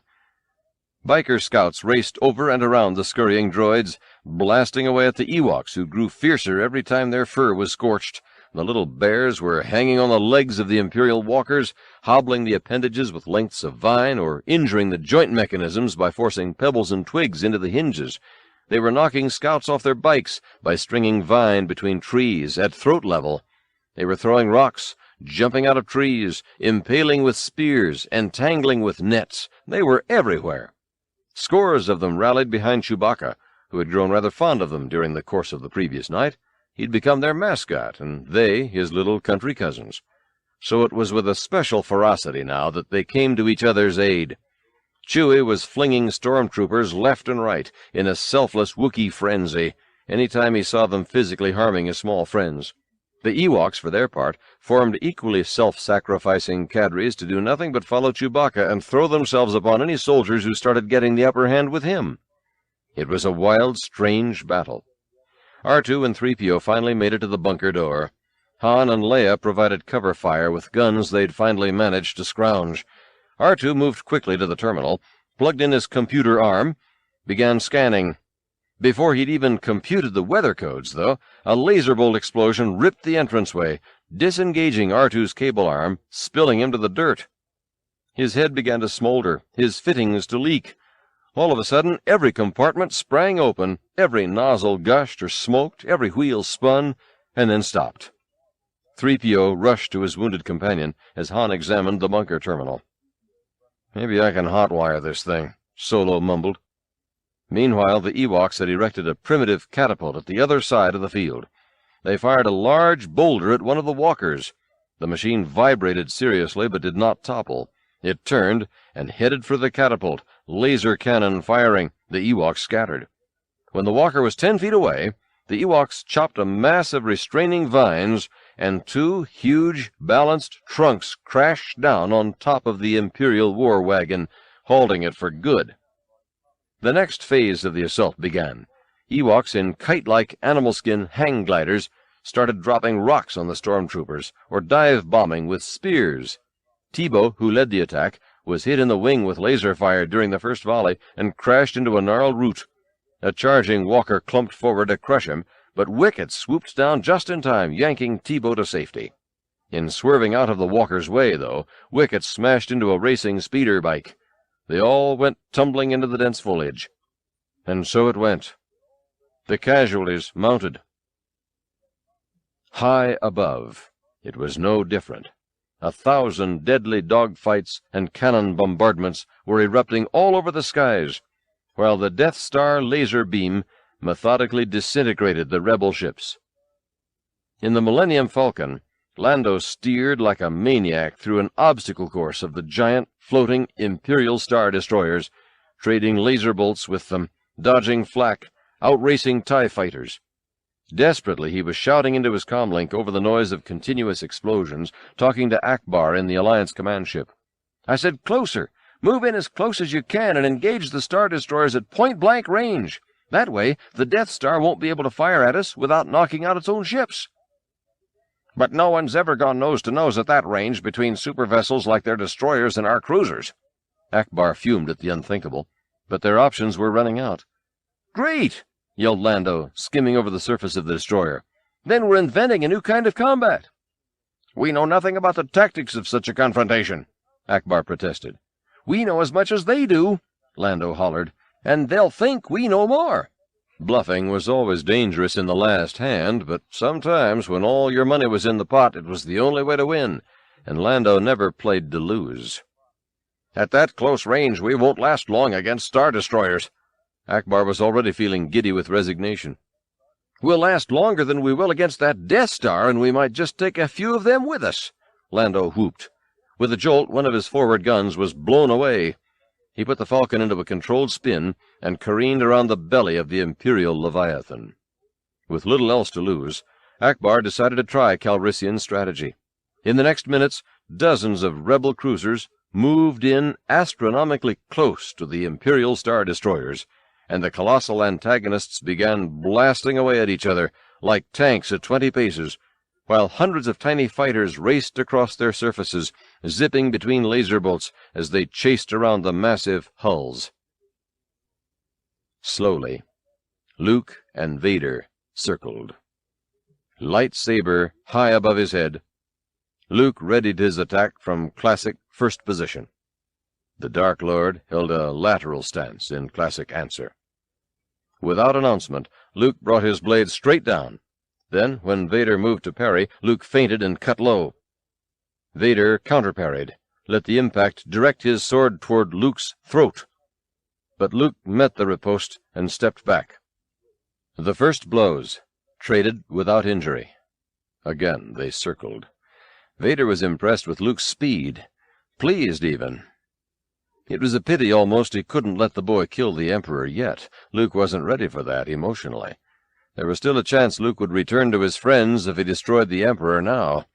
He needed more extensive tutelage first, training by both Vader and Palpatine, before he'd be ready to assume his place at Vader's right hand, ruling the galaxy. So Vader had to shepherd the boy through periods like this, stop him from doing damage in the wrong places, or in the right places prematurely. Before Vader could gather his thoughts much further, though, Luke attacked again, much more aggressively. He advanced in a flurry of lunges, each met with a loud crack of Vader's phosphorescent saber. The Dark Lord retreated a step at every slash, swiveling once to bring his cutting beam up viciously, but Luke batted it away, pushing Vader back yet again. The Lord of the Sith momentarily lost his footing on the stairs and tumbled to his knees. Luke stood above him at the top of the staircase, heady with his own power. It was in his hands now. He knew it was. He could take Vader, take his blade, take his life, take his place at the Emperor's side. Yes, even that. Luke didn't bury the thought this time. He gloried in it. He engorged himself with its juices, felt its power tingle his cheeks. It made him feverish, this thought, with lust so overpowering as to totally obliterate all other considerations. He had the power. The choice was his. And then another thought emerged, slowly compulsive as an ardent lover. He could destroy the Emperor, too. Destroy them both and rule the galaxy. Avenge and conquer. It was a profound moment for Luke, dizzying. Yet he did not swoon, nor did he recoil. He took one step forward. For the first time, the thought entered Vader's consciousness that his son might best him. He was astounded by the strength Luke had acquired since their last duel in the Cloud City, not to mention the boy's timing, which was honed to a thought's breadth. This was an unexpected circumstance, unexpected and unwelcome. Vader felt humiliation crawling in on the tail of his first reaction, which was surprise, and his second, which was fear. And then the edge of the humiliation curled up to reveal bald anger. And now he wanted revenge. These things were mirrored, each facet, by the young Jedi who now towered above him. The Emperor, watching joyously, saw this, and goaded Luke on to revel in his darkness. Use your aggressive feelings, boy. Yes. Let the hate flow through you. Become one with it. Let it nourish you. Luke faltered a moment, then realized what was happening. He was suddenly confused again. What did he want? What should he do? His brief exultation, his microsecond of dark clarity, gone now. in a wash of indecision, veiled enigma, cold awakening from a passionate flirtation.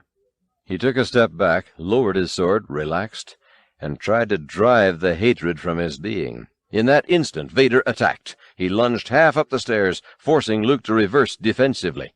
He bound the boy's blade with his own, but Luke disengaged and leaped to the safety of an overhead gantry. Vader jumped over the railing to the floor beneath the platform on which Luke stood. "I will not fight you, Father," Luke stated. "You are unwise to lower your defenses," Vader warned. His anger was layered now. He did not want to win if the boy was not battling to the fullest. But if winning meant he had to kill a boy who wouldn't fight, then he could do that too. Only he wanted Luke to be aware of those consequences. He wanted Luke to know this was no longer just a game. This was darkness. Luke heard something else, though. "Your thoughts betray you, Father. I feel the good in you, the conflict. You could not bring yourself to kill me before, and you won't destroy me now." Twice before, in fact, to Luke's recollection, Vader could have killed him, but didn't. In the dogfight over the first Death Star, and later in the lightsaber duel on Bespin. He thought of Leia briefly now, too, of how Vader had had her in his clutches once, had even tortured her, but didn't kill her. He winced to think of her agony, but quickly pushed that from his mind. The point was clear to him now, though so often so murky. There was still good in his father. This accusation really made Vader angry. He could tolerate much from the insolent child, but this was insufferable. He must teach this boy a lesson he would never forget or die learning. "Once again, you underestimate the power of the dark side." Vader threw his scintillating blade. It sliced through the supports holding up the gantry on which Luke was perched, then swept around and flew back into Vader's hand. Luke tumbled to the ground, then rolled down another level, under the tilting platform. In the shadow of the darkened overhang, he was out of sight. Vader paced the area like a cat, seeking the boy, but he wouldn't enter the shadows of the overhang. "You cannot hide forever, Luke." "You'll have to come in and get me," replied the disembodied voice. "I will not give you the advantage that easily." Vader felt his intentions increasingly ambiguous in this conflict. The purity of his evil was being compromised. The boy was clever indeed. Vader knew he must move with extreme caution now. "I wish no advantage, Father. I will not fight you. Here, take my weapon." Luke knew full well this might be his end, but so be it. He would not use darkness to fight darkness. Perhaps it would be left to Leia, after all, to carry on the struggle without him. Perhaps she would know a way he didn't know. Perhaps she could find a path. For now, though, he could see only two paths, and one was into darkness, and one was not. Luke put his lightsaber on the ground and rolled it along the floor toward Vader. It stopped halfway between them, in the middle of the low overhead area. The Dark Lord reached out his hand. Luke's lightsaber jumped into it. He hooked it to his belt, and with grave uncertainty, entered the shadowy overhang.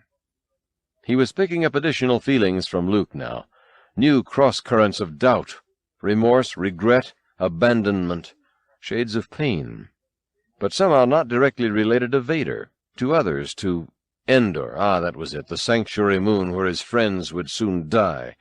Luke would learn soon enough. Friendship was different on the dark side, a different thing altogether. "Give yourself to the dark side, Luke," he entreated. "It is the only way you can save your friends. Yes, your thoughts betray you, son. Your feelings for them are strong, especially for—" Vader stopped. He sensed something. Luke withdrew further into shadow. He tried to hide, but there was no way to hide what was in his mind. Leia was in pain.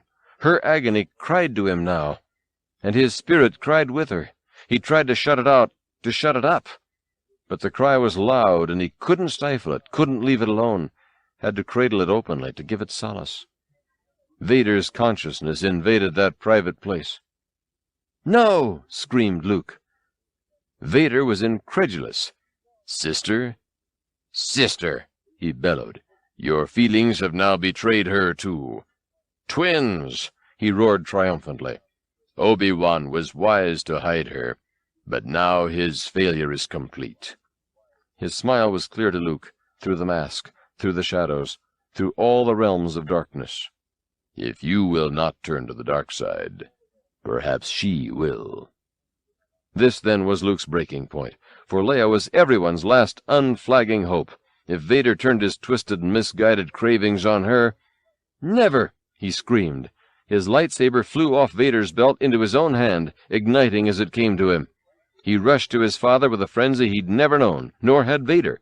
The gladiators battled fiercely, sparks flying from the clash of their radiant weapons. But it was soon evident that the advantage was all Luke's, and he was pressing it. They locked swords body to body. When Luke pushed Vader back to break the clinch, the Dark Lord hit his head on an overhanging beam in the cramped space. He stumbled backward even farther, out of the low-hanging area. Luke pursued him relentlessly. Blow upon blow, Luke forced Vader to retreat, back onto the bridge that crossed the vast, seemingly bottomless shaft to the power core. Each stroke of Luke's saber pummeled Vader, like accusations, like screams, like shards of hate. The Dark Lord was driven to his knees. He raised his blade to block yet another onslaught, and Luke slashed Vader's right hand off at the wrist.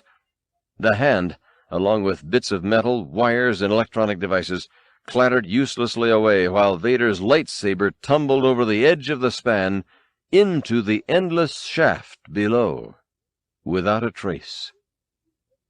Luke stared at his father's twitching, severed, mechanical hand, and then at his own black-gloved artificial part, and realized suddenly just how much he'd become like his father, like the man he hated.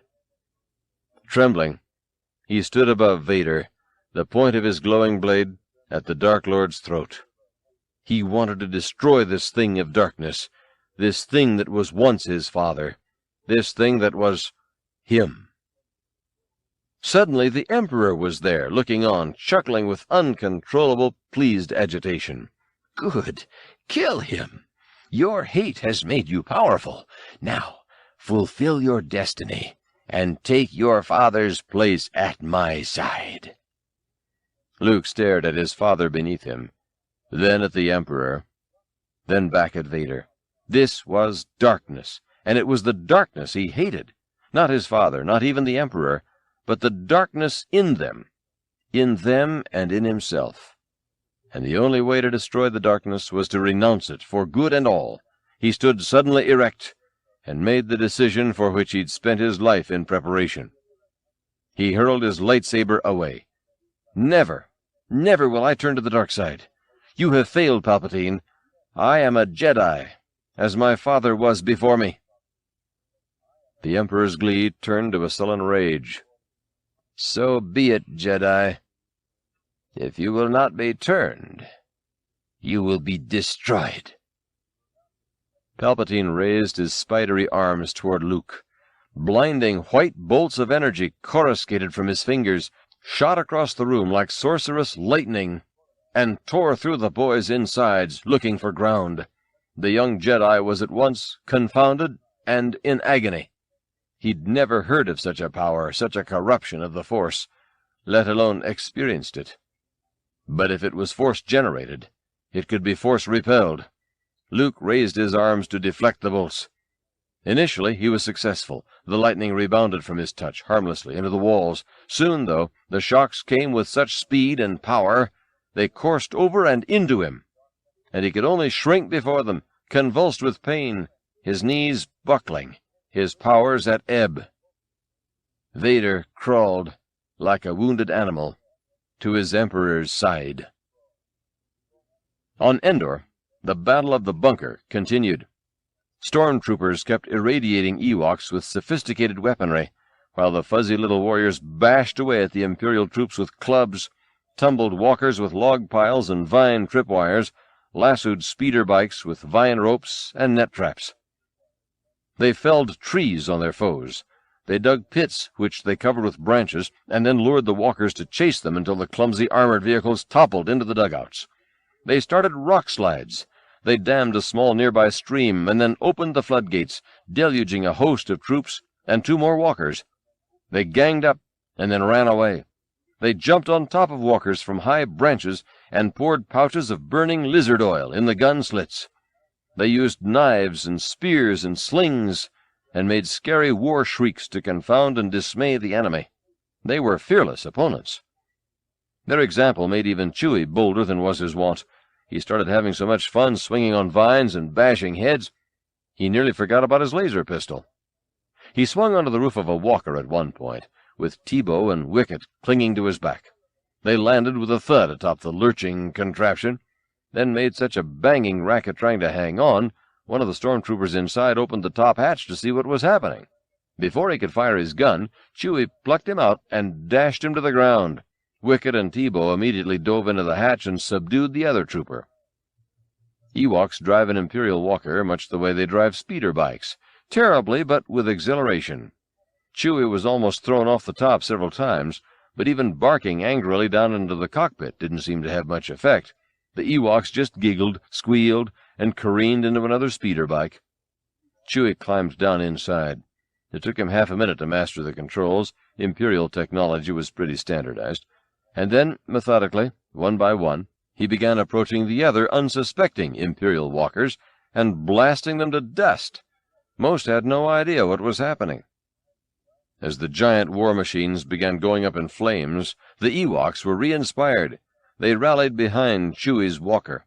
The Wookiee was turning the tide of battle. Han, meanwhile, was still working furiously at the control panel. Wires sparked each time he refastened another connection, but the door kept not opening. Leia crouched at his back, firing her laser pistol, giving him cover. He motioned her at last. "Give me a hand. I think I've got it figured out. Hold this." He handed her one of the wires. She holstered her weapon, took the wire he gave her, and held it in position, as he brought two others over from opposite ends of the panel. "Here goes nothing," he said. The three wires sparked. The connection was made. There was a sudden loud whoomp as a second blast door crashed down in front of the first, doubling the impregnable barrier. "Great, now we have two doors to get through," Leia muttered. At that moment she was hit in the arm by a laser bolt and knocked to the ground. Han rushed over to her. "Leia, no!" he cried, trying to stop the bleeding. "Princess Leia, are you all right?" 3PO fretted. "It's not bad." She shook her head. "It's—" "Hold it!" shouted a voice. "One move and you're both dead." They froze, looked up. Two stormtroopers stood before them, weapons leveled, unwavering. "Stand up," one ordered. "Hands raised." Han and Leia looked at each other, fixed their gazes deep in each other's eyes, swam there in the wells of their souls for a suspended, eternal moment, during which all was felt, understood, touched, shared. Solo's gaze was drawn down to Leia's holster. She'd surreptitiously eased out her gun, and was holding it now at the ready. The action was hidden from the troopers because Han was standing in front of Leia, half blocking their view. He looked again into her eyes, comprehending. With a last, heartfelt smile, he whispered, "I love you." "I know," she answered simply. Then the moment was over, and at an unspoken, instantaneous signal, Han whirled out of the line of fire as Leia blasted at the stormtroopers. The air was filled with laser fire. A glinting orange-pink haze like an electron storm buffeted the area, sheared by intense flares. As the smoke cleared, a giant Imperial walker approached, stood before him, and stopped. Han looked up to see its laser cannons aimed directly in his face. He raised his arms and took a tentative step forward. He wasn't really sure what he was going to do. "Stay back," he said quietly to Leia, measuring the distance to the machine in his mind. That was when the hatch on top of the walker popped open, and Chewbacca stuck his head out with an ingratiating smile. "Arr!" barked the Wookiee. Solo could have kissed him. "Chewie! Get down here! She's wounded!"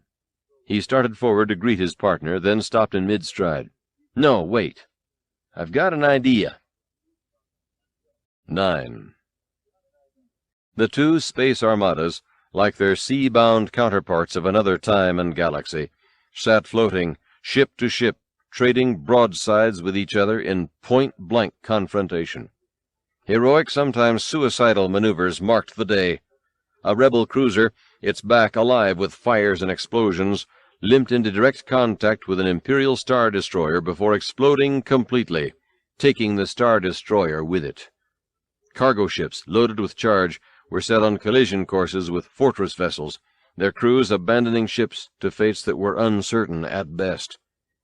Lando, Wedge, Blue Leader, and Green Wing went in to take out one of the larger destroyers, the Empire's main communications ship. It had already been disabled by direct cannonade from the rebel cruiser it had subsequently destroyed, but its damages were reparable, so the rebels had to strike while it was still licking its wounds. Lando's squadron went in low, rock-throwing low. This prevented the destroyer from using its bigger guns. It also made the fighters invisible until they were directly visualized. "Increase power on the front deflector shields," Lando radioed his group. "We're going in." "I'm right with you," answered Wedge. "Close up formations, team." They went into a high-speed power dive, perpendicular to the long axis of the Imperial vessel. Vertical drops were hard to track. 50 feet from the surface, they pulled out at 90 degrees and raced along the gunmetal hull, taking laser fire from every port. "Starting attack run on the main power tree," Lando advised. "I copy," answered Greenwing, moving into position. "Stay clear of their front batteries," warned Blue Leader. "It's a heavy fire zone down there." "I'm in range." "She's hurt bad on the left of the tower," Wedge noted. "Concentrate on that side." "Right with you." "Greenwing was hit. I'm losing power." "Get clear, you're going to blow." Greenwing took it down like riding a rocket, into the destroyer's front batteries. Tremendous explosions rumbled the port bow. "Thanks," Blue Leader said quietly to the conflagration. "That opens it up for us," yelled Wedge. "Cut over. The power reactors are just inside that cargo bay." "Follow me," Lando called, pulling the Falcon into a sharp bank that caught the horrified reactor personnel by surprise. Wedge and Blue followed suit. They all did their worst. "Direct hit!" Lando shouted. "There she goes." "Pull up! Pull up!" They pulled up hard and fast, as the destroyer was enveloped in a series of ever-increasing explosions, until it looked finally just like one more small star. Blue Leader was caught by the shockwave and thrown horribly against the side of a smaller Imperial ship, which also exploded. Lando and Wedge escaped. On the rebel command ship bridge, smoke and shouts filled the air. Akbar reached Calrissian on the comlink. "The jamming has stopped. We have a reading on the shield." "Is it still up?" Lando responded with desperate anticipation in his voice. "I'm afraid so. It looks like General Solo's unit didn't make it." "Until they've destroyed our last ship, there's still hope," replied Lando. "Han wouldn't fail. He couldn't. They still had to pick off that annoying Death Star." On the Death Star, Luke was nearly unconscious beneath the continuing assault of the Emperor's lightning. Tormented beyond reason, betaken of a weakness that drained his very essence, he hoped for nothing more than to submit to the nothingness toward which he was drifting. The Emperor smiled down at the enfeebled young Jedi, as Vader struggled to his feet beside his master. "Young fool," Palpatine rasped at Luke. "Only now at the end do you understand. Your puerile skills are no match for the power of the dark side. You have paid a price for your lack of vision. Now, young Skywalker, you will pay the price in full. You will die." He laughed maniacally, and although it would not have seemed possible to Luke, the outpouring of bolts from the Emperor's fingers actually increased in intensity. The sound screamed through the room. The murderous brightness of the flashes was overwhelming. Luke's body slowed, wilted, finally crumpled under the hideous barrage. He stopped moving altogether. At last he appeared totally lifeless. The Emperor hissed maliciously.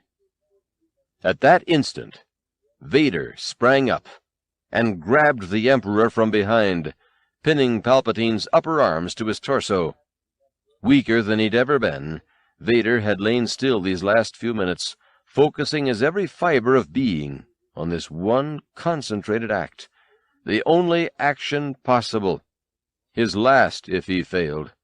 Ignoring pain, ignoring his shame and his weaknesses, ignoring the bone-crushing noise in his head. He focused solely and sightlessly on his will to defeat the evil embodied in the Emperor. Palpatine struggled in the grip of Vader's unfeeling embrace, his hands still shooting bolts of malign energy out in all directions. In his wild flailing, the lightning ripped across the room, tearing into Vader. The Dark Lord fell again, electric currents crackling down his helmet, over his cape, into his heart. Vader stumbled with his load to the middle of the bridge over the black chasm leading to the power core. He held the wailing despot high over his head, and with a final spasm of strength, hurled him into the abyss. Palpatine's body, still spewing bolts of light, spun out of control into the void, bouncing back and forth off the sides of the shaft as it fell. It disappeared at last. But then, a few seconds later, a distant explosion could be heard far down at the core. A rush of air billowed out the shaft into the throne room. The wind whipped at Lord Vader's cape as he staggered and collapsed toward the hole, trying to follow his master to the end. Luke crawled to his father's side, though, and pulled the Dark Lord away from the edge of the chasm to safety. Both of them lay on the floor, entwined in each other, too weak to move, too moved to speak. Inside the bunker on Endor, Imperial controllers watched the main view screen of the Ewok battle just outside. Though the image was clogged with static, the fighting seemed to be winding down, about time since they'd initially been told that the locals on this moon were harmless non-belligerents. The interference seemed to worsen, probably another antenna damaged in the fighting, when suddenly a Walker pilot appeared on the screen, waving excitedly. "It's over, Commander. The rebels have been routed and are fleeing with the bear creatures into the woods. We need reinforcements to continue the pursuit." The bunker personnel all cheered. The shield was safe. "Open the main door," ordered the commander. "Send 3 squads to help." The bunker door opened. The Imperial troops came rushing out, only to find themselves surrounded by rebels and Ewoks, looking bloody and mean. The Imperial troops surrendered without a fight. Han, Chewie, and 5 others ran into the bunker with the explosive charges. They placed the time devices at 11 strategic points in and around the power generator, then ran out again as fast as they could. Leia, still in great pain from her wounds, lay in the sheltered comfort of some distant bushes. She was shouting orders to the Ewoks to gather their prisoners on the far side of the clearing, away from the bunker, when Han and Chewie tore out, racing for cover. In the next moment, the bunker went. It was a spectacular display, explosion after explosion sending a wall of fire hundreds of feet into the air, creating a shockwave that knocked every living creature off its feet and charred all the greenery that faced the clearing. The bunker was destroyed. A captain ran up to Admiral Ackbar, his voice tremulous. "Sir, the shield around the Death Star has lost its power." Ackbar looked at the view screen. The electronically generated web was gone. The moon and the Death Star now floated in black, empty, unprotected space. "They did it," Ackbar whispered. He rushed over to the comlink and shouted into the multi-frequency war channel. "All fighters commence attack on the Death Star's main reactor. The deflector shield is down. Repeat, the deflector shield is down." Lando's voice was the next one heard. "I see it. We're on our way. Red group, gold group, blue squad. All fighters follow me." "That's my man, Han. Now it's my turn." The Falcon plunged to the surface of the Death Star, followed by hordes of rebel fighters, followed by a still massing but disorganized array of Imperial TIE fighters, while 3 rebel star cruisers headed for the huge Imperial Super Star Destroyer, Vader's flagship, which seemed to be having difficulties with its guidance system. Lando and the first wave of X-Wings headed for the unfinished portion of the Death Star, skimming low over the curving surface of the completed side. "Stay low until we get to the unfinished side," Wedge told his squad. Nobody needed to be told. "Squadron of enemy fighters coming." "Blue Wing," called Lando. "Take your group and draw the TIE fighters away." "I'll do what I can." "I'm picking up interference. The Death Star's jamming us, I think." "More fighters coming at 10 o'clock." "There's the superstructure," Lando called. "Watch for the main reactor shaft." He turned hard into the unfinished side and began weaving dramatically among protruding girders, half-built towers, maze-like channels, temporary scaffolding, sporadic floodlights. The anti-aircraft defenses weren't nearly as well developed here yet. They'd been depending completely on the deflector shield for protection. Consequently, the major sources of worry for the rebels were the physical jeopardies of the structure itself and the Imperial TIE fighters on their tails. "I see it, the power channel system," Wedge radioed. "I'm going in." "I see it too," agreed Lando. "Here goes nothing." "This isn't going to be easy." Over a tower and under a bridge, and suddenly they were flying at top speed inside a deep shaft that was barely wide enough for 3 fighters wing to wing. Moreover, it was pierced along its entire twisting length by myriad feeding shafts and tunnels, alternate forks and dead-end caverns, and spiked, in addition, with an alarming number of obstacles within the shaft itself: heavy machinery, structural elements, power cables, floating stairways, barrier half-walls, piled debris. A score of rebel fighters made the first turnoff into the power shaft, followed by twice that number of TIEs. 2 X-Wings lost it right away, careening into a derrick to avoid the first volley of laser fire. The chase was on. "Where are we going, Gold Leader?" Wedge called out gaily. A laser bolt hit the shaft above him, showering his window with sparks. "Lock onto the strongest power source," Lando suggested. "It should be the generator." "Red Wing, stay alert. We could run out of space real fast." They quickly strung out into single and double file, as it started becoming apparent that the shaft was not only pocked with side vents and protruding obstacles, but also narrowing across its width at every turn. TIE fighters hit another rebel, who exploded in flames. Then another TIE fighter hit a piece of machinery, with a similar result. "I've got a reading on a major shaft obstruction ahead," Lando announced. "Just picked it up. Will you make it?" "Going to be a tight squeeze." It was a tight squeeze. It was a heat wall occluding 3/4 of the tunnel, with a dip in the shaft at the same level to make up a little room. Lando had to spin the Falcon through 360 degrees while rising, falling, and accelerating. Luckily, the X-Wings and Y-Wings weren't quite as bulky. Still, 2 more of them didn't make it on the downside. The smaller TIEs drew closer. Suddenly, coarse white static blanketed all the view screens.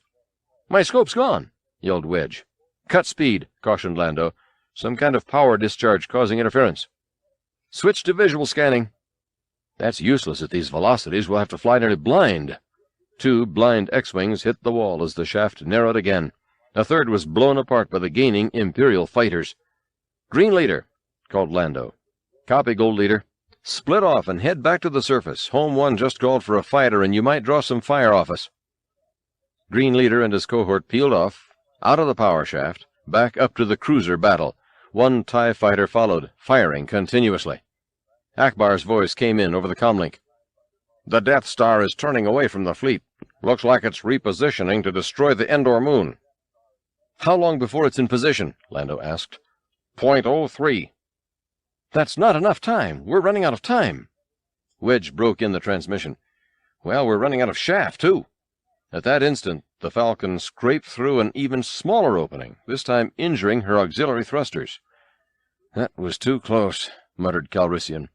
"Zing-zing," nodded the co-pilot. Akbar stared wild-eyed out the observation window. He was looking down onto the deck of the Super Star Destroyer, only miles away.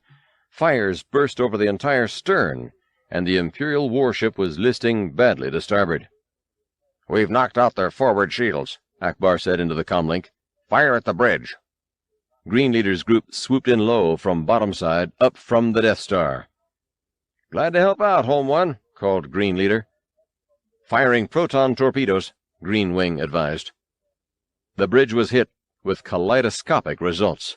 A rapid chain reaction got set off, from power station to power station along the middle third of the huge destroyer, producing a dazzling rainbow of explosions that buckled the ship at right angles and started it spinning like a pinwheel toward the Death Star. The first bridge explosion took Green Leader with it. The subsequent uncontrolled joyride snagged 10 more fighters, 2 cruisers, and an ordnance vessel. By the time the whole exothermic conglomerate finally crashed into the side of the Death Star, the impact was momentous enough to actually jolt the battle station, setting off internal explosions and thunderings all through its network of reactors, munitions, and halls. For the first time, the Death Star rocked. The collision with the exploding destroyer was only the beginning, leading to various systems breakdowns, which led to reactor meltdowns, which led to personnel panic, abandonment of posts, further malfunctions, and general chaos. Smoke was everywhere. Substantial rumblings came from all directions at once. People were running and shouting. Electrical fires, steam explosions, cabin depressurizations, disruption of chain of command. Added to this, the continued bombardments by rebel cruisers, smelling fear in the enemy, merely heightened the sense of hysteria that was already pervasive. For the Emperor was dead. The central, powerful evil that had been the cohesive force to the Empire was gone. And when the dark side was this diffused, this non-directed, this was simply where it led. Confusion, desperation, damp fear.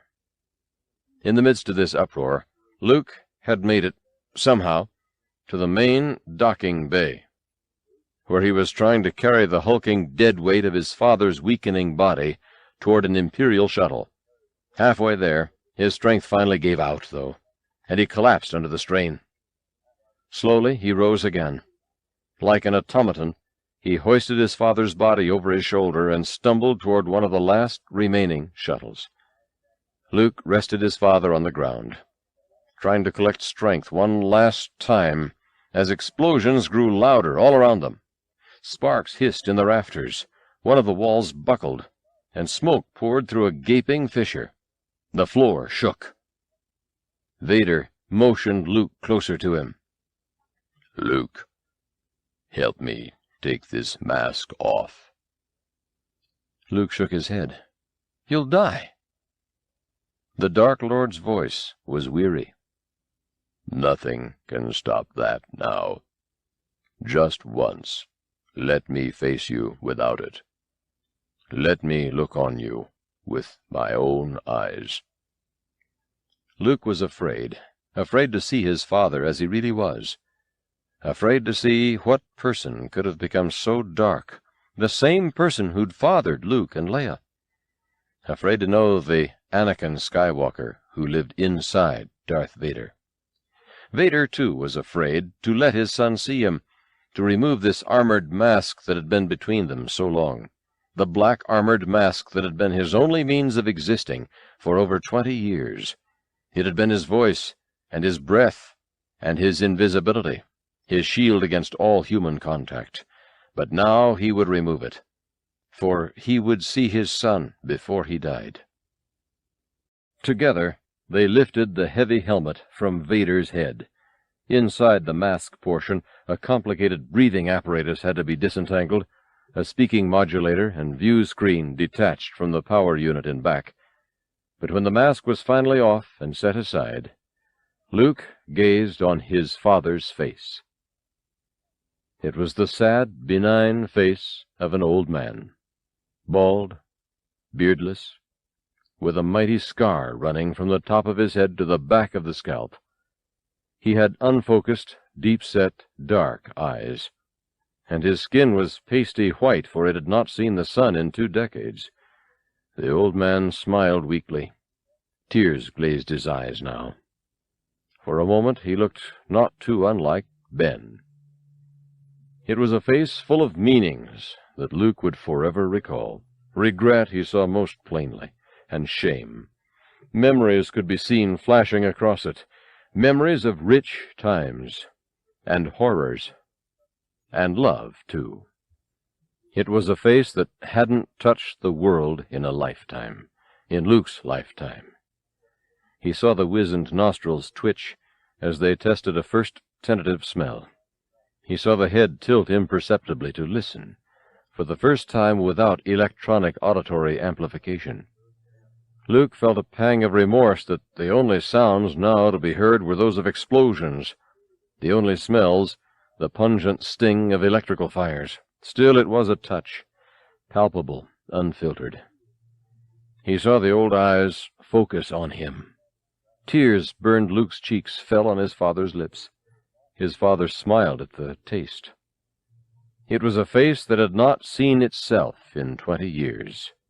Vader saw his son crying, and knew it must have been at the horror of the face the boy beheld. It intensified momentarily Vader's own sense of anguish. To his crimes now he added guilt at the imagined repugnance of his appearance. But then this brought him to mind of the way he used to look, striking and grand, with a wry tilt to his brow that hinted of invincibility and took in all of life with a wink. Yes, that was how he'd looked once. And this memory brought a wave of other memories with it, memories of brotherhood and home, his dear wife, the freedom of deep space, Obi-Wan, his friend, and how that friendship had turned. Turned he knew not how, but got injected nonetheless with some uncaring virulence that festered until— Hold, these were memories he wanted none of, not now. Memories of molten lava crawling up his back. No. This boy had pulled him from that pit. Here now, with this act, this boy was good. The boy was good, and the boy had come from him. So there must have been good in him, too. He smiled up again at his son, and for the first time loved him.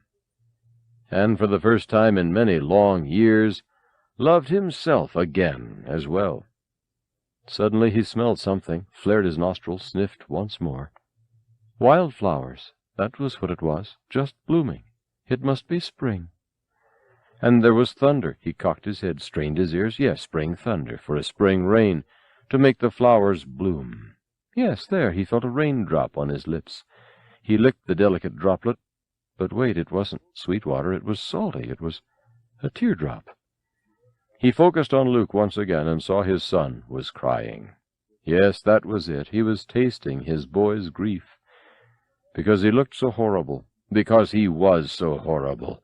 But he wanted to make it all right for Luke. He wanted Luke to know he wasn't really ugly like this, not deep inside, not altogether.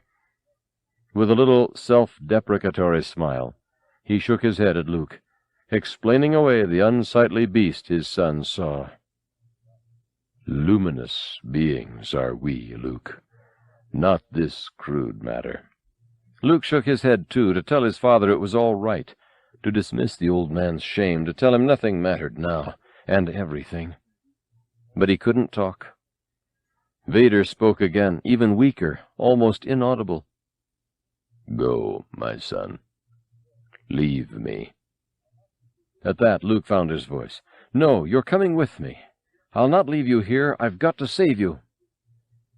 You already have, Luke, he whispered. He wished briefly he'd met Yoda to thank the old Jedi for the training he'd given Luke.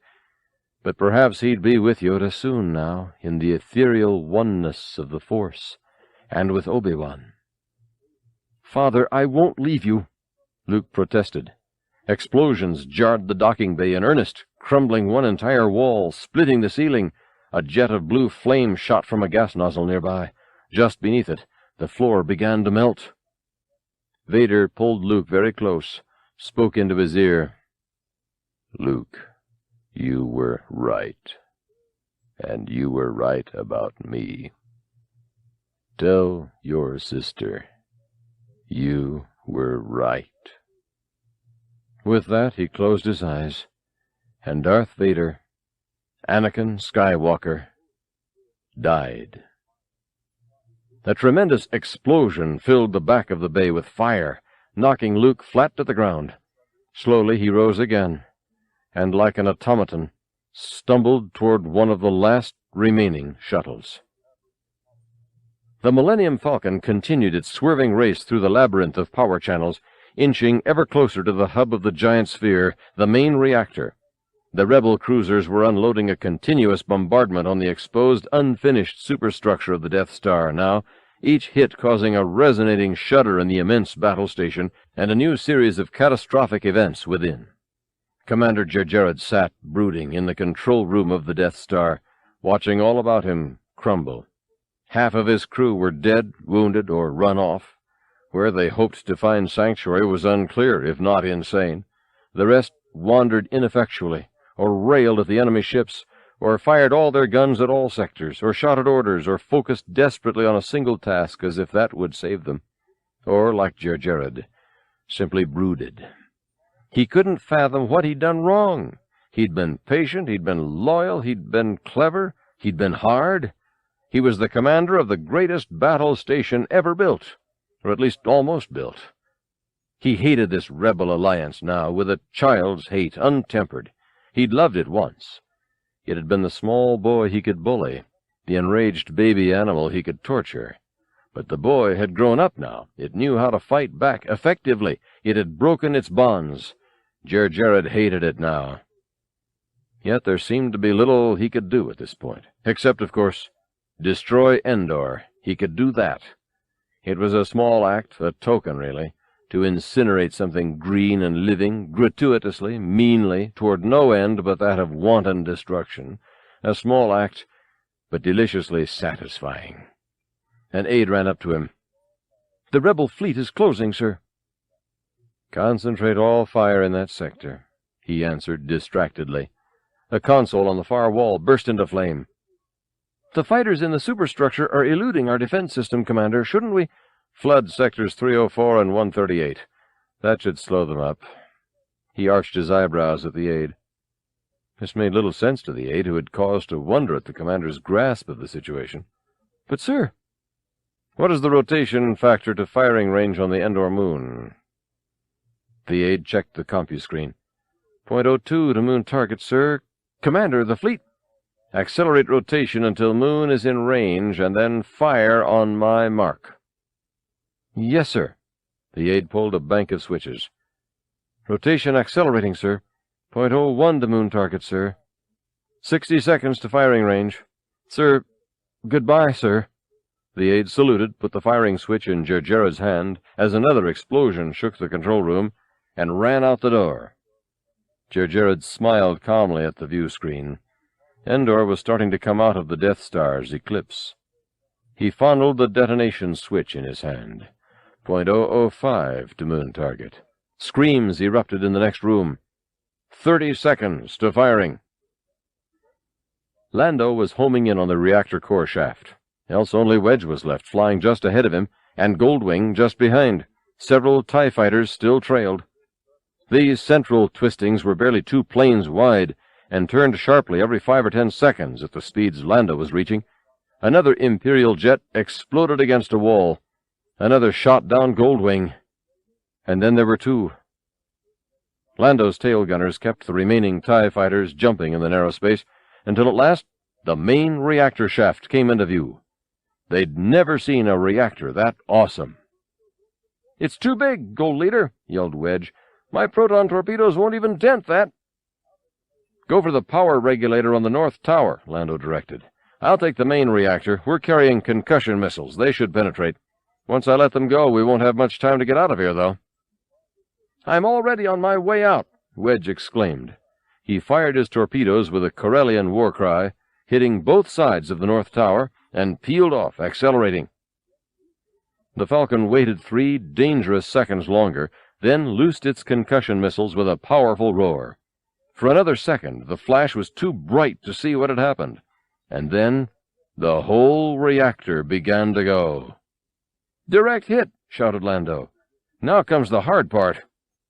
The shaft was already caving in on top of him, creating a tunnel effect. The Falcon maneuvered through the twisting outlet, through walls of flame, and through moving shafts, always just ahead of the continuing chain of explosions. Wedge tore out of the superstructure at barely sub-light speed, whipped around the near side of Endor, and coasted into deep space, slowing slowly in a gentle arc to return to the safety of the moon. A moment later, in a destabilized Imperial shuttle, Luke escaped the main docking bay, just as that section began to blow apart completely. His wobbling craft, too, headed for the green sanctuary in the near distance. And finally, as if being spit out of the very flames of the conflagration, the Millennium Falcon shot toward Endor, only moments before the Death Star flared into brilliant oblivion, like a fulminant supernova. Han was binding Leia's arm wound in a fern dell when the Death Star blew. It captured everyone's attention, wherever they happened to be. Ewoks, stormtrooper prisoners, rebel troops. This final turbulent flash of self-destruction, incandescent in the evening sky. The rebels cheered. Leia touched Han's cheek. He leaned over and kissed her, then sat back, seeing her eyes focused on the starry sky. "Hey," he jostled. "I'll bet Luke got off that thing before it blew." She nodded. "He did. I can feel it." Her brother's living presence touched her through the Force. She reached out to answer the touch, to reassure Luke she was all right. Everything was all right. Han looked at her with deep love, special love.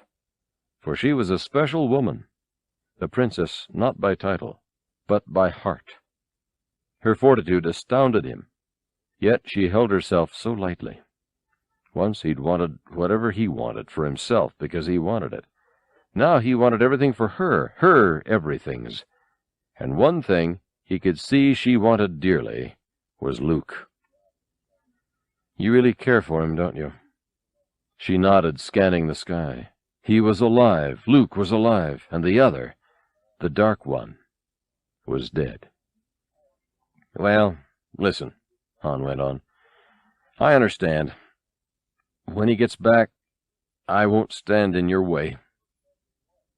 She squinted at him, suddenly aware they were crossing wires, having different conversations.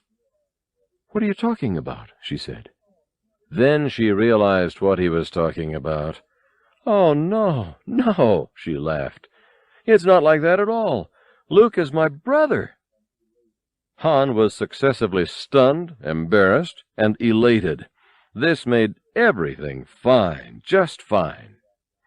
He took her in his arms, embraced her, lowered her back down into the ferns, and being extra careful of her wounded arm, lay down there beside her, under the waning glow of the burning star. Luke stood in a forest clearing before a great pile of logs and branches. Lying, still and robed atop the mound, was the lifeless body of Darth Vader. Luke set a torch to the kindling. As the flames enveloped the corpse, smoke rose from the vents in the mask, almost like a black spirit finally freed. Luke stared with a fierce sorrow at the conflagration. Silently, he said his last goodbye. He alone had believed in the small speck of humanity remaining in his father. That redemption rose now with these flames into the night. Luke followed the blazing embers as they sailed to the sky. They mixed there in his vision with the fireworks the rebel fighters were setting off in victory celebration, and these, in turn, mingled with the bonfires that speckled the woods and the Ewoks' village, fires of elation, of comfort and triumph. He could hear the drums beating, the music weaving in the firelight, the cheers of brave reunion. Luke's cheer was mute as he gazed into the fires of his own victory and loss. A huge bonfire blazed in the center of the Ewok village square for the celebration that night. Rebels and Ewoks rejoiced in the warm firelight of the cool evening, singing, dancing, and laughing in the communal language of liberation. Even Tebow and R2 had reconciled and were doing a little jig together, as others clapped in time to the music. 3PO, his regal days in this village over, was content to sit near the spinning little droid who was his best friend in the universe. He thanked the Maker that Captain Solo had been able to fix R2, not to mention Mistress Leia. For a man without protocol, Solo did have his moments. And he thanked the Maker this bloody war was over. The prisoners had been sent on shuttles to what was left of the Imperial fleet. The rebel star cruisers were dealing with all that, up there somewhere. The Death Star had burned itself out. Han, Leia, and Chewbacca stood off a short way from the revelers. They stayed close to each other, not talking, periodically glancing at the path that led into the village, half waiting, half trying not to wait, unable to do anything else, until at last their patience was rewarded. Luke and Lando, exhausted but happy, stumbled down the path out of the darkness into the light. The friends rushed to greet them. They all embraced, cheered, jumped about, fell over, and finally just huddled, still wordless, content with the comfort of each other's touch. In a while the two droids sidled over as well, to stand beside their dearest comrades. The fuzzy Ewoks continued in wild jubilation far into the night, while this small company of gallant adventurers watched on from the sidelines. For an evanescent moment, looking into the bonfire, Luke thought he saw faces dancing. Yoda. Ben. Was it his father? He drew away from his companions to try to see what the faces were saying. They were ephemeral, and spoke only to the shadows of the flames, and then disappeared altogether. It gave Luke a momentary sadness, but then Leia took his hand and drew him back close to her and to the others, back into their circle of warmth and camaraderie and love. The Empire was dead. Long live the Alliance! End of Star Wars: The Return of the Jedi by James Caan.